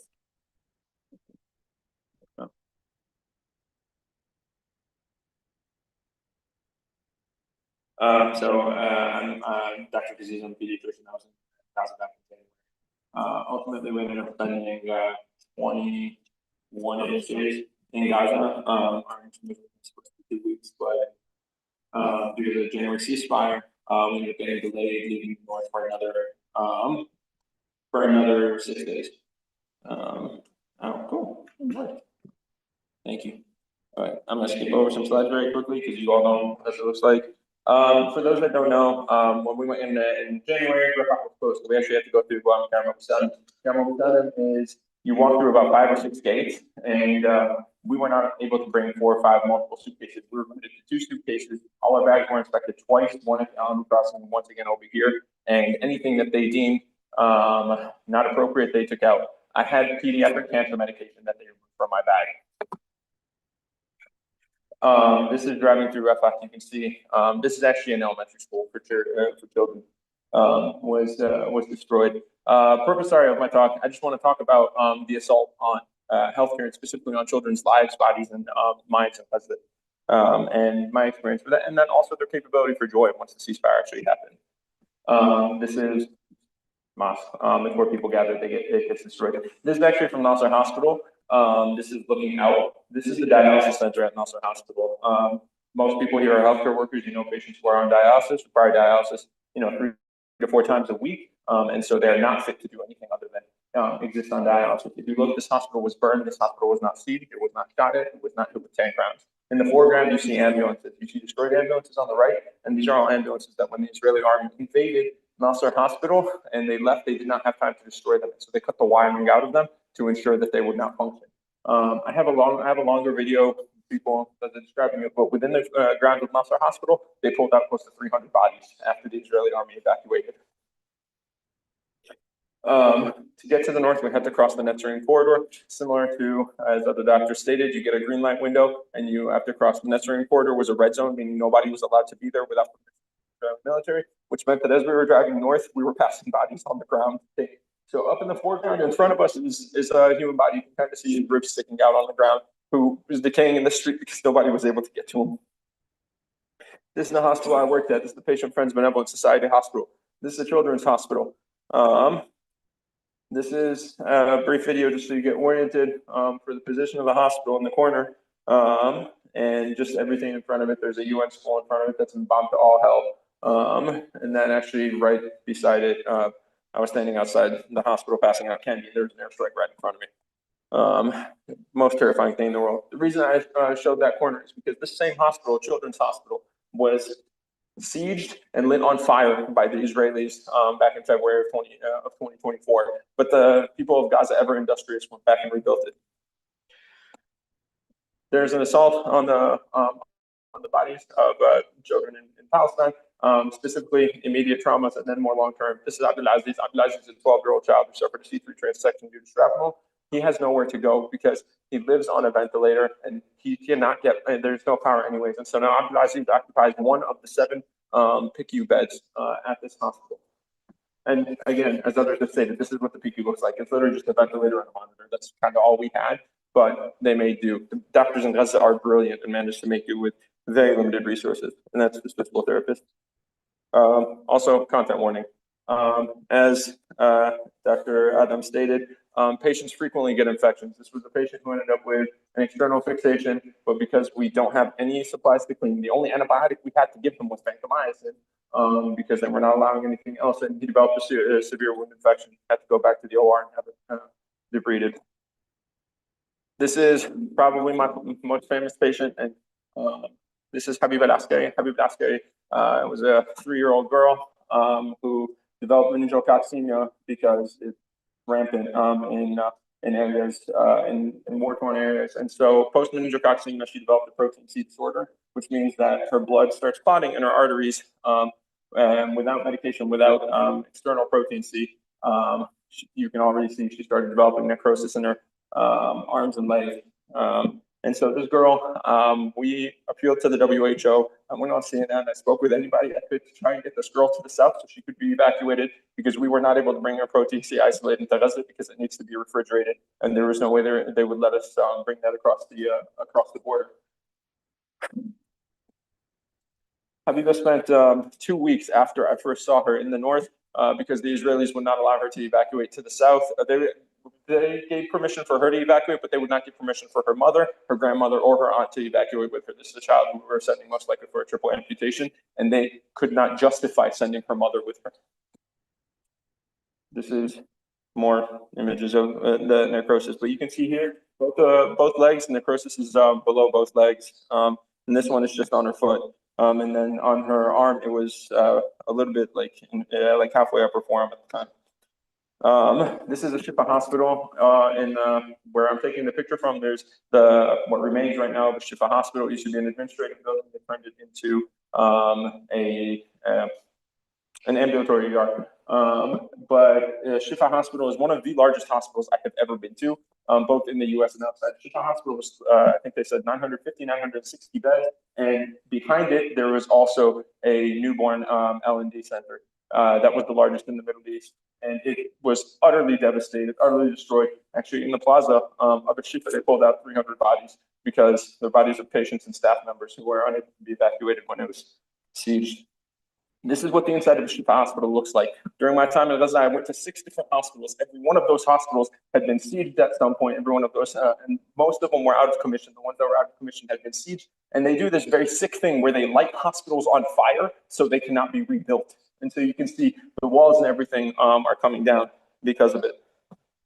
This is where we slept, is at the Gaza General Services Hospital. It's hard to make out, but I'm on the wall over here. But over there in the corner, there's a window, and there's a window in the foreground as well. There's not actually any windows. This hospital has also been bombed. The top 2 floors of the hospital are closed. And so we put plastic sheets on the windows because it was January and it was cold at night. But that meant that anytime bombs dropped around us, you would feel them in your chest, you would hear them. But by day 3 of our time in Gaza, most of us had just given up and put in earplugs and decided that if it happens, it happens. Oftentimes, when they would be operating cases at night, the power would go out because most of these hospitals are running on generators. And so as they're switching to a backup generator, or sometimes backup generator wouldn't work, you're just manually bagging patients and have no monitors. And they're operating in the dark on cell phone cameras. I never knew this in the US. I don't know where the oxygen comes from in the hospital. I found that out in Gaza. Most hospitals have oxygen concentrators. In all of the north, there was one remaining oxygen concentrator, which means every hospital in the north, every day they would send somebody out to fill up, 15, 20 oxygen tanks, bring them back and put them in the basement. And every 2 hours, or in the hospital, an alarm would go off, and somebody would go down and hot swap these tanks so our patients wouldn't suffocate.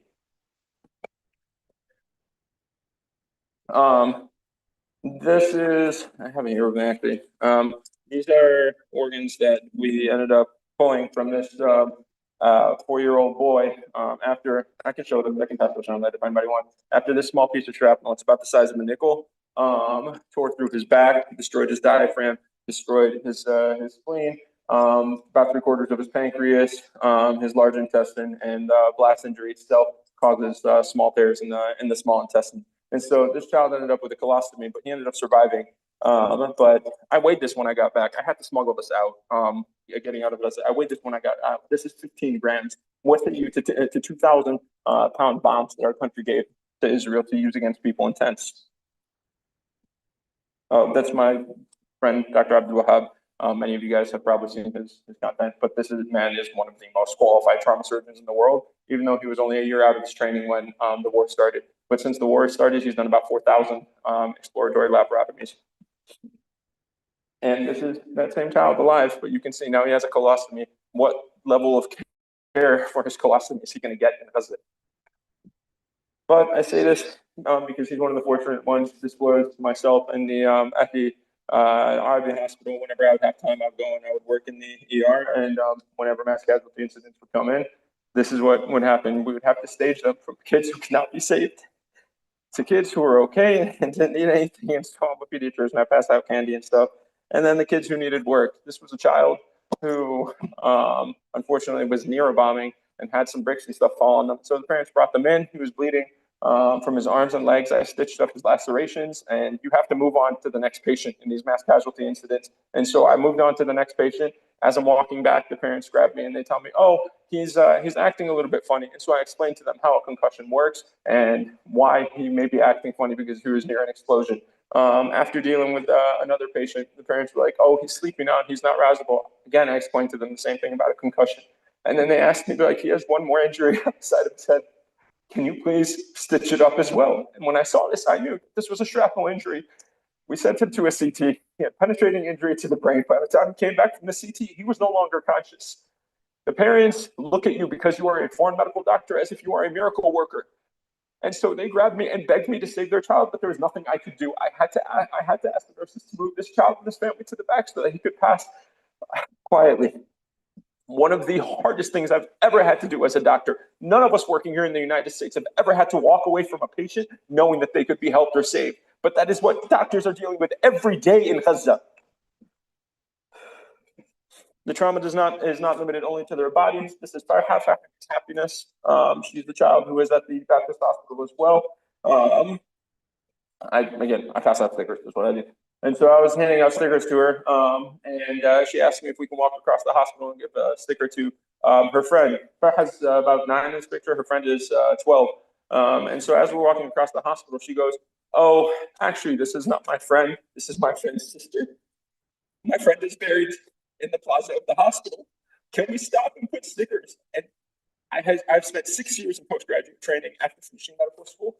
I was never taught how to respond if a child asks you to put stickers on their friends' graves. And so I went there and I sat and cleaned off her grave and I put frozen stickers on that sign. These kids are so amazing. They're so amazing. I can't even tell you how wonderful they are. And despite everything, they still find joy and they still bring joy to your heart, even though we're all terrified. Eventually, after 11 days or 12 days of combat, ceasefire was declared, and we went through 3 days of hell, highest casualty numbers that we ever had during my time there. The morgue was overflowing, but then finally the ceasefire began, and we were actually able to leave the hospital and go and see what does it look like. This is on our way to the north to Jabalia is in the background, and so this was the day that we actually went to the north. We were unable to get to Jabalia to see what it looked like, because there was a massive caravan of people flooding back from the north to the south. These were people who had been living in tents in Gaza City, who ultimately, when they went back to the north, they could not even identify where their homes were, and dejected, they came back. And when I say it's a caravan, this is one side of it, this is the other side of it. Thousands upon thousands of people. We did finally make it to the north. As somebody mentioned, Dr. Hussam Abu Sofia. Dr. Hussam Abu Sofia is my colleague and my personal hero. He's a pediatrician. This is the hospital he worked at. This is Kamal Adwan Hospital. Kamal Adwan Hospital, for those who did not know, is originally a pediatric hospital. Again, you can see all the cribs in the background, and not in this room, but in the other rooms, you can see that the hospital has also been lit on fire and has been bombed. And this is also where Dr. Hussam Abu Sofia, in this hospital, he buried his 16-year-old son after he was killed by the Israelis. But again, cribs. This is a children's hospital. And this is the very famous picture of Dr. Hussam Abu Sofia bravely walking out to advocate for his patients. This Indonesian hospital, this hospital is probably in the best condition, I say, during our time there, because this hospital was actually occupied by the Israeli military during their time in the north. And so we went there the first day that the health ministry was able to get to this hospital. And so when we got there, they told us that they had pulled 8 bodies from the hospital, and this was the 9th body that was in an advanced state of decay. They could not identify who it was. And so they bagged him and they put his backpack on top in the hope that somebody from his family would be able to identify it and give them closure. Again, this is what the inside of the hospital looks like. Bullet holes through the wall. I have another picture, it's not in this presentation. You can see a tank shell has gone through the front door of the hospital. We continue going further north to Beth Hanun. This is the Beth Hanun General Hospital. Again, pediatric ward, completely decimated and destroyed. Thankfully though, even though we ended up getting delayed an extra 6 days by the Israelis as they deconstructed the Netzarim corridor, and as our government proceeded to abandon us, because we reached out to the embassy in Jerusalem and they told us, we can't do anything, we have no control over the Israelis, suck it up. But we turned that into an opportunity and did good work.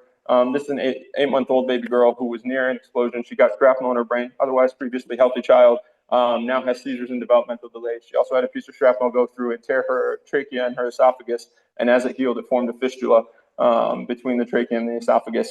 I love this picture because too often in our media, there's a demonization of Black and brown bodies. And I saw this man who had lost his wife and his 4-year-old child sit and sing to this child. And when we came and told him that she needed additional surgery, this was him prepping her for surgery, singing to her, reading Quran to her, and telling her that they'll be going home together soon.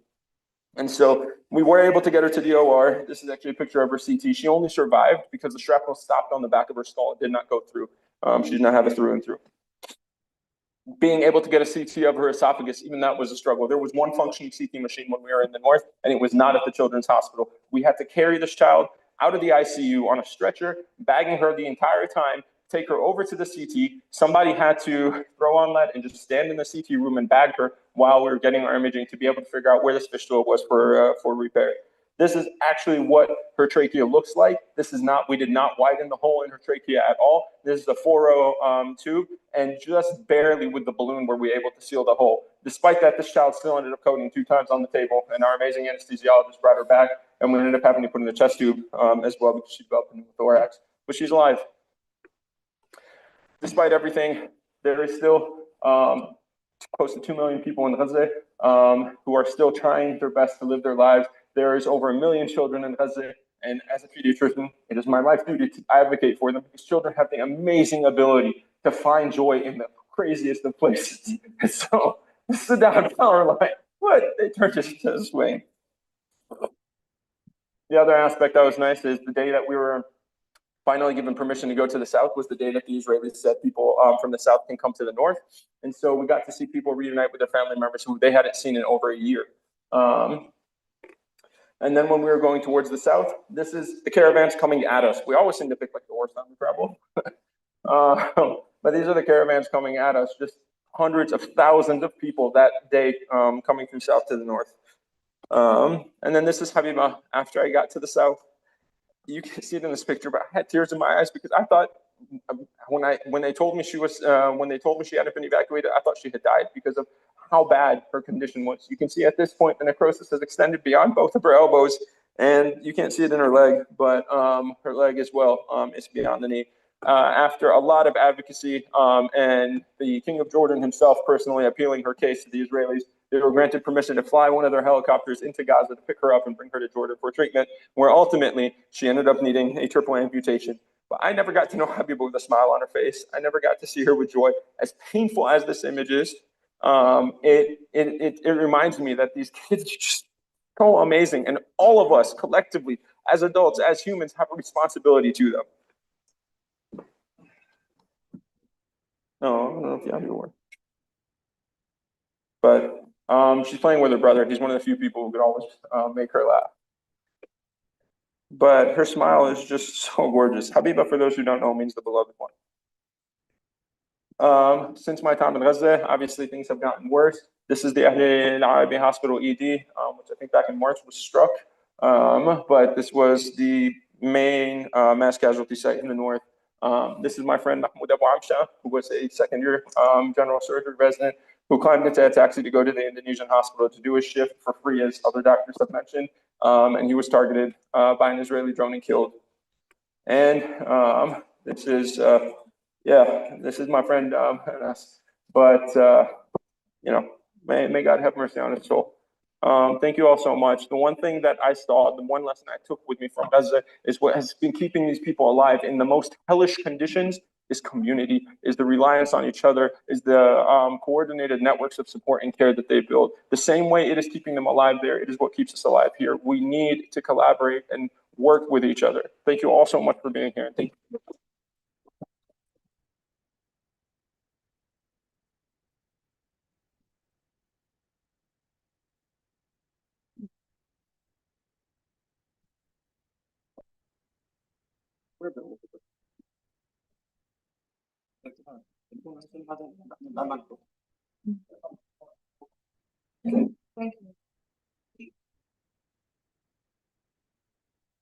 Whoever's doing this is a criminal state that has no humanity left whatsoever. Let's remember that. Thank you, everyone. We are running out of time. We have our last panel coming, and so I apologize. Good question.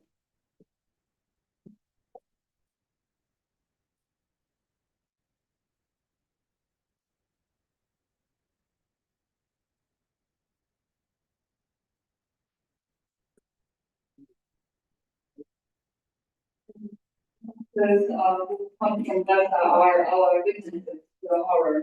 So we appreciate every single one of them. And we are going to move on to starvation as a weapon, medicine and the politics of famine. Dr. Ibrahim Bani is our colleague. He is an expert in public health. He works with WHO, public health in multiple universities, including in Sudan, where he taught many doctors, and he is a wealth of knowledge. I have been asking him for literature on Sudan, and one thing that is striking about medical literature is that during genocide, we don't have much of it. And there is literature about what was happening in Sudan before or in between wars, but not during genocide. We also have Yara. Yara spoke earlier. She is also a professor of public health and who is a prolific writer and speaker. Anthony Aguilar. Anthony is a friend of DAG.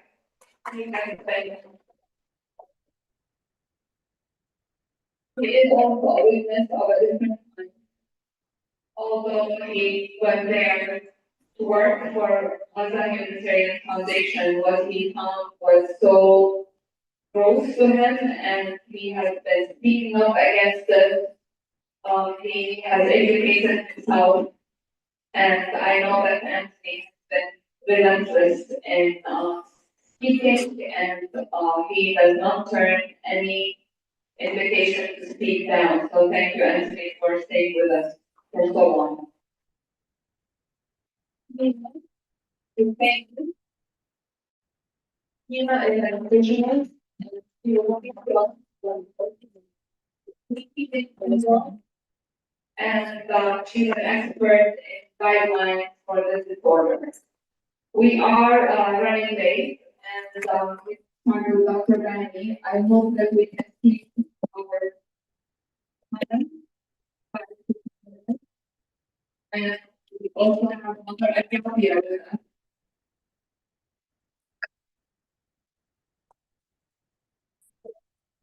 And we also we met in Atlas a few days, not even a week ago, and she has been an outspoken supporter of Palestinian human rights. She lives amongst us, and she gained some fame with an interview with Tucker Carlson, and you will do our closing remarks, please. Thank you. So we start with Dr. Nani, and thank you for your patience. I know you have put it in. So please. Thank you for the giving me this opportunity to join this. Our main issue today is about salvation, which is not only words we have to. And I have witnessed salvation, I mean, it's due to God at that time, and usually it is the duty of the government to declare. And at that time, the government didn't declare until the pressure from international community that was coming, then they start to get support. So now, the salvation is used as an act of the weapon. It should be, if you take the recent starting our modern history, especially in Africa, South Sudan, in Tigray, I think 20 to 22, in which about 150 to 200,000 died due to starvation. Also in Yemen, starvation. And recently also in Gaza, and which do not declare until the UN declared in August. The level of, especially in the northern governments of Gaza and Gaza City, are highly affected by famine and starvation. And I have some figures about this. This recorded by the especially support of IPC, integrated food security phase classification, in which the tool is used to whether there is a problem coming in the area. There's score from 1 to 5. The northern part of Gaza is almost 5, affected, in which means there is about 30% of children malnourished, and also there is deaths, usually around 1 to 3 per 10,000 daily that die due to starvation. Means the condition is very serious. And also, besides this, in Sudan, also there are pockets that were declared by UN agencies last year as pockets in northern this something in the cities, usually fight cities, and this might lead to situation in the camps. Camps have been highly affected, and still the government didn't declare this, that there is salvation for coming in Sudan. So always it is the responsibility of the government to declare coming to that not the UN agency. Here we have in Gaza, Israeli government didn't declare or didn't agree to declare that there is famine until the UN agency, due to the siege, due to the blockage that was going on for almost a year. There is total blockage, and the food prices goes up to 1,400 times increase. There is shortage, nothing coming in. So really, and starvation usually can lead to death within 2 to 3 months if you are taking fluids, or if nothing is taken within 10 days, death can happen. So this shows you how much starvation really is really a serious problem. So for doctors against genocide, because starvation is a tool of genocide, so we have to advocate that the international community should intervene immediately to stop this war. And even starvation is considered as war criminals when you do this, and should be accountable for this. Thank you so much.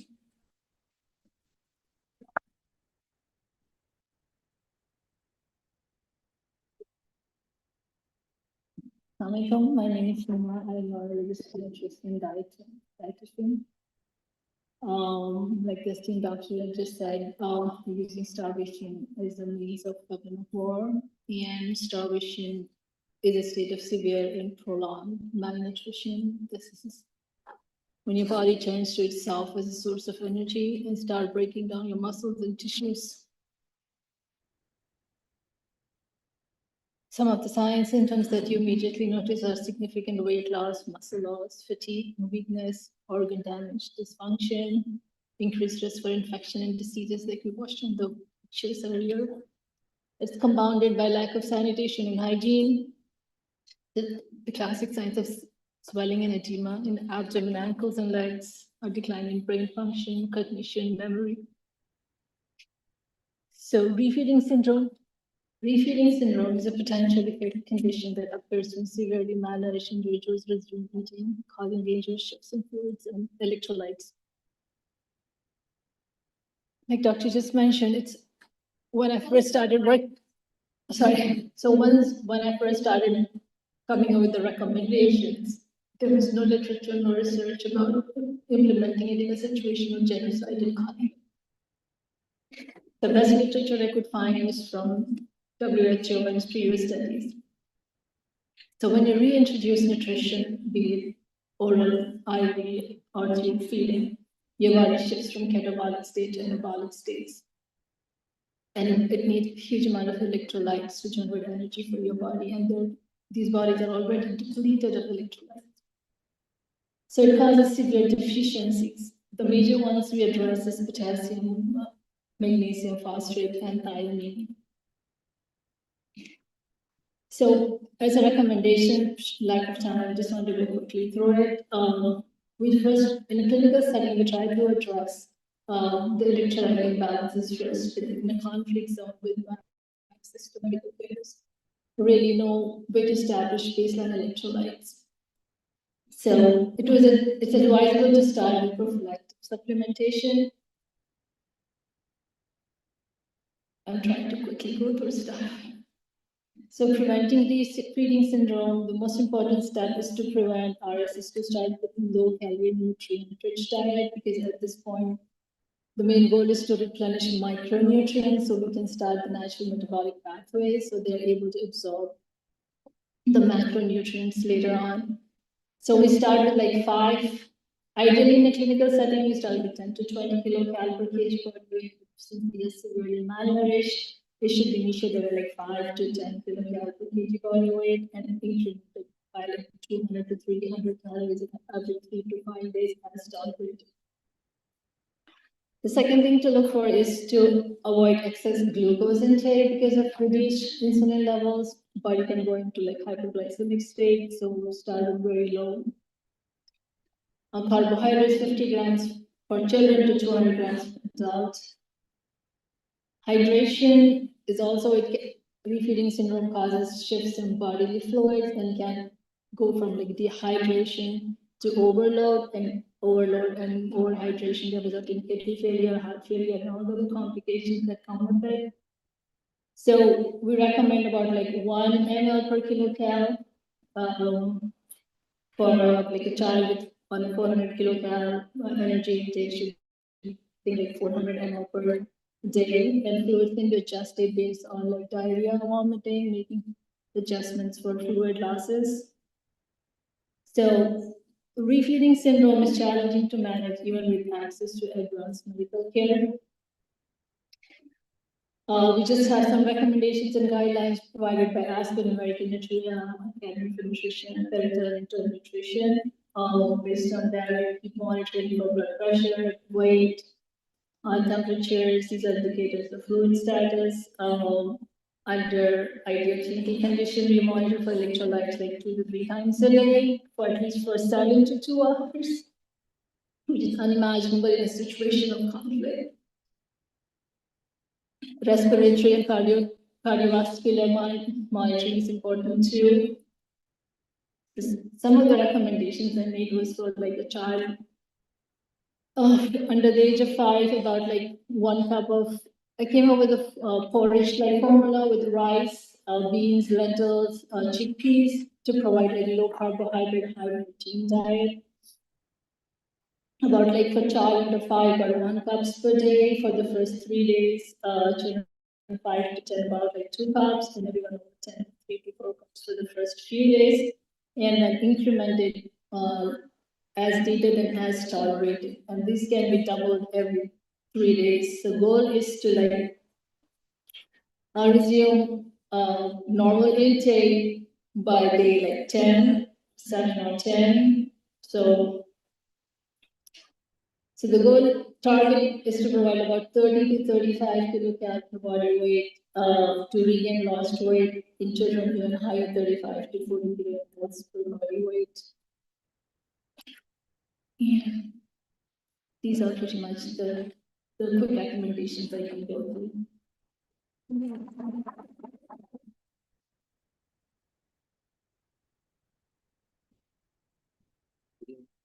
You have a video? No, can you play it? Yeah.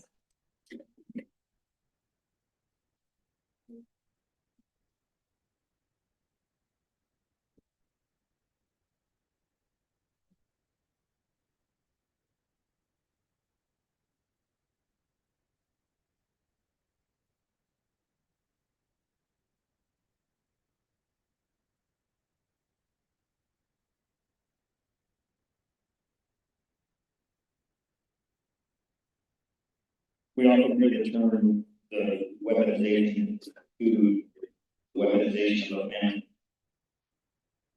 And it's clear to see how that affects the population directly in terms of actual food, but food is also used as bait, as coercion, as a weapon against society to also inflict displacement of the population. So in Gaza, the Israelis are not only using food as a means of starvation or withholding, but also as a means to displace the population and target them directly.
That was a distribution site for, which is no longer a distribution site. The purpose of that site being set up was to serve as a future battle position for Israeli forces going into Gaza City, which here. To my back is Gaza City and the Netzarim corridor, and to the way that I was looking is south to the city of Berish. You can witness the destruction. You can see that everything is destroyed. All of central Gaza is gone. In that picture or in that video, what you see is Palestinians that are being led to sites that have the option to starve to death or risk going through that. As the video was panning, you saw on the road there was a body lying on the road, a Palestinian man that was shot indiscriminately. And at the distribution sites, as they're brought to the site to get food, oftentimes separated from the family, or a family member is sent to get food to the family. They never return home. As they're departing the site to the south back to Barish across the bridge, they don't get to go back home. They get sent to the Barish camp. The food that the GHF is placing here is used in and of itself as a weapon to target the population, to coerce the population, to kill the population. Not hundreds, but thousands of Palestinians have been killed at or near these sites or on. And that's not just Israeli forces. That's not Hamas.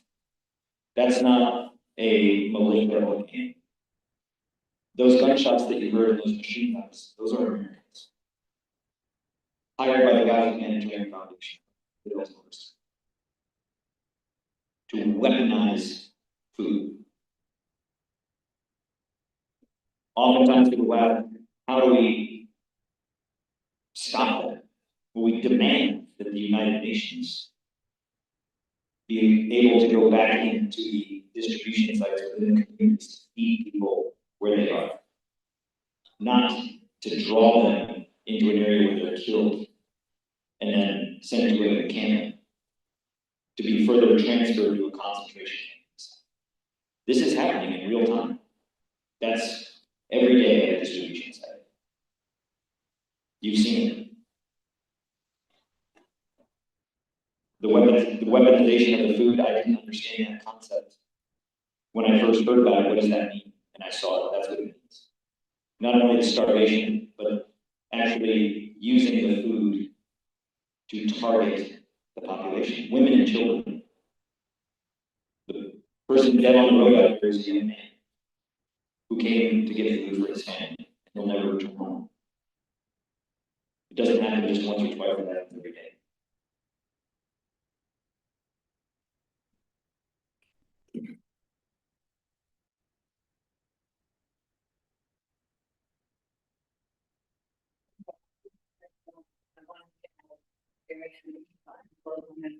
Emotional back and appreciate all of you that are still here. I was asked to talk about kind of history of weaponization of aid and food. I could talk about 100 years, but I'm not going to do that. I will simply say that this is GHF is a natural. GHF is a natural progression of policy practices, state or Palestinian food sovereignty for since before the Nakba. Now, Palestine is located in top present. Palestine is was a very society. When Israel during the Nakba, most people lived in villages. Most people were farmers. Most people owned livestock. There was, of course, urban centers, but it was a very agrarian culture. Slowly over time, through deliberate policies, this food sovereignty, or this at least, something that resembles food sovereignty, has been slowly stripped away. You cannot weaponize food if people can produce their own. So this is taking Palestinian land, especially the land around Jordan Valley and West Bank, which was fertile land. This is taking the hilltops for settlements. This is using most of the aquifer in the West Bank for those settlements. They can have pools and ponds, while Palestinians don't have the water to water their own lands. This is in previous bombings of Gaza, bombing food factories, farmlands, killing livestock, shooting cows, chickens. This is a decades-long story of disconnecting Palestinians from food. That was, of course, exacerbated by both economic policies that passed through the quarter that essentially tied the Palestinian economy to Israel and thus tied the Palestinian food market to Israel, but also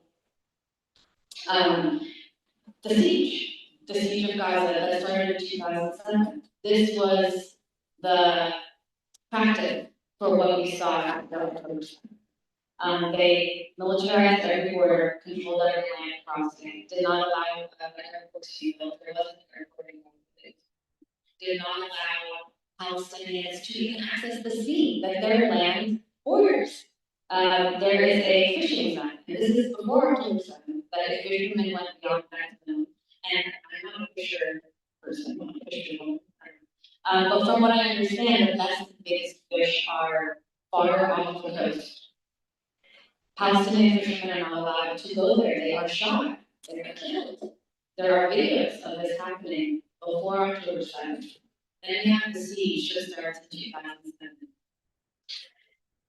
There has been, since that siege began, multiple reports of how Israel purposefully manufactured food insecurity. Food insecurity was extremely high in Gaza before October 7th. And as I'm sure many of you have heard of the Red Lines report that Shah, which is an Israeli NGO, forced the Israeli government to release, where they calculated the daily calories that Palestinians in Gaza should be able to have, and then based the amount of truckloads that would enter Gaza on that number. Now, the Israelis say this was a plan, this was not really printed, but the famous quote, we want Palestinians to, we don't want them to starve, we want them to be in diet. That was said by a Israeli minister at the time, the police of that.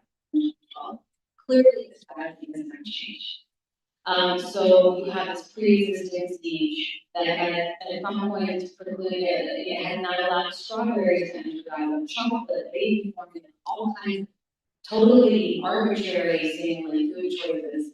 The siege is not up and down time as in terms of restriction, based on the current situation. So when we heard the word complete siege, we honestly wondered, what does that mean? There is a siege. But they showed us what that meant, which was complete control of all borders and limiting the food that was allowed to come in. Creating a situation of complete dependency on food aid by destroying all food infrastructure in Gaza.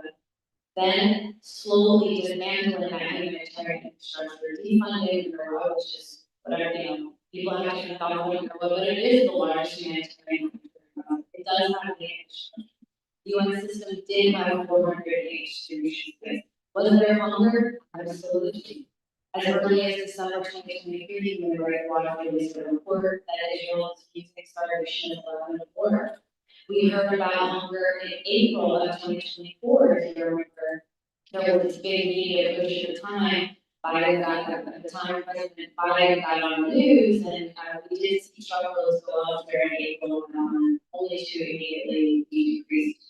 And then, of course, the past year, the beginning of May, the real complete siege, where they no longer allowed all the trucks that are waiting for to come in at all, and set up this alternate system that we now know was in the planning process, and they were doing the notification was in late 2023. They have been planning the food distribution system by the United Nations from that point. This was always the plan.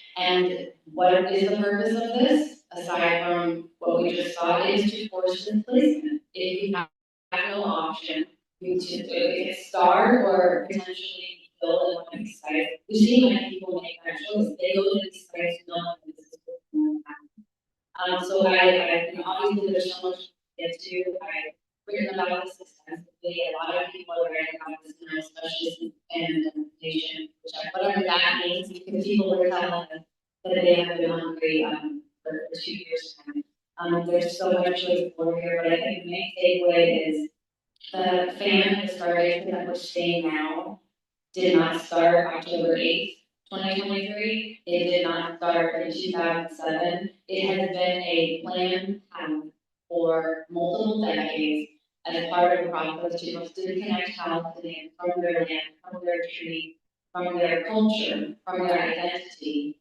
and to create a food dependency cycle on food aid that could be taken at will, given when you're being good, and then taken away. And that's what we're seeing today.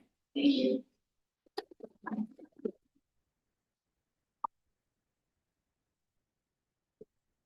Thank you so much.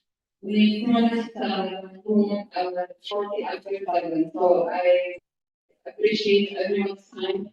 It was excellent to hear from you all. And you will be here tomorrow. So please seek out the speaker for any question. Did you bring copies? Oh, no, I didn't, but I did write a book. It's called How We're Killed, and it was written, It's called How We're Killed. Most of it was written before,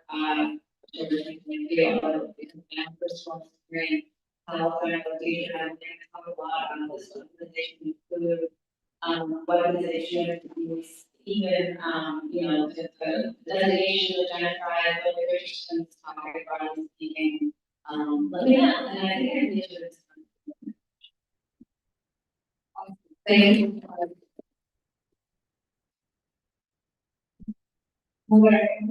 You want to just talk about yourself and what brought you to this conference, and if you have any.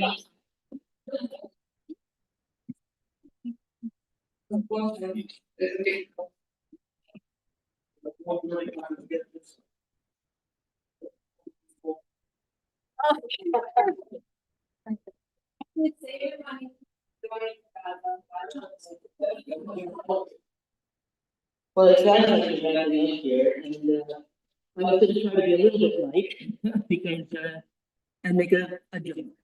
You know, that I just arrived. I've been pulling what medical doctors pull, right? I got up at 8 o'clock in Amman on Friday morning, which would have been 1 a.m. here, and I haven't slept since then. Because basically, I had to get from Amman to Istanbul to New York to Detroit and here to Ann Arbor. So, but I'm glad that I could make it because a small thing. And I'll just add too, this kind of relates to that point about the blockade of the trucks. When I came through from Israel, went through the land border at the Allenby Bridge to Amman on Thursday. Perhaps a coincidence, I assume a coincidence, but 2 Israeli soldiers were killed apparently by a Jordanian man who was driving one of the food aid trucks into, supposedly to go to Gaza. And about an hour after we managed to get into Jordan, they closed the border, and as far as I know, it's still closed. And they made the argument that now no trucks can come from Jordan to go to Gaza. So just another way that's used to sort of close off any kind of aid. Every kind of excuse is used, and I'm sure you've heard many of those today. And I didn't know exactly what you wanted me to speak about, but what I wanted to say was that I heard these last 2 panels, and as horrifying and as emotional it was for those doctors to go through those things, in a sad kind of way, it's not a surprise for me at all, because this is really just the culmination of a genocide that I recognize that has been slowly creeping on us for the last 25 years. I think some of you might have heard, as a layman, I came to Jerusalem in 1996. In 2002, I wrote home to my mother and I said, this is genocide by Chinese water torture. Because it was clear even then that the signs were there. They were building the settlements. There were open cries of death to the Arabs. push them into the sea. I remember trying to go to the Holy Sepulchre for a church service, and they forced, for the Holy Fire, it's called, forced us back, saying back to Ramallah. Anybody that was non-Israeli, non-Jewish, quite frankly, was considered to be an outsider, and we're going to do everything we can to get rid of you. So this isn't really a surprise. Like I said, we're seeing the culmination of the genocide. And the reason that you could see it happening too, I guess in my mind then, was I didn't imagine it could get as bad as it got in Gaza. That was sort of like the worst nightmare that you could ever imagine. It was sort of a thought, but not that in reality, mankind could let this happen to us.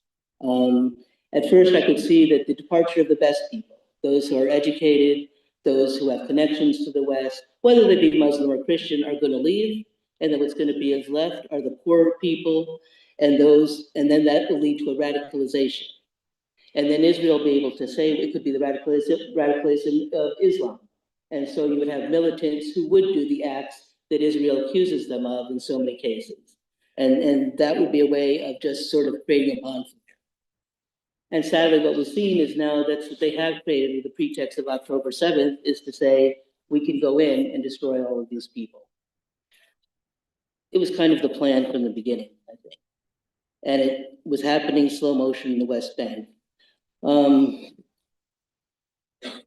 I guess did you talk about, I thought you had some people on about, as scientists, to try to figure out how does a genocide happen, or what are the signs of a genocide?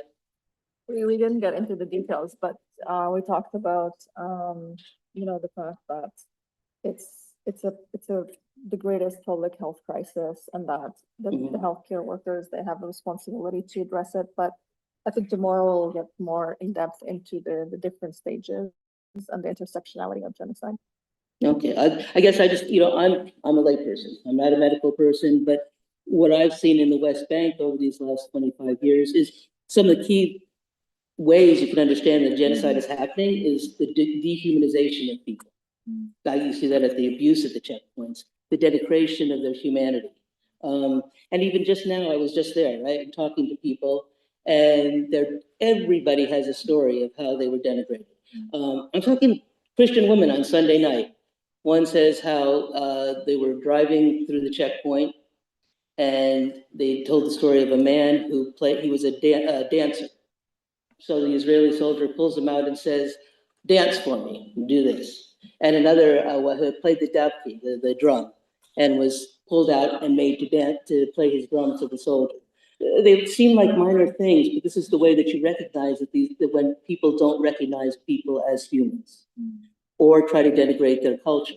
Again, just a couple of weeks ago, there was a Christian family from Bet Jala, which is near Bethlehem, and they went to Jericho for a day of relaxation. There's resorts there, a swimming pool. They're driving home with their children, and of course they can't use the quicker roads that would lead them to Bethlehem. They have to go through Wadi Nar, a very steep number of roads with checkpoints, an infamous one called containment. So they get to the checkpoint and they're cursory checked by the soldiers, and they seem to be telling them to go to pass. But then they stop and say, no, come back. And they said, please take off your, not please, I'm sure it wasn't a please, take off your crosses, take the icons out, give me a piece of paper, and the soldier wraps them and throws them in the garbage.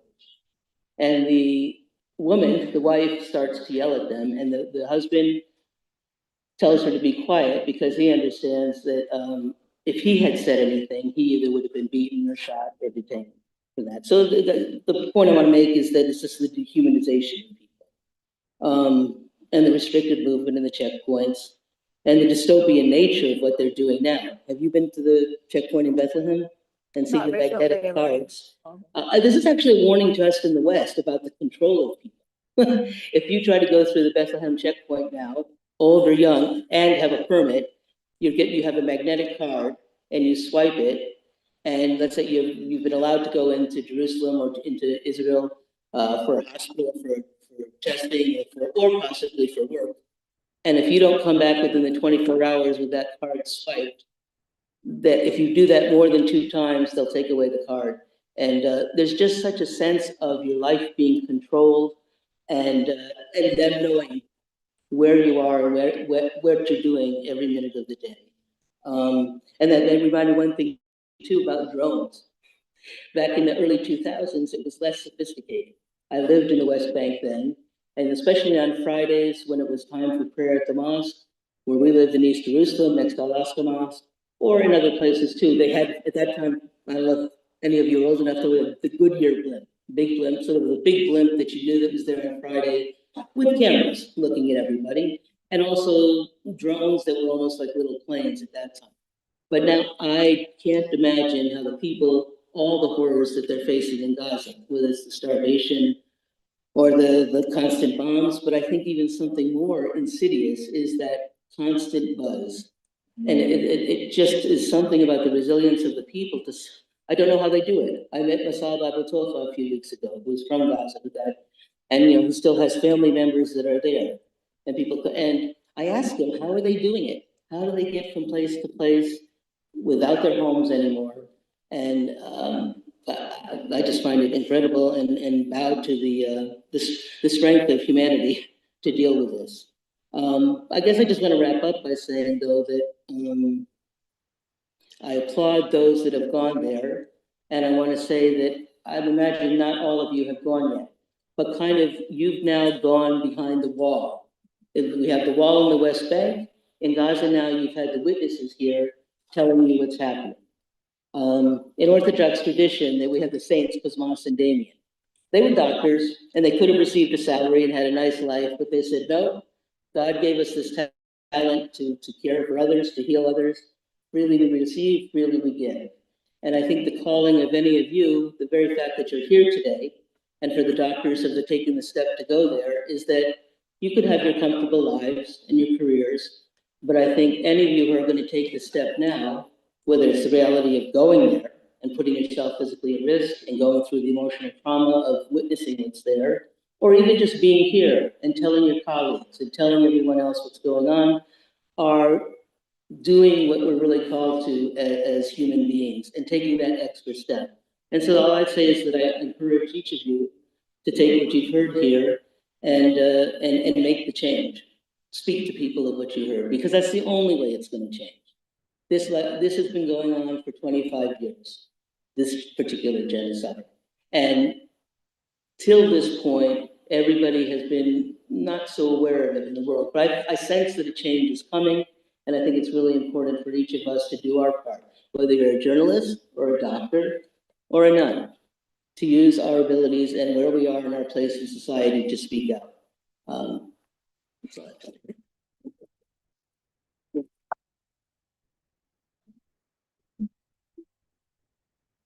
Being here, joining us, and for giving us some time, and your energy seems to be endless.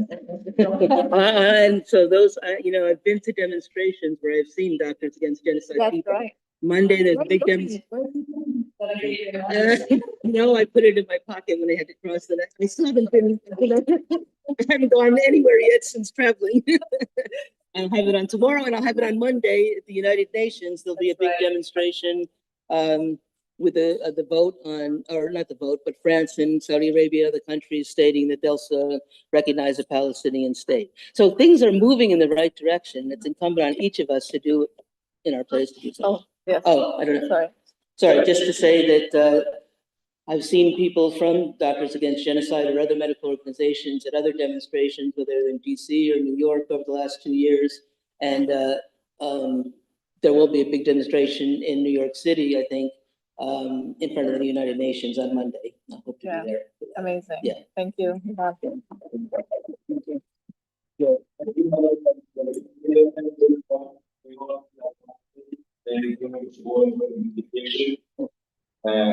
you are not a Palestinian, are you? Yes, in my heart. Well, how many of you are Palestinians? None. And you are giving faith to all Palestinian people with one people, because Palestine is going to be the greatest nation in the world. All people, all countries, are going to be Palestinian citizens, where this country is going to be the by humanity, not by greed, not by profit, not by religion, not by color. It's gonna be led only by loyalty. And although geography is a small space, it's gonna be big enough to have all people will come to the door to become true citizens of Palestine. And yet,